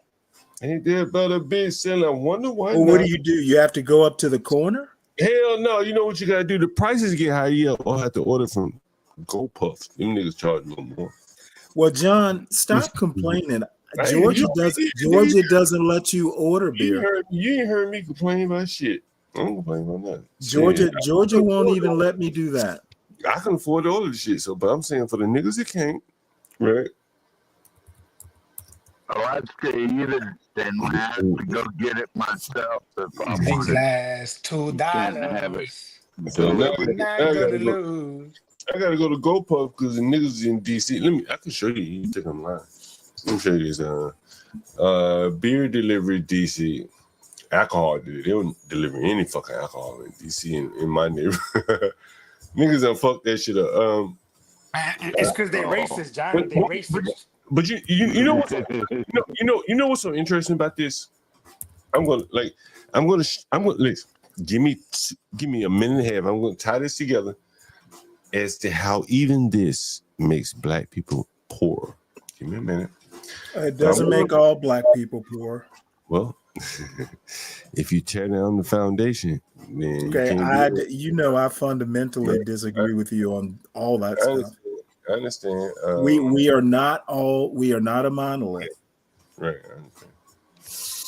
I know that's right. Oh, you're gonna Jay Boogie suggests you get a pizza too. No pizza. Like a nigga, I'm very, very picky about what I eat, man. Very picky. What am I going? What else I was going to? GoPuff? Beer? I got some whiskey right here. Should I drink whiskey? How much whiskey I do? Let's fucking go, John Galt. This will carry me through the night. This will carry me through the night. So no beer. No beer. That's a shot or two in there. A drink or two. Damn it, this more shot. That's a whole night right there to it, man. You put this shit in that, you're gonna be all fucked up. Sometimes that's when I'm at my best. Man, I be watching Art Nation sometimes. That nigga be getting fucked. What was it? Academics. That nigga be getting fucked up on the stream. But you know, I can't get his fucked up. He does. But he does get fucked up on it. Anyone watch Academics? Anyone You're a goddamn man. You can do what you want, man. No, I can't. But I can't hold it down the way he does. Anyone watch DJ Academics, by the way? Yay, nay. Yay, nay. No, yay, nay. Who? DJ Academics? I've watched like 5 minutes. Like he covers a lot of topics. Primarily, it's mostly rap and shit. And he uses OBS, and so you know, I like the way he conducts his stream. He has some call-ins and shit. You know, I wouldn't say I didn't even bite off him on the call-ins because I bought the road before I ever saw his podcast. He is, but I think he's a very, very smart guy. He can distill topics very cleanly, you know, and he hits a couple topics. Anyway, that's DJ Academics. I like Academics. But he's taking a lot of heat, man. A lot of the FBAs, ADOSs, whatever the fuck they call themselves, don't like Well, him. they're two different groups. Yeah, but you know, I think they all kind of coalesce around that they don't like him, and so, I think they're trying to hit his numbers a little bit. But anyway, what was I saying? The delivery drivers. Excuse me. No, Uber. John, I didn't have a problem with what you said. You black, you can say whatever you want about black people. But when you got these Mexicans up here, these wetbacks up here. Oh my Lord, Fajita he's gone. making, He's not here. Tortillas folding. Why do you want to talk about him? He's already gone, ignorant. Why didn't you say that when he was here? Well, that's all right. That's all right. Lost connection. He can hear, bitch. You ain't his just consigliere. I talk about be brave when he's not here. So yeah, listen, man. I was checking to make sure that's not your Hitler picture again, ignorant. Because I think they come here like they know everything about black people. Like, oh yeah, there's three. oh over yeah, here. it's really annoying, isn't it? It's annoying. Like, you Mexicans ain't even seen the nigga. If you did, you ran. You went and got chips or extra sauce or something. Like, come on, get out of here. I did time with him, so I think I know black folk pretty well. I think you don't. You know, criminals. If you did time with them, they are criminal. They were convicted. Those are convicts. That's what you know. You know, convicts. See, that's the other thing. It's like you know one or two black people, you know all black people. That's just fucking ridiculous. Well, you know, Stanley, I think, you know, like we saw on Pop the Balloon the other night, I think it was very indicative of how a lot of black people are. As I said, there are like 3 or 4 legs to the stool of culture. Music. Yeah, okay. Well, Music. people like you and John Galt, Stanley, you're an exception to the rule. As a matter of fact, that's where you go wrong. You think we're exceptions because you don't know a lot of black people. I know more and more. No. You're not. You know what, 12th man? I'm gonna let you natter on because I know I'm right. Why are more and more black folks? Don't fucking ask me questions. Just make your statement and be done with it. I'm finished, Stanley. Go ahead. No, I'm done. You go ahead and say what you got to say about black people, and you know you'll learn when you meet a few more black people. Anyway, guys, Baltimore is having this Artscape coming up, and I want to share with you the lineup. And here's Baltimore Mayor and Nelson in the lineup for Artscape. Fantasia as our headliner on Saturday night for Artscape. And on Sunday, we had the incomparable Tanner Adele, who will be blessing the Artscape stage. And then for our headliner on Sunday, the man now of Masked Singer fame, we will have Robin Thicke join us for Artscape. On Saturday, we will have opening up on Saturday, the renowned hip-hop group Little Brother will be joining us. Fonte and the crew will be here on Saturday. Also, I don't want any shirts going over anybody's head as Tweet comes to perform Oh My on Saturday at Artscape. And of course, we'll be blessed by the wonderful Fantasia. I like her. Oops. What's she say? Oops. Is that the mayor, John? That's the mayor, Afro Man.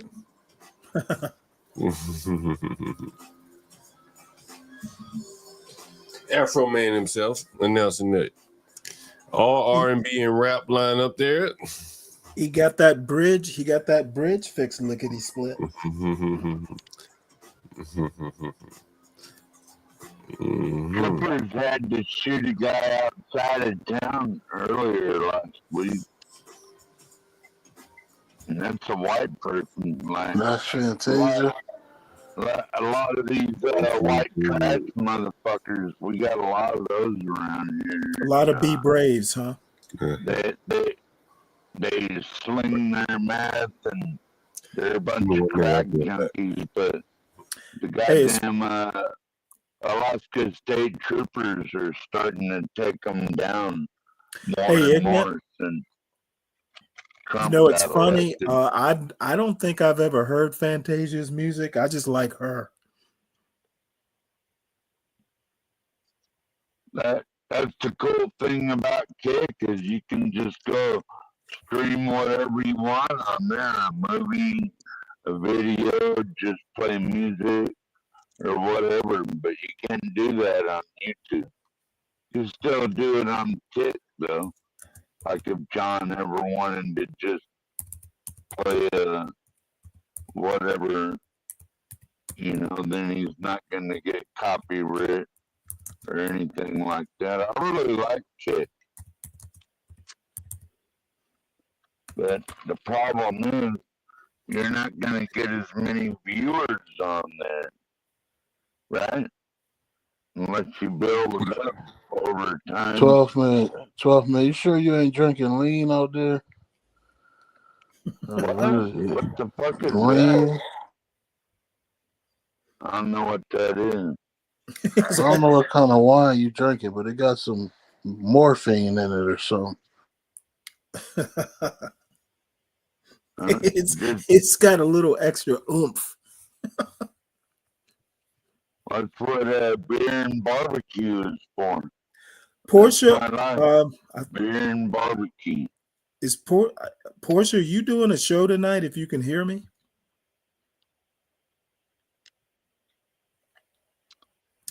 All right, Ignat. I guess John will be back. What's going on?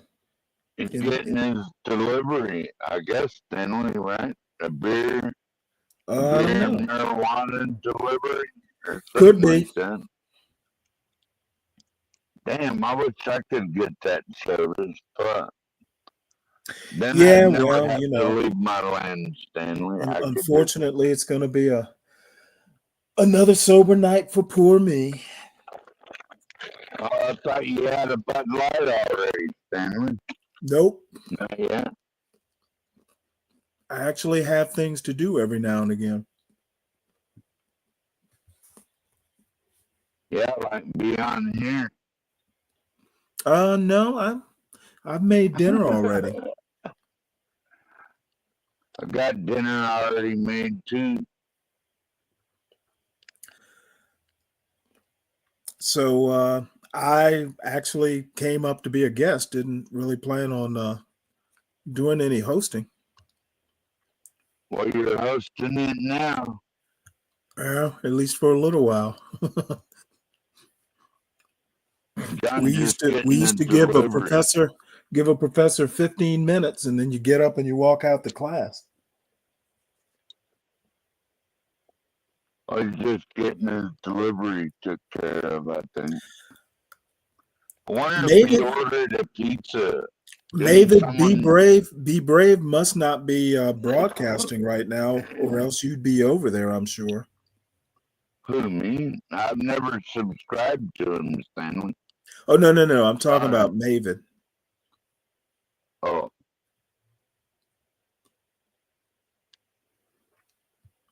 Let's see. Be Brave's show tomorrow is good, decent, low-income black folks are cannon fodder to the leaders of the 70%ers. God, this guy's a fucking idiot.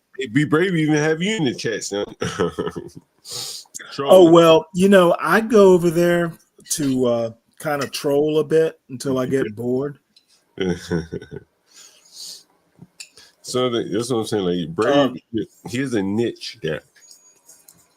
What is his niche? Not many people will fill it, Well, what? Well, I mean, people like Wicked will. I'll be honest with you. Be Brave. He has to have a niche because that's dude is just like he doesn't have a very good. He seems to think he has a good sense of self, but if he actually understood how others seem, like others like me, I'm just like, dude, you've had you since if you are claiming to be a bottom feeder, don't rise above your station because you can't.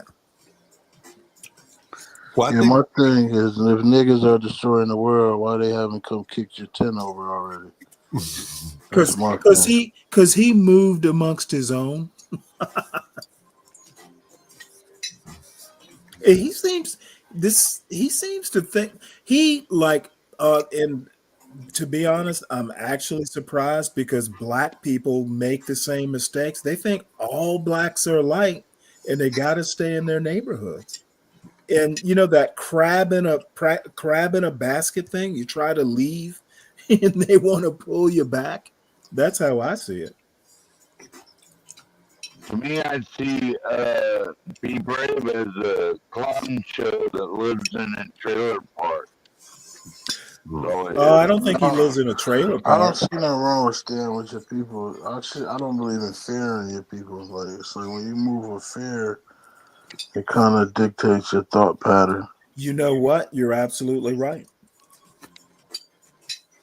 That's why the military, to use an example, trains constantly. So, you basically get so trained up in, something in particular that it becomes like second nature.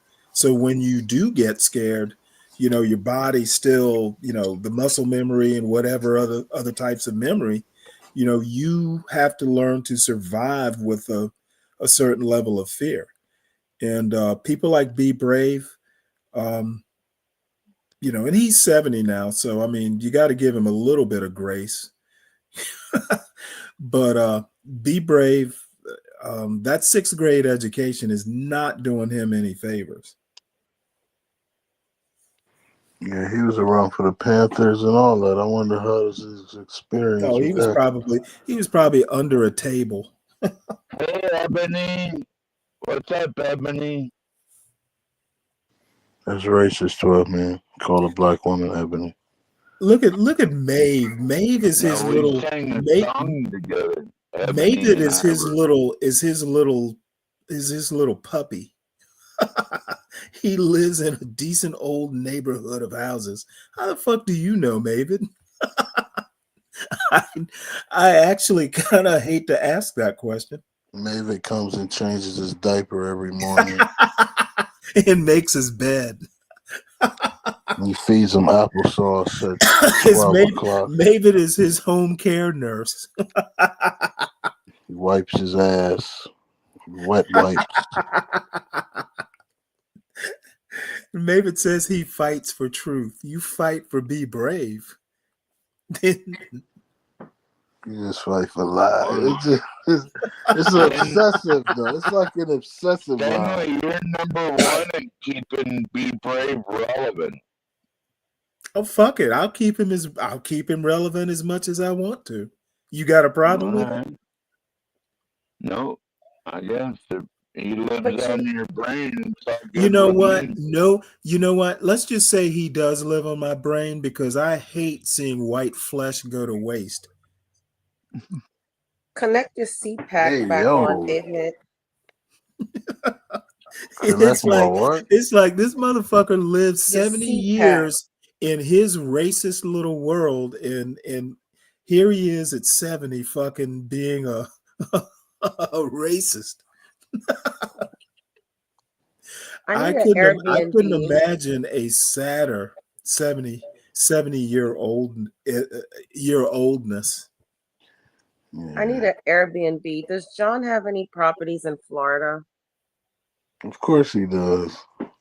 Would you like one under the water, or you could probably find you one? It's on a bridge. And no, I need an Airbnb. I need to host something in May. My daughter's graduation. Oh, that was just dope. Will you a rec hall doesn't work? Well, I have family coming over, and us being in an apartment right now, it does not work. I can have them stay with me. You can't. There's no clubhouse.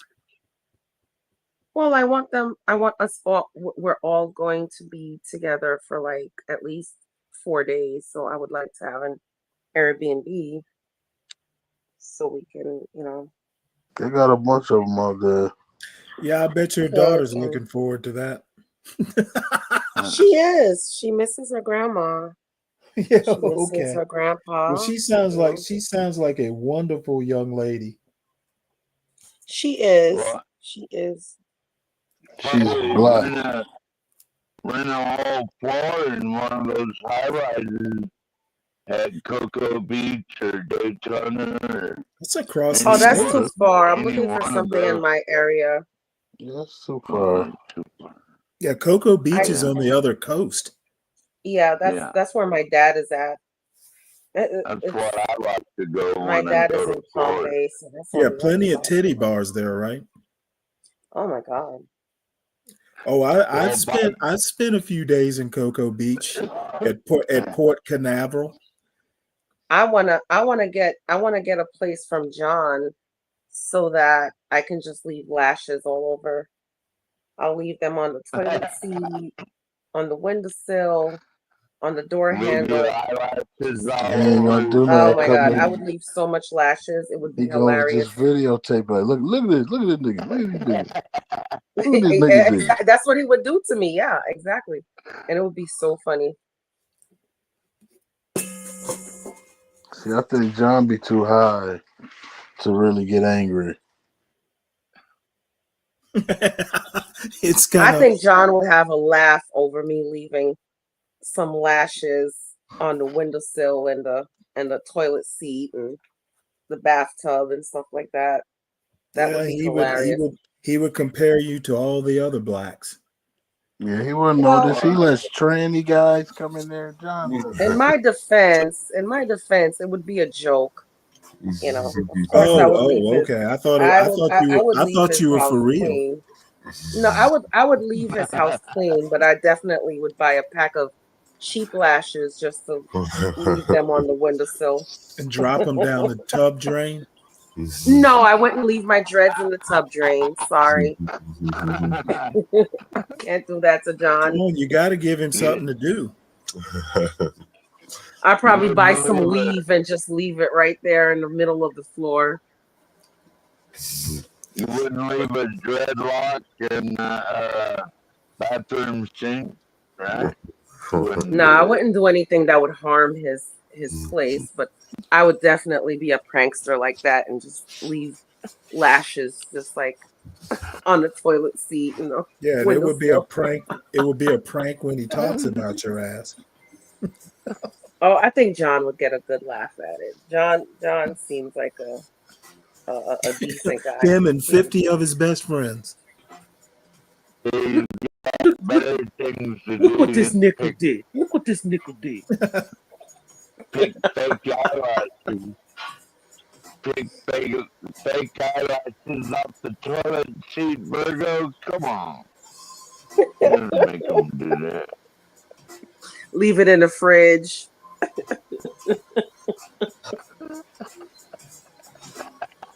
yeah, John, you should just sell that. You crack Complimentary. Complimentary eyelashes. Complimentary weave caps. I'll give you a discount if you buy some eyelashes.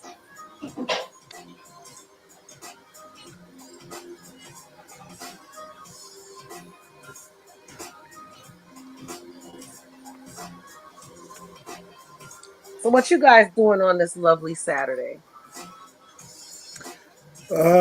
Mostly I mostly came up here for Wicked, and he's gone now, so I'm just kind of treading water. I'm about to cook in a minute.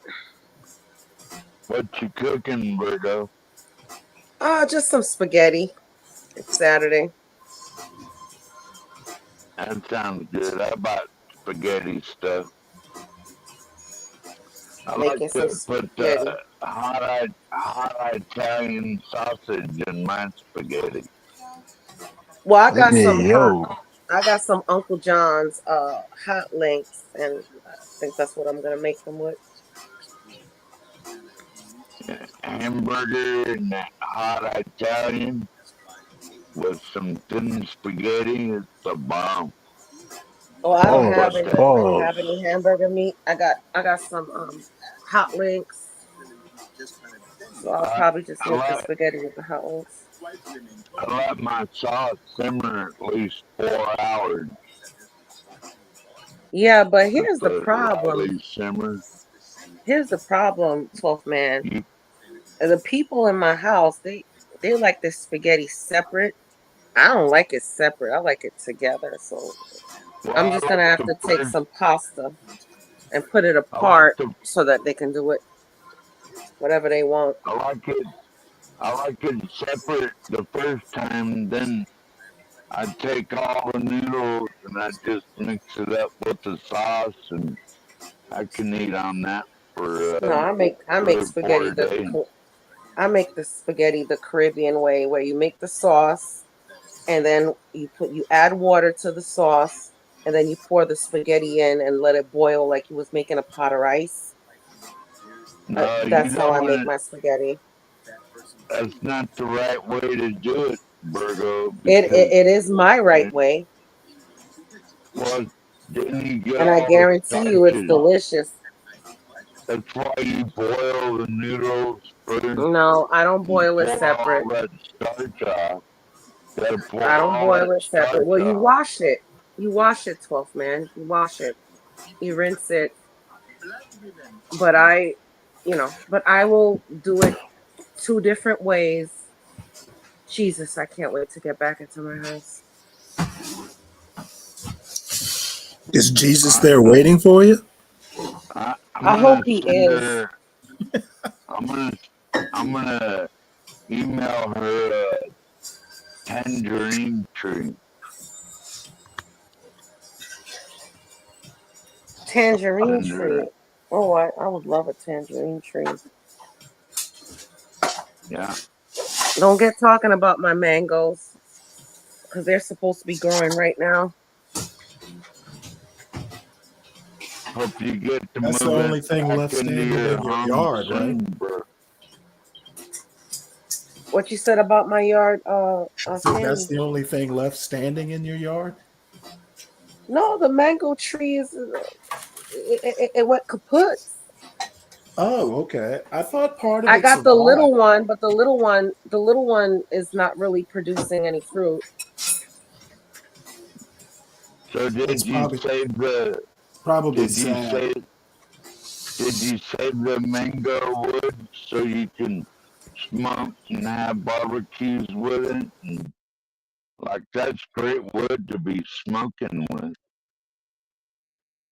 Oh, that's a good idea. Yeah, they've done some work in the yard. They came and cut down a couple more uh stuff and bushes. I lost all my flowers too.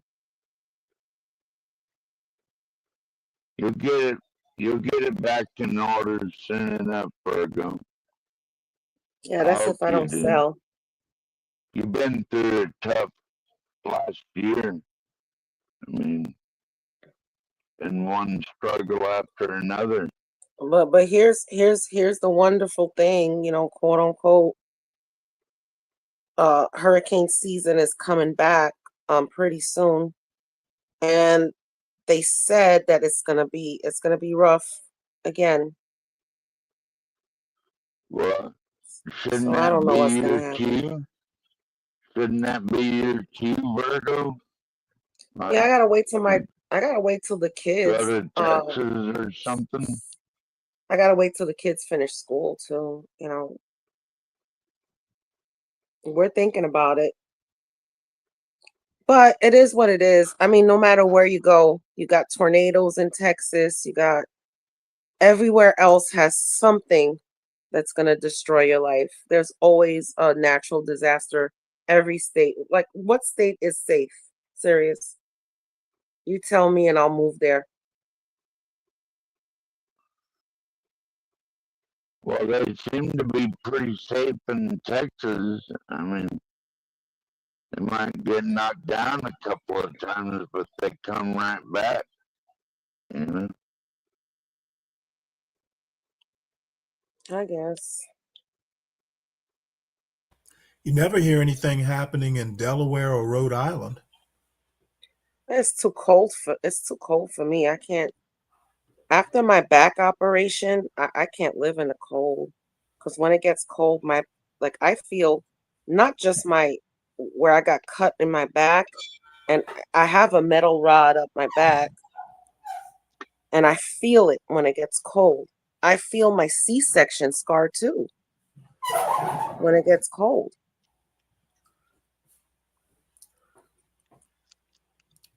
Well, that's a lot of information.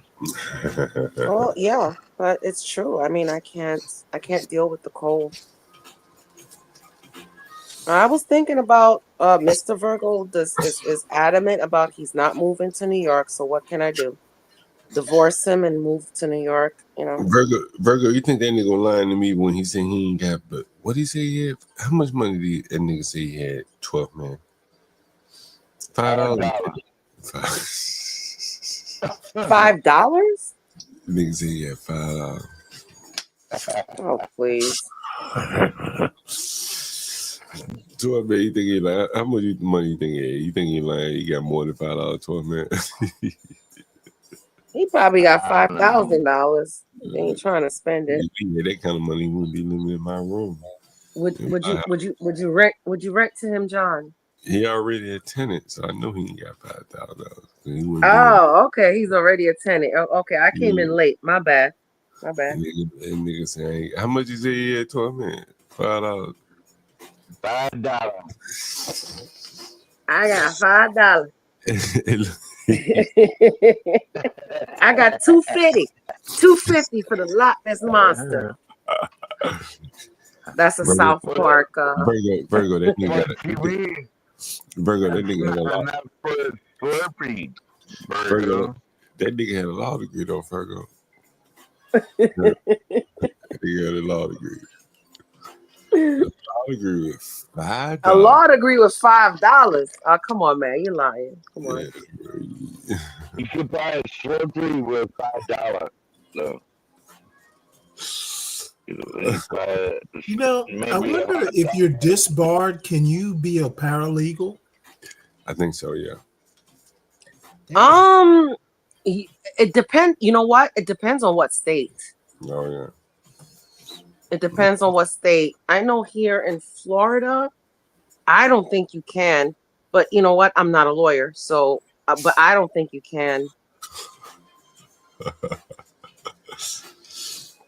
Like honestly, you know, as I keep trying to tell you guys, you got a nigga with $5. $5. And you got motherfucking immigrants coming here with thousands of dollars, good jobs, 2 jobs. It can't help but be conflict right there. Like, come on, you expand your mind, and you can see where the conflict would arise right there. This nigga got $5.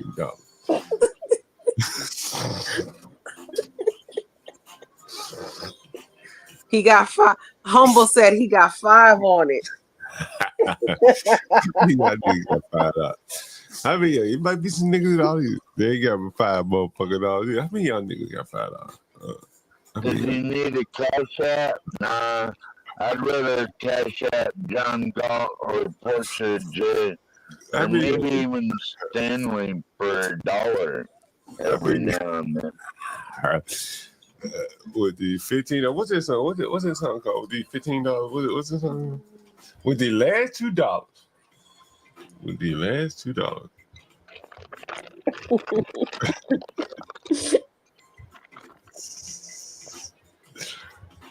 With the last $2. Anyone know that song? Stanley, you know that song I'm talking about? Stanley, you know that song I'm talking about? No, I don't know it. The only song like that I know is what is it? Rooms for Rent for 50 cents. Oh my God. King of the Road. This is even better than that, Stanley. What you mean rooms for rent for 50 cents? You don't remember King of the Road? You don't remember this sounding? You don't remember this sounding? Hold on. Let's see. You don't remember this sounding? Hold on.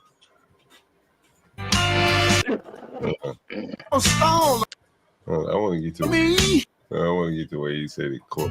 I don't think I do. $2. No, I don't remember it. Who's it by? Time I see. The last $2. Who's it by? Johnny Taylor. Guess what I want you.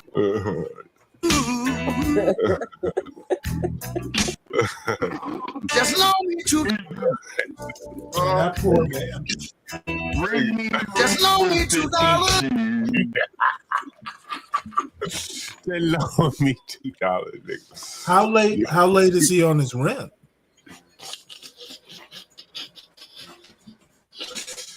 Ooh, man. How late is he on his rent? Like a week. You know, he like about a week behind. How long has he stayed with? A week. Oh, that nigga been here a long time. He been since like January, paying week by week. And he started off day by day, and he worked his way up to week by week. You know, Rod says she knows this. So he's week by week, and he's a week behind. Right. So can you legally kick him out? Shit. Hell yeah. I don't worry about the legality with him, man. He gets the fuck out. And live stream it when you kick him out, John. Live stream that shit. You been listening? I mean, nigga, bro, man. Like, that's gotta be illegal. Nigga tell me like, yo, he like, I said, nigga, how you eating if you ain't got no money? I showed you who you work for. Nigga work for a black ass law firm. They ain't paying. I said, nigga, how you eating? He said, nigga. He said, well, I signed up for SNAP. Law firm. Nigga, a lawyer. Now he on food stamps as a lawyer. Right? Now, here's the thing. Like, this is what I'm trying to explain to people. As an American, that's his reflective response. I'm gonna give me some SNAP. I know what's my rights, he go get SNAP. Now, some of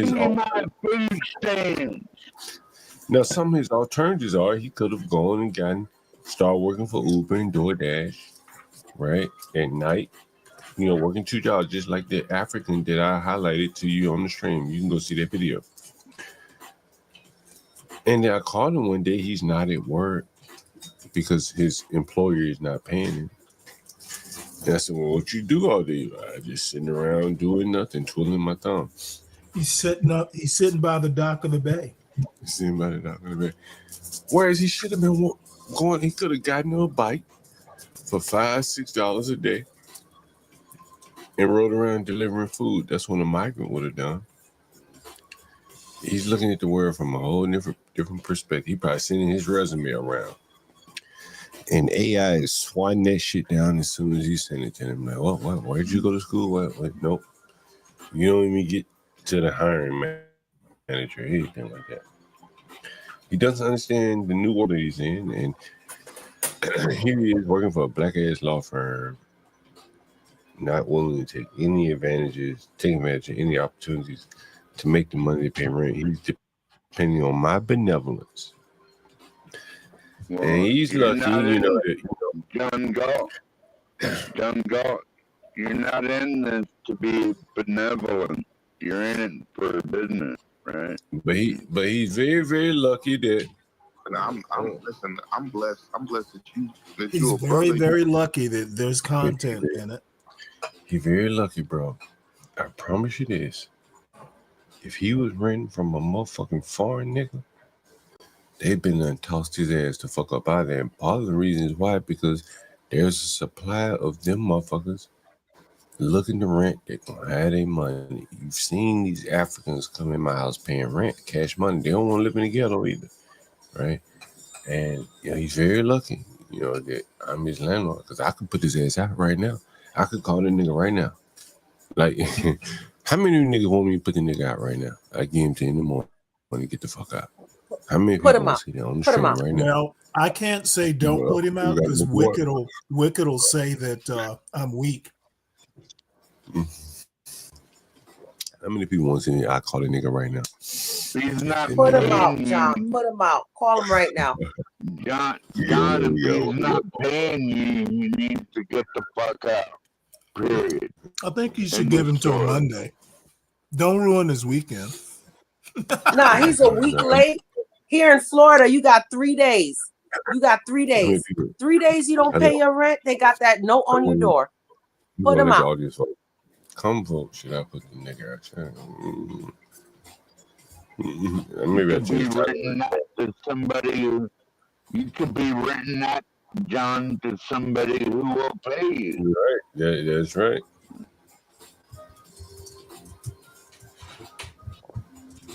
You gotta do what you gotta do, John. I hate to sound hardcore, but that's the way it is. I'm with Virgo.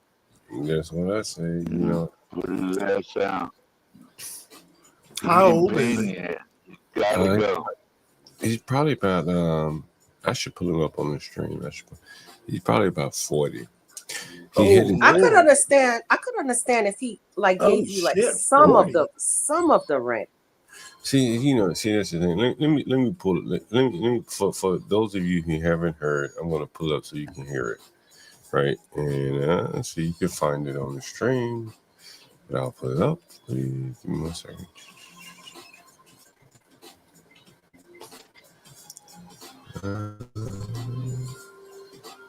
I want you to listen to this, honestly. It's very instinctive.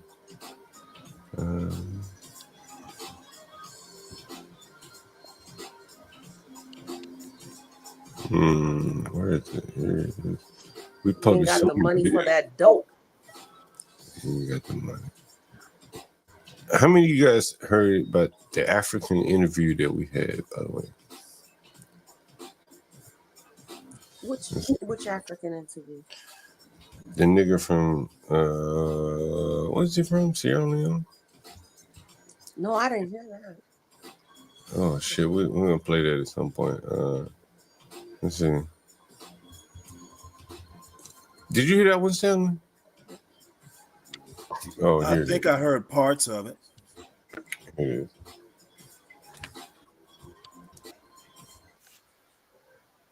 Hello? Hey, how are you? All right. Hey, you know what? I never got your name. What's your name? John. John? Okay, Yeah. John, can you, I have the cash tomorrow. Tomorrow? Why you don't have it today? These people, man, I'm so fucking tired of these excuse my French. I'm so tired of them, but So how you gonna have it tomorrow if you don't have it today? no, I'm going down to get the cash tomorrow. First thing in the morning.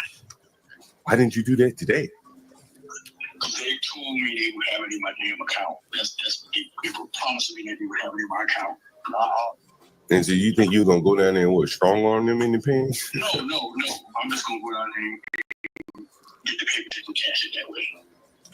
But how do you know they're gonna have a paper check for you? I'm assuming they will, because I mean you haven't paid me any other way. I mean, but you've been doing a lot of assuming with these people. Hell or high water, I'm getting my money tomorrow. Oh, I mean, are you still working for these people while they're not paying you? For me today. Oh, Well, they haven't paid me.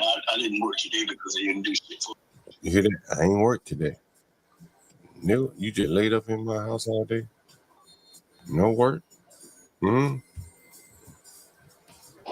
Today, but I'll have it tomorrow. What do you work? I work for a law firm. And they not paying you? Man, let me tell you about law firms. Some motherfuckers are shiesty, and I fuck around that much. It's a big one or a little one?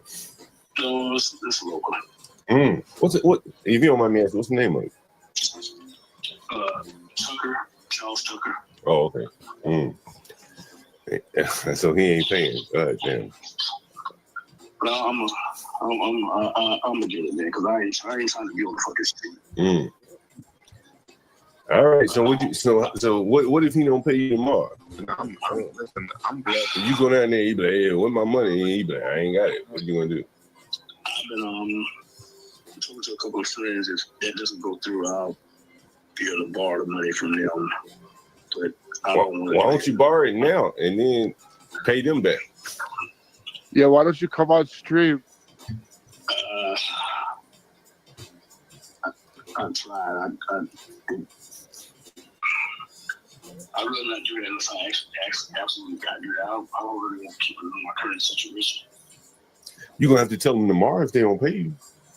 No, I ain't talking about y'all. Fuck him. I'm talking about my friends. I gotta tell them tomorrow, instead of being homeless, I do that, but I'd rather just get the cash tomorrow. Yeah, and pay that way. Is it a black dude lawyer or what? It is black lawyer. Oh, okay. All right. Let me know first thing in the morning, man. What time you going down there? I'm going down there at 8. Get over at 9. I'm going down there. I'm leaving here at 8. I'll be at this place at 9 because I got to catch the metro. All right, sounds good, man. All right. All right. Suffice to say, he didn't get his money. Still hasn't gotten his money. It's like, I'll tell you one thing, John. This Sometimes, guy's John, they don't lying. want to burn that safety valve. What do you say? This guy's lying because I'm gonna tell you. I'm gonna tell you what. Working in the accounting office, there's guys that get bonus money, and if we don't have it by Friday, we tell them we don't have the bonus money. Banks don't open on. Accounting offices are closed on Saturday and Sunday. So if anything, he's gonna have it for you on Monday, if he even gets it. If he's even telling the truth, So I think he's lying. No, I don't think so. We'll see. Because he paid consistently for a long time, and then he fell off. I don't think Maybe he got fired and didn't want to tell you. I mean, well, it could be that he got fired or something like that. But I think he's making the best effort within his mindset to pay the rent. He should go out and get a bike, drive Uber, some shit like that. But he doesn't do that. That's what the migrants would do. I've shown you here on the stream, migrants making $1,100 a week riding a damn scooter like what I got. I paid $800 for the scooter. You can make that back in 1 week in DC. Anyway.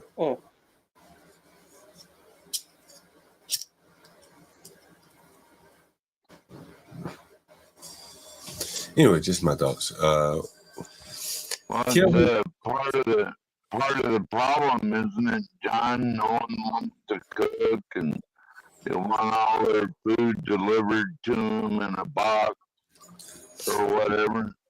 Man, I gotta show you guys some refrigerators. I went in the refrigerator the other day. It was like stacked with like prepared goods. Seriously.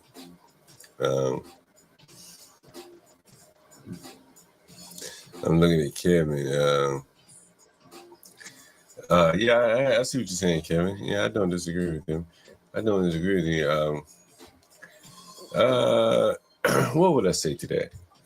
Other than I don't disagree with you. What I would say is that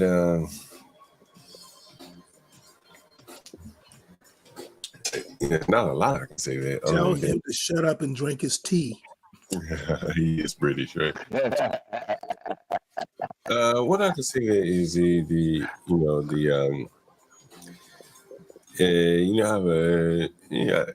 I've talked about like moral majority or the moral authority. My tenants on the stream. I'm not sure if you remember, but I've had a couple on the stream, and I think for the most part, if you treat people fairly, they're gonna treat you fairly. When they feel like you just gouging them or something like that, that's when they start to like lash out. But most of my tenants, by and large, most of them have somewhere else they go and they pay me voluntarily. So there is that. I think the problem arising when you have people who don't have anywhere else to go, yet they don't respect where they live, then you got a real serious problem. Real serious problem. As a landlord, I mean.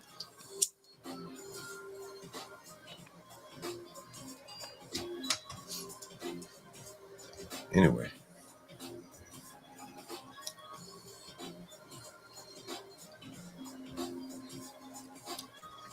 Has Kelvin ever been up on a panel before, Sam? No, he hasn't. Never? No. I don't know what that's about. They don't allow. I think part of the problem when I'm on, I think he's actually, they're 5 or 6 hours ahead. So he's usually at work, I believe. Well, there's no excuses right now. It's about 11 o'clock. Kelvin, why don't you come up on the panel here? I want to hear your British accent. That's right. We like London's accent. Mm-hmm. We'll have Virgo compliment your accent.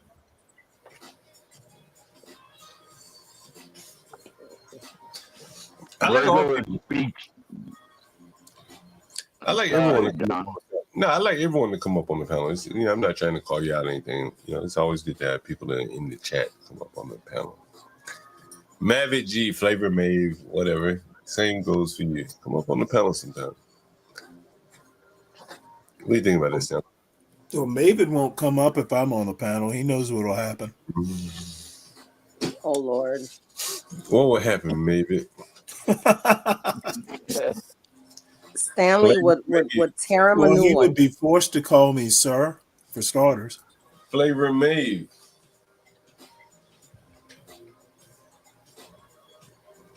Well, we'll have to start He would Stanley. actually, in all honesty, he would need Be Brave. He would need Be Brave to hold his hand.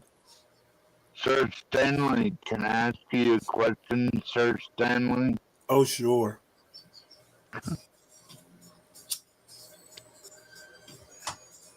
I'll leave that up to Virgo.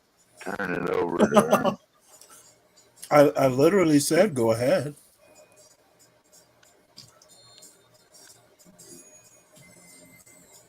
Wait, I never used the B word, Flav.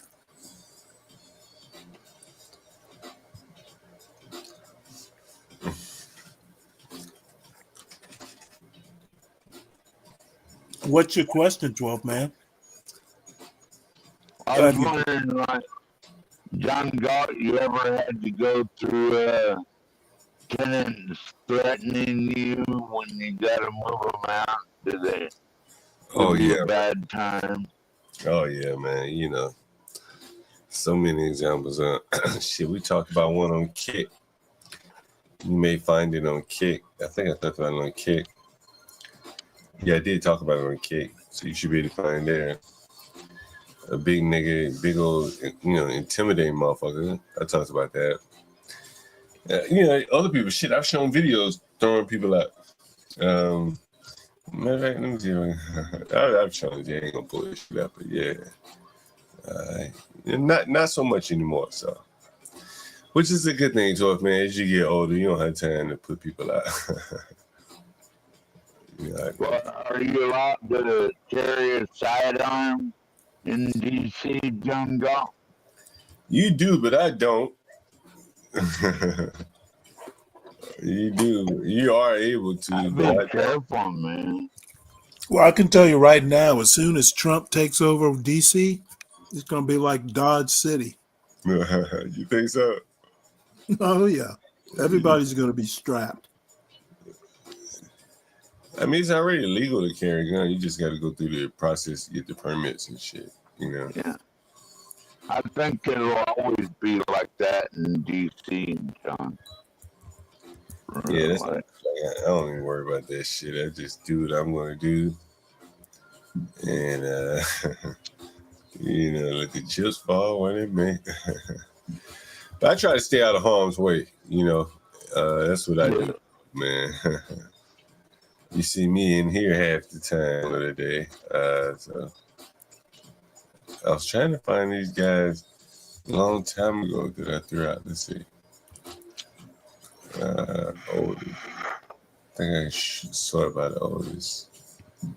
Yeah, let's see.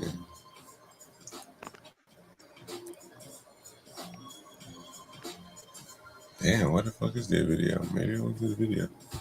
Maybe it was a live? It wasn't a live. Oh, someone, damn, Wicked is gone. But I had this picture of this COVID ticket. Damn, I could show it to you. But anyway, I'll look for it another time. Stanley. How's your son enjoying Georgia Tech, Stanley?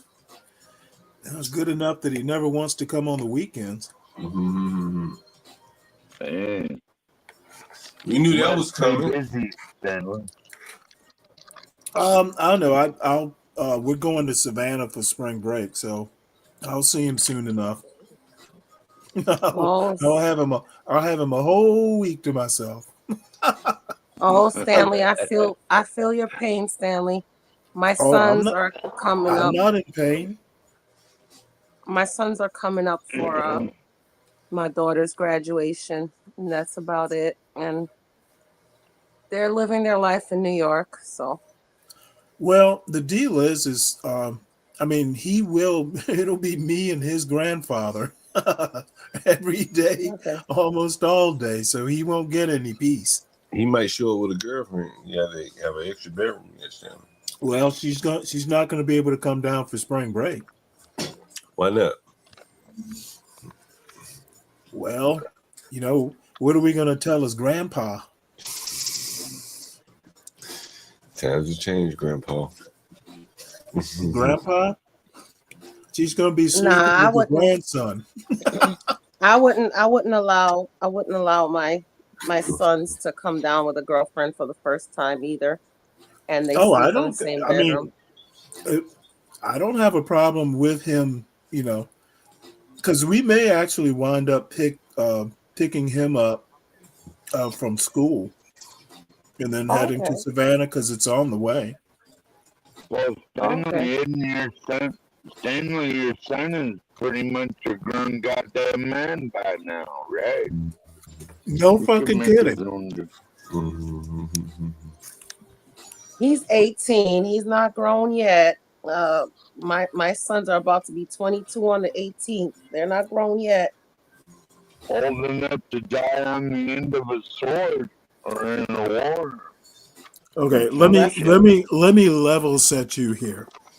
Until that happens, Yeah,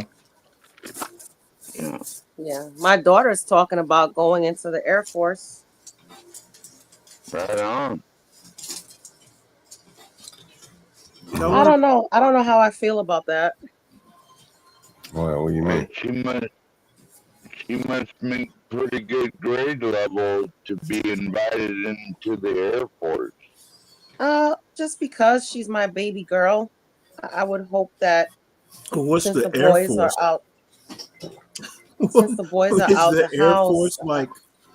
Tell her she needs to go into Space Force and be with Elon. Oh no! She could be a space cadet. Oh, that's even more scarier, Stanley. I swear. Hey, you know what? It's. I'm pretty sure I wouldn't be surprised if they share like basic training or whatever with the Air Force. That's my last one. That is my baby. that is my baby. Well, you might as well. I'm already having feelings about her, like working and sometimes she comes home midnight, 1, 2 in the morning. That's my baby.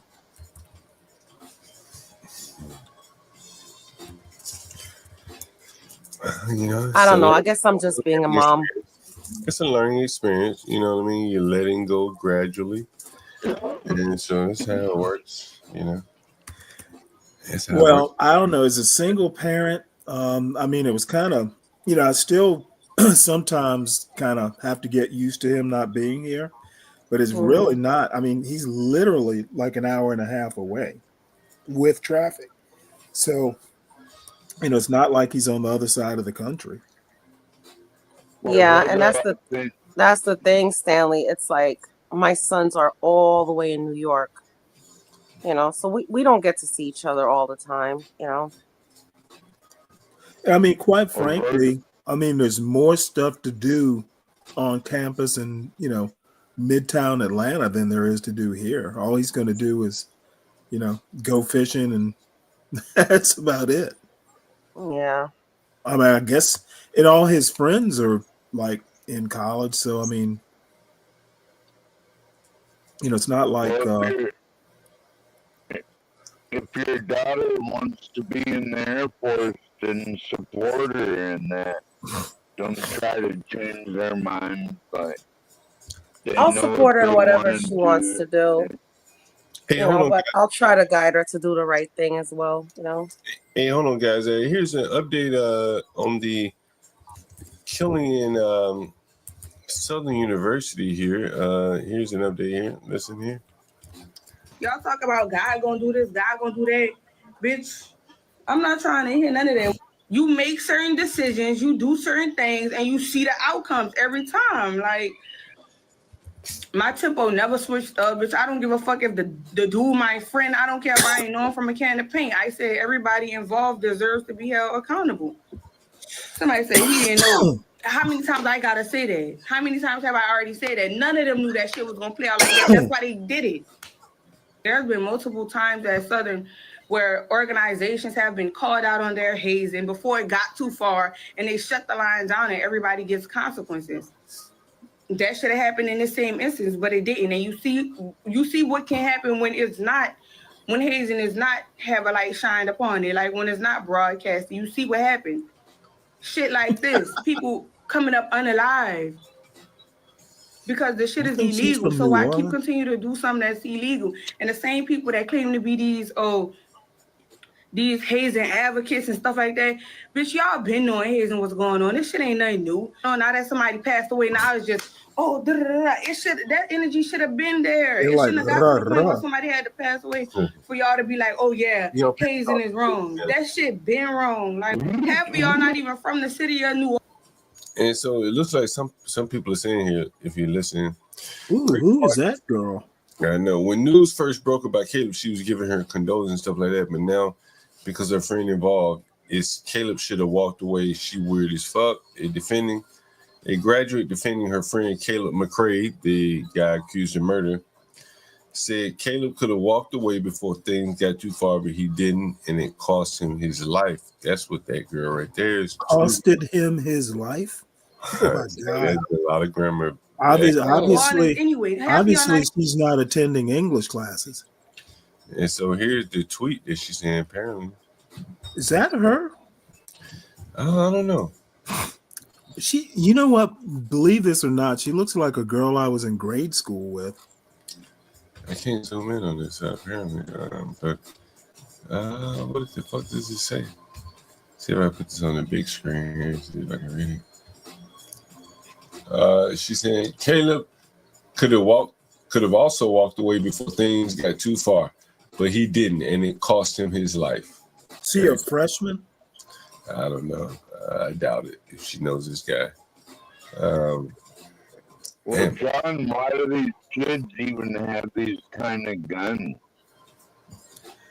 to be able to do that shit? Well, no, they punched him, and they're saying he had asthma, and she's saying, she's defending the facts by saying they don't do a full background medical check before they allow you on the line. So she's defending them by their activities, saying that. What sorority is she in? Well, she's saying she said frats. Do a full background check.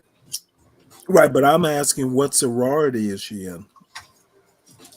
I don't know if she's in any of them. Let's see. Because I can't imagine someone who's not in that Greek system even defending it.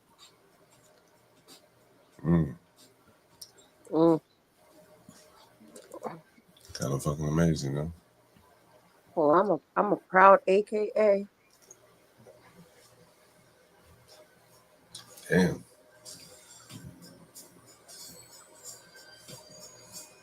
Damn. Oh, you're just like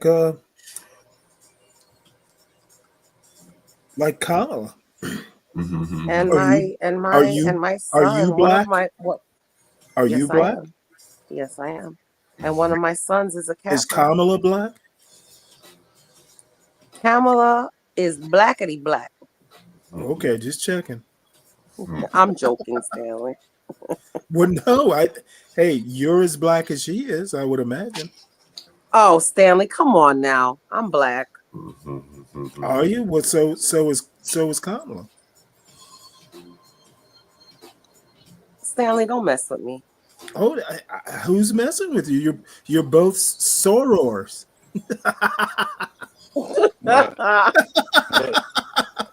That's my sister. That's right. Hey, Ebony, did you know that I'm not black and I'm not white either, according to Stanley? Oh, you want to know what you are? Oh my God. Heck you, Stanley. You are translucent. Oh Jesus. We can see the So I'm wines. Casper We can see the the Friendly wine Ghost. sloshing around in your body. Casper the Friendly Ghost, and cool. Pretty much. His race is box wine. He's a Franzia. He's a And Franzia. I like my coffee like I like my women, strong and black, just like Virgo. Oh Lord.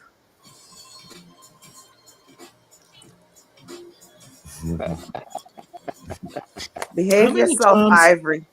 Mr. Virgo's in earshot. How many times over the decades have you said that? I wonder.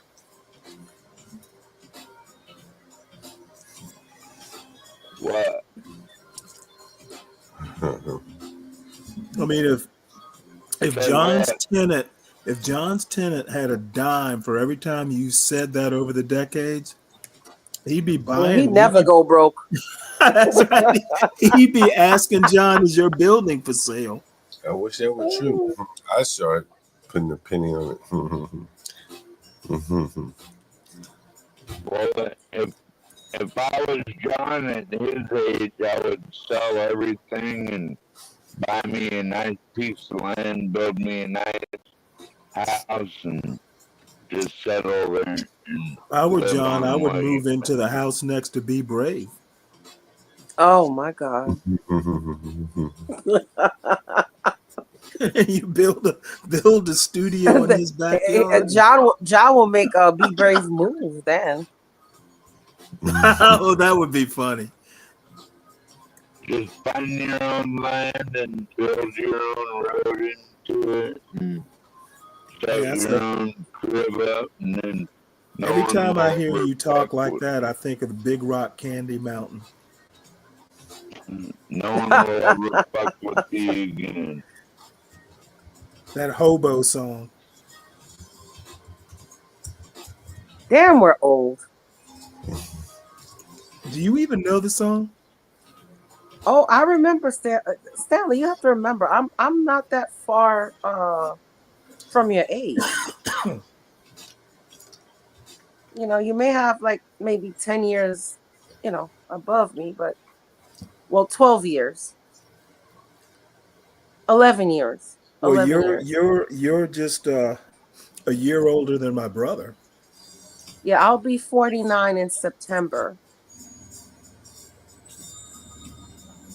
Well, I guess my brother will be 48 in August.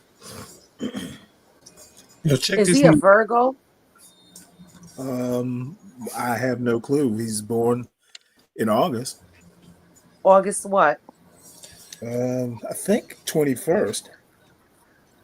Oh, he just missed Virgo.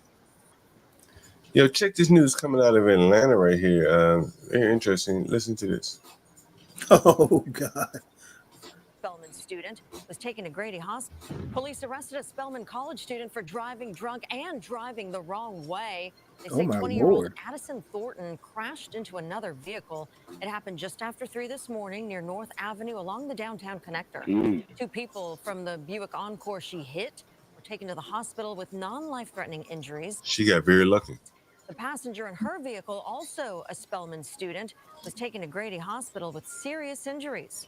Thornton now faces several charges, including DUI and possession of a fraudulent driver's license. Oh shit! Illegal immigrant, John? No, she's a young Spelman. Well, let's just say she's a former Spelman student more now. than just your care plan. Pretty much. That's pretty much the case. I was going to show you something else out of Atlanta. When was this? Today? It can't be today. Last day or so. Let me see if I can find what I was going to show you out of Atlanta. Because it's still light here.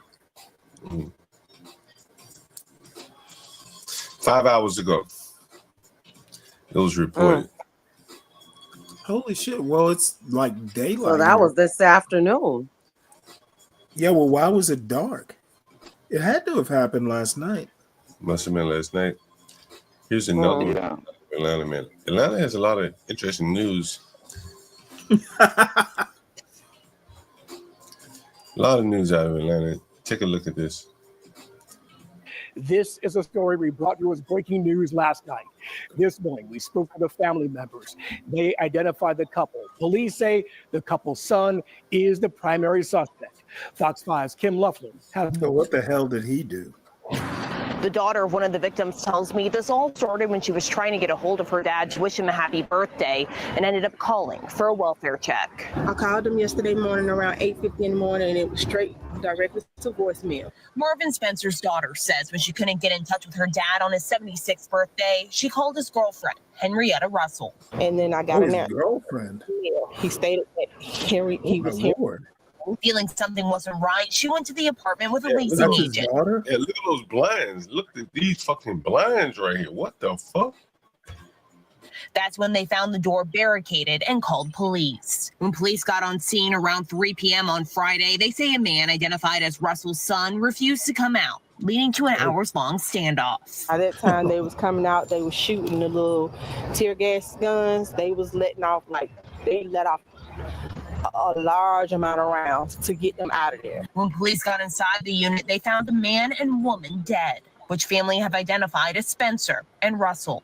Police say Russell's son also held a woman at knife point in the apartment during the standoff. They say he met the woman that day at a nearby MARTA station. Police do suspect the son of killing the couple. Family was allowed back inside the unit on Saturday. I don't know how she didn't smell it.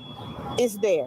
I don't even know how the neighbors could smell it through the vents. Right now, it's unclear when or how the couple was killed. Spencer's daughter says she last talked to her dad on February 21st, and police say he did pay his rent on March 1st. I called on the 3rd, no answer.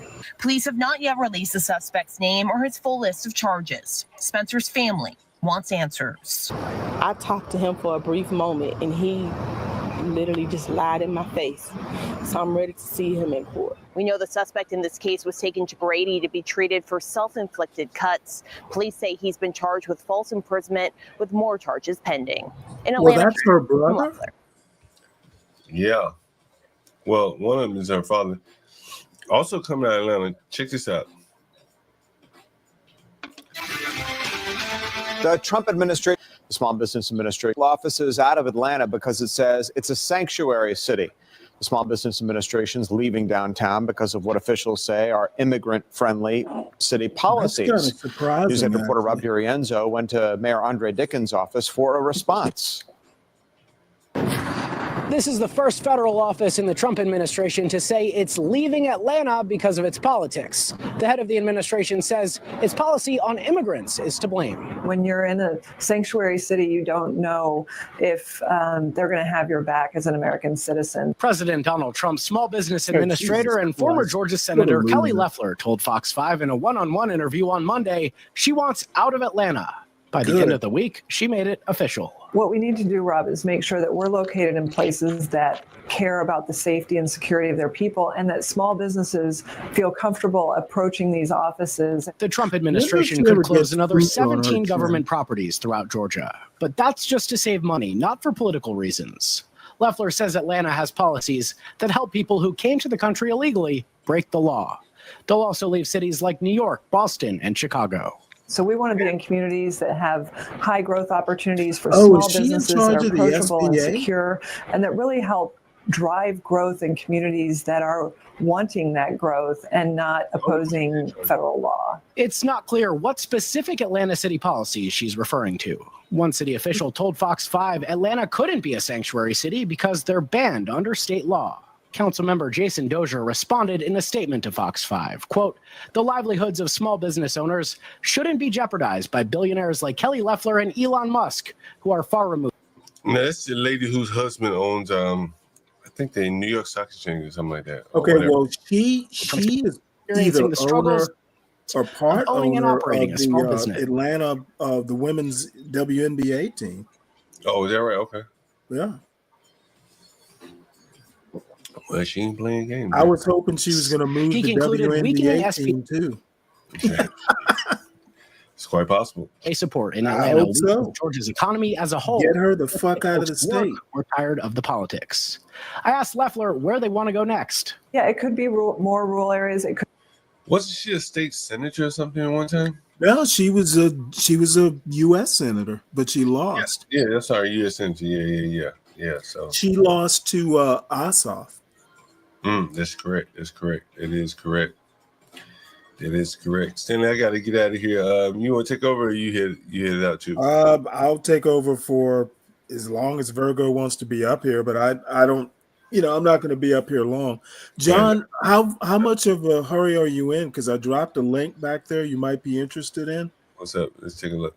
It's okay. It's an Atlanta story. They're basically welcoming the 2,000 federal vacancies of federal workers. Basically, they're doing DEI for the federal workers, guaranteeing them first interviews and that sort of thing. There's a video if you go down. Let me see. You know what I think just off first glance? That it'll be kind of like is this it? Okay, yeah. Let's take a listen. I'll tell you my thoughts afterward. We're going to hear this afternoon County Chairman Rob Pitts, who will be discussing a new initiative that he is bringing forward to Fulton County. I know there are some folks who are also watching the live stream, so just want to make sure everyone is set. Thank you. I lost my speaker. Chairman? Yeah, start over. Here he is. He's a big deal, ladies and gentlemen. All right, thanks everybody for joining us this afternoon, particularly on such short notice. And let me begin with this. Some say you're fired. I say you're hired here in Fulton County. The reason I say that is because there are at least a couple of thousand Fulton County residents who have been displaced as a result of Doge. These are experienced people, they're qualified people, and they're very professional people who are residents of our great county. Couple that with the fact that of the more than 4,500 people who work for Fulton County, we have approximately 800 positions that are authorized positions, that are funded, but they're vacant. So we need good, qualified, experienced, professional people working here at Fulton County. So from my perspective, I think that it's incumbent upon us in public service, Fulton County government, to look after those who are residents of Fulton County. Key point, who are residents of Fulton County who have been displaced by Doge, and offer them an opportunity to come to work for Fulton County. Must meet 3 criteria. Number 1, they must be a resident of Fulton County. They must meet the qualifications of the job. And if they do so, they will be guaranteed an interview here. Now, I gave you the numbers for Fulton County, 4,500 plus employees, approximately 800 vacancies. My guess is that those same numbers are true for, it's all proportionate, for the city of Atlanta and the other 14 cities within Fulton County. There will also be vacancies within the Atlanta public school system, the Fulton County school system, but more importantly, the private sector. There are thousands of jobs that are vacant. We have thousands of people who have been displaced by DOGE once again, who are residents of Fulton County. So I've directed our head of our Human Resources Department to begin immediately to reach out to all of those residents of Fulton County who have been displaced and give them an opportunity to come to work for Fulton County. And at the same time, I'm calling on the leadership, other public sector, City of Atlanta, the other 14 cities within the county, again, Atlanta Public Schools, Atlanta School Board, but more importantly, once again, the private sector, those companies that are domiciled within Fulton County, who also have vacancies, who also need employees, to give them the opportunity. So this is the right thing to do. It's the right time to do it. That's why I say, some say you're fired. I say you're hired. Any questions? Pretty straightforward. What is it for him to start? So is that immediately? It started today. Where did you get the information or the estimate of 2,000 Fulton County residents displaced by DOGE? And also, by displaced, you mean laid off or?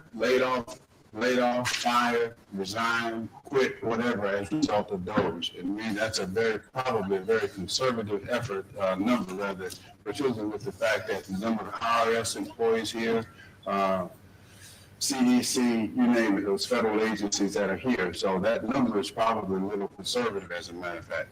But just Fulton County, we have a tremendous need here. Give you a personal example. I've been looking for almost 3 years now to hire a qualified, competent executive assistant who lives in Fulton County. Haven't been able to do so. But my guess is.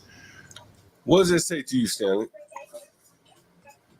It says those 2,000 DOGE workers that are, or the workers that have been doged are lucky.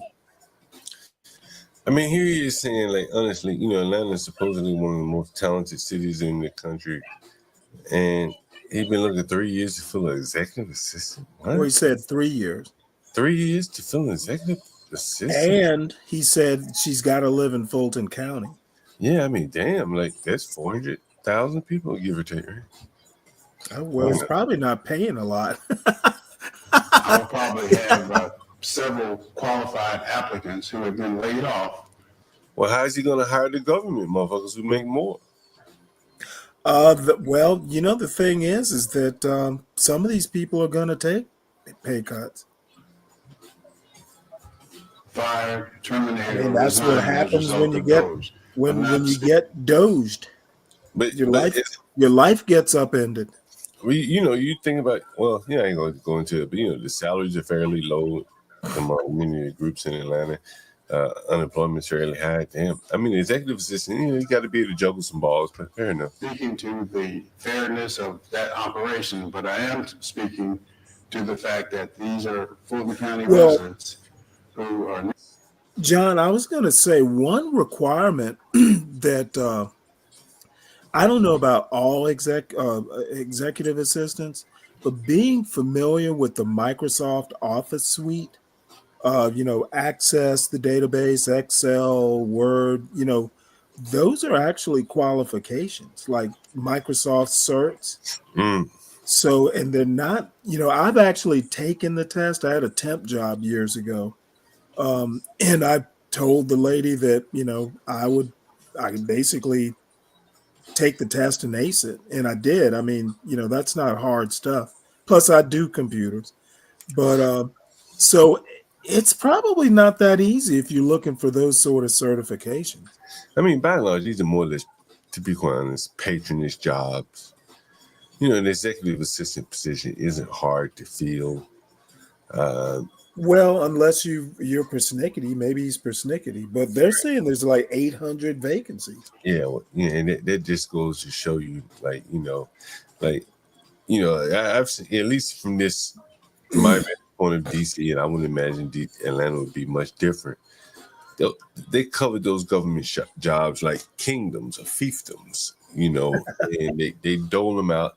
And I'm not saying that this is Atlanta is any different than Denver, Colorado, or wherever. But I would imagine that probably contributes to them being short. Well, I Because- can tell you right now, there are people who don't want to work in Atlanta. If someone said, "Hey, we got a job for you in downtown Atlanta," I would just fucking cringe because the traffic is horrible. Well, all the jobs probably aren't downtown Atlanta, but the other part is it like Oh, well, they're all in Fulton County. well, yeah. But I bet you that the bigger part is like, you think about someone like Get Crack. Get Crack, he often talks about he doesn't want to enter an organization where the politics are involved. And coming into a government like Atlanta, you're going to be entering an area with a lot of politics. Now, you may have had that in the federal government, but the pay is higher and the work is less. And I don't know, it's just interesting. I don't know. I mean, DMVs, you've used that as an example. Yeah, but I mean, I'm sure he's hiring more on the corporate type level, the executive level, go IRS and people like that. But anyway, Right, but I can't imagine they do more. They do now. She might, an executive assistant can be, depending on who you're working for, it can be a big job. Yeah. And the thing is with all the corporations around here, I can't imagine a good executive assistant not making a decent wage. Oh, yeah. You're probably right compared to what an executive assistant could make, say, working for Coca-Cola or Cisco or, one of those Googles here, Amazons here. It probably is pretty low pay. Yeah. Let's take a listen. Now in need, and we have a need here that these people can fill.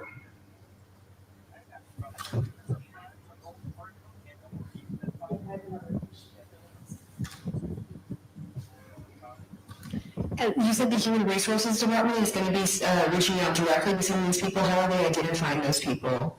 They will. I'm not sure what the exact process will be, but I know that we'll be placing something on our website and promoting it by whatever means necessary. But I mean, this is going to help right here. I mean, I can imagine what's going to happen in our office in particular. So whatever you can do to help, because these are some people are hurting, and there's no doubt about that. Again, I'm not addressing the why of it, whether it's fair, unfair.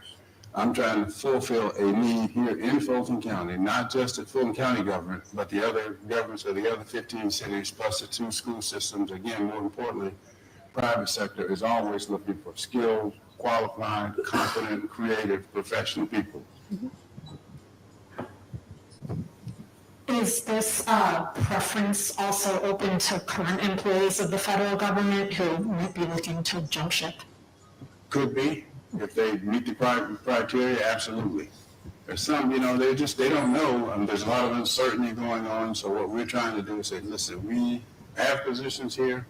If you're qualified, if you're resident of Fulton County, and that's my goal number one, looking after those who live in Fulton County. I feel very strongly about that anyone who works for Fulton County should be a resident of Fulton County. Obviously, we can't make that retroactive, but we can going forward with respect to people who have been displaced as a result of DOGE. Hi, Chairman Pitts. Erin Rogers with Channel 2. I know that you said this will be finalized or formalized on the 19th at the board meeting. Then what needs to be done to finalize this? You're speaking to the resolution that I'm going to have before the board, which sort of will,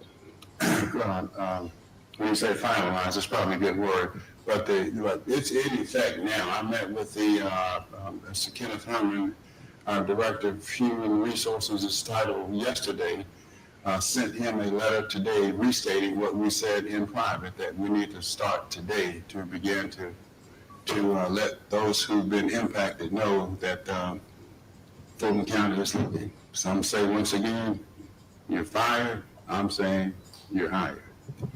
Thank you. Okay? One more. Yes. Chairman, a reporter who was watching online asked us, one moment, if the jobs are authorized, are these positions already in the budget for payroll for the positions you're discussing? Yes, they are authorized positions. They are funded positions, but they're vacant. This is full-time and part-time positions. Thank you, Chairman Pitts. You know, one thing I have to say, he's very well spoken, very good press conference demeanor. Yeah, older gentleman handles himself very well. Yeah, indeed. I gotta get out of here for a bit, Stanley. I'll be back. Okay, how long do you think you'll be gone? No telling. Because Virgo, are you even there? She may have stepped away for a bit, but take it at your own leisure there. Whenever you get time. I just as soon shut it down. All right, I don't, really have anything, and Virgo's not there. Because actually, if Virgo was there, we could go over a few recipes, but that's bound to bore some people. I'm gonna get out of here either way, Stanley. All right. You decide. Well, it'll either be running or it won't. All right. Sounds good. All right. Have a good day, Red. Please support the channel. Thank you. Oh yeah. Everyone. John Galt, everybody. Go ahead and y'all make sure you hit the like button. Also, go ahead and subscribe to the channel if you're new. Share the wealth. Subscribe to the Stanley Cross 6000. Virgo, you there? Yes, I am. Oh, okay. Because I was about to say I'll shut it down because I'm actually just finished dinner and we'll look at a couple recipes, but I'm not, really. As a matter of fact, I'm not even doing a show, I don't think, overnight because I'm kind of beat. Oh, that's a first. No, a couple weekends ago, I took a night off. Let's see, recipes. Which all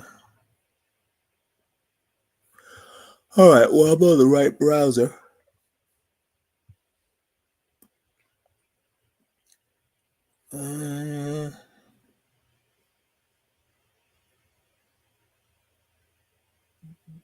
Hey, babe, can you finish that for me? Let's see. Just stir the spaghetti. Playlists, food. Oh, you know what? This is an actual interesting. Hold on one second. Let me share this. I've been looking for a recipe that basically. I know that Chinese restaurants don't take their rice and refrigerate it overnight to make fried rice. Mm-hmm. And finally, I ran across the way they do it, which is basically steaming their rice. Yeah, and if you have a rice cooker, that's the perfect way to steam it. I don't have a rice cooker, and I don't know if my I have to take a look at my crock pot. It might have a rice setting. Do you have one of those Instapots? It's not an Instapot. It's a Hamilton Beach one pot or whatever it's called. I think it does. It might be able to. I think it has a rice setting, but it's got to have some. I have to check the box to see if there are any attachments. Yeah, and the rice in the rice cooker is different. Like you do 2 to 2 on 2 cups of water to 2 cups of rice. Yeah, because it's in regular. But us Caribbean people, we just eyeball it. But as far as like measuring, it's 2 to 2. But I noticed in a rice cooker, it's like 3/4 to I think 1 or 2. So it's really weird. So you would have to find the instructions on how to make the rice, or else it's gonna come out really. And you just dump it all in, or is there a basket or something? Well, you wash the rice and then you put it in, and then you put the water in, and then when I'm making fried rice, I don't put any salt or any butter. I just make it plain Right. because the Because you're gonna soy add soy sauce has, sauce. yeah, soy sauce and oyster sauce has sodium. So Right. Okay. Well, this is how she does it. okay, let's see. It looks good. Well, they do. I'll show you. Their method is Follow weird. this foolproof method. There's no complex water ratios, no jet engine stoves, no leaving plates in the fridge overnight. By the end of this video, I promise that you'll be able to get from dry, uncooked rice to perfect fluffy fried rice in 30 minutes time, give or take. So then, to start, like always, you should rinse your rice. Here we're using 230 grams or about 1 metric cup of jasmine rice, but any medium grain rice will work. The purpose of this rinse isn't just to give it a wash, but also get off a bit of that surface starch, which can sometimes cause a bit of gumminess. Then get a pot of water up to a boil and dump your rice in, cooking it like it's pasta. We're not aiming to completely cook it through here. Yeah, What we're they doing is parboil it. parboiling the rice, which will make it firmer and less sticky. Oh, So okay. after 3 minutes of boiling, drain and, importantly, keep that rice in a fine mesh strainer. Then give your pot a quick rinse, add in about 2 inches of water, and get that up to a boil. Then take the rice that's in the strainer, spread it even, and poke in a couple holes through that mound with a chopstick, like so. We're going to be steaming this for 15 minutes, so nestle the strainer over your bubbling pot, cover that up, and wrap the edges with a damp towel. The towel will sort of seal things, but you don't need to be too paranoid about a little crack here or there. And you could alternatively just wrap it with foil if that makes more sense for you in your kitchen. This parboil and steam method is a traditional way of preparing rice in different pockets of China, and it's also a pretty common approach in restaurant kitchens to prep fried rice. Although in China, you'd probably see it done in one of these big cool buckets made specifically for the job. So then, as that's steaming, it's at this time that you can prepare everything else.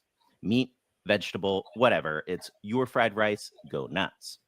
For us, we're going to keep things super basic today and just do a simple egg and scallion fried rice just to give you a bit of a base. But we will have a few more ideas for you down in the description. Then, after that 15 minutes of steaming, just take the rice out, spread it on a plate, and this is ready to fry as is.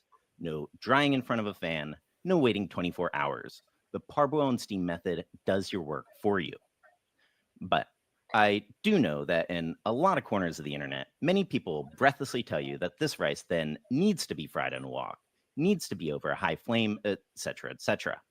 Now, we like woks, we like gas stoves, but I promise that they're not mandatory. And to prove it, we'll fry this up in a nonstick skillet over this little induction stove that we usually use for hot pot. So then, burner on medium-low. Go in with a tablespoon of oil. Here we're using lard because lard fried rice is incredible. You ever use but lard? Really use whatever. Then, Yeah, go in I've with used 2 beaten eggs, I can make my which own I taro. know is also a matter of great debate. What we like for our egg here is little bits of grain-sized egg evenly incorporated within our fried rice. So to get there, we'll drizzle the egg in while stirring, then continuously kind of smush it to break it up. After about 3 to 4 minutes of that motion, you should be looking at something a bit like this, which is called gui hua dan or osmanthus egg in Chinese. But if you don't care or if you don't feel like it, a quick scramble would also be totally okay. So at this point, just scooch that all to the side and up your heat to medium. Then go in with another tablespoon half of lard or oil, and to that, toss in your rice. Give that a quick fry to coat the rice with the oil, then mix everything together and fry it all for about 1 minute. If you like a little soy sauce in your fried rice, go in with 2 teaspoons, then mix it up and fry that for another minute. Then season it, totally to taste. But what we like is a half teaspoon salt, 1 teaspoon sugar, a 1/4 teaspoon white pepper powder, and a 1/4 teaspoon MSG, which is totally Western supermarket available, by the way, under the brand name Accent. Quick mix, toss in your chopped scallions. This See, was what's 40 grams worth, surprising by to the me way. is they don't use Another quick five mix, spice. then heat off. They And don't use just what like that, rice? you've Five got yourself spice. some egg fried rice. No sweat, Oh, no hassle. done top to bottom. No, I in a don't use normal fried for dinner spice amount of in time. mine No, either. the five. You know what five spice is?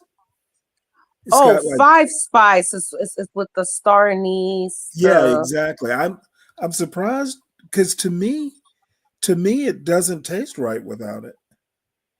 Well, here's the thing. The five spice is so strong that you just need like a tiny, Exactly. not even a teaspoon, maybe a quarter of a teaspoon of it, depending on how much rice you're making.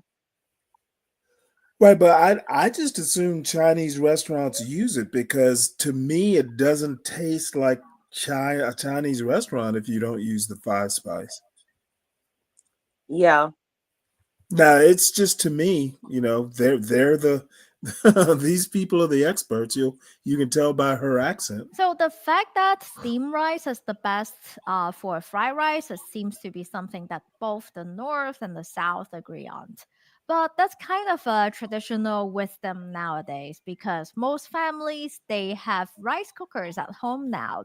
And when you're living with your Chinese family with a rice cooker, you often have some leftover rice in the fridge. And it just makes perfect sense to Well, my just fry them Chinese up family into doesn't fried like me rice the that next much. day. So if you are making fried rice, no need to make your rice, let it left over for a day, and then cook them again the next day. Just steam some and fry them up directly. They will be perfect every time. So right, check out the recipe in the description box. A big thank you for everyone that's supporting us on Patreon. And of course, subscribe for more Chinese cooking wisdoms.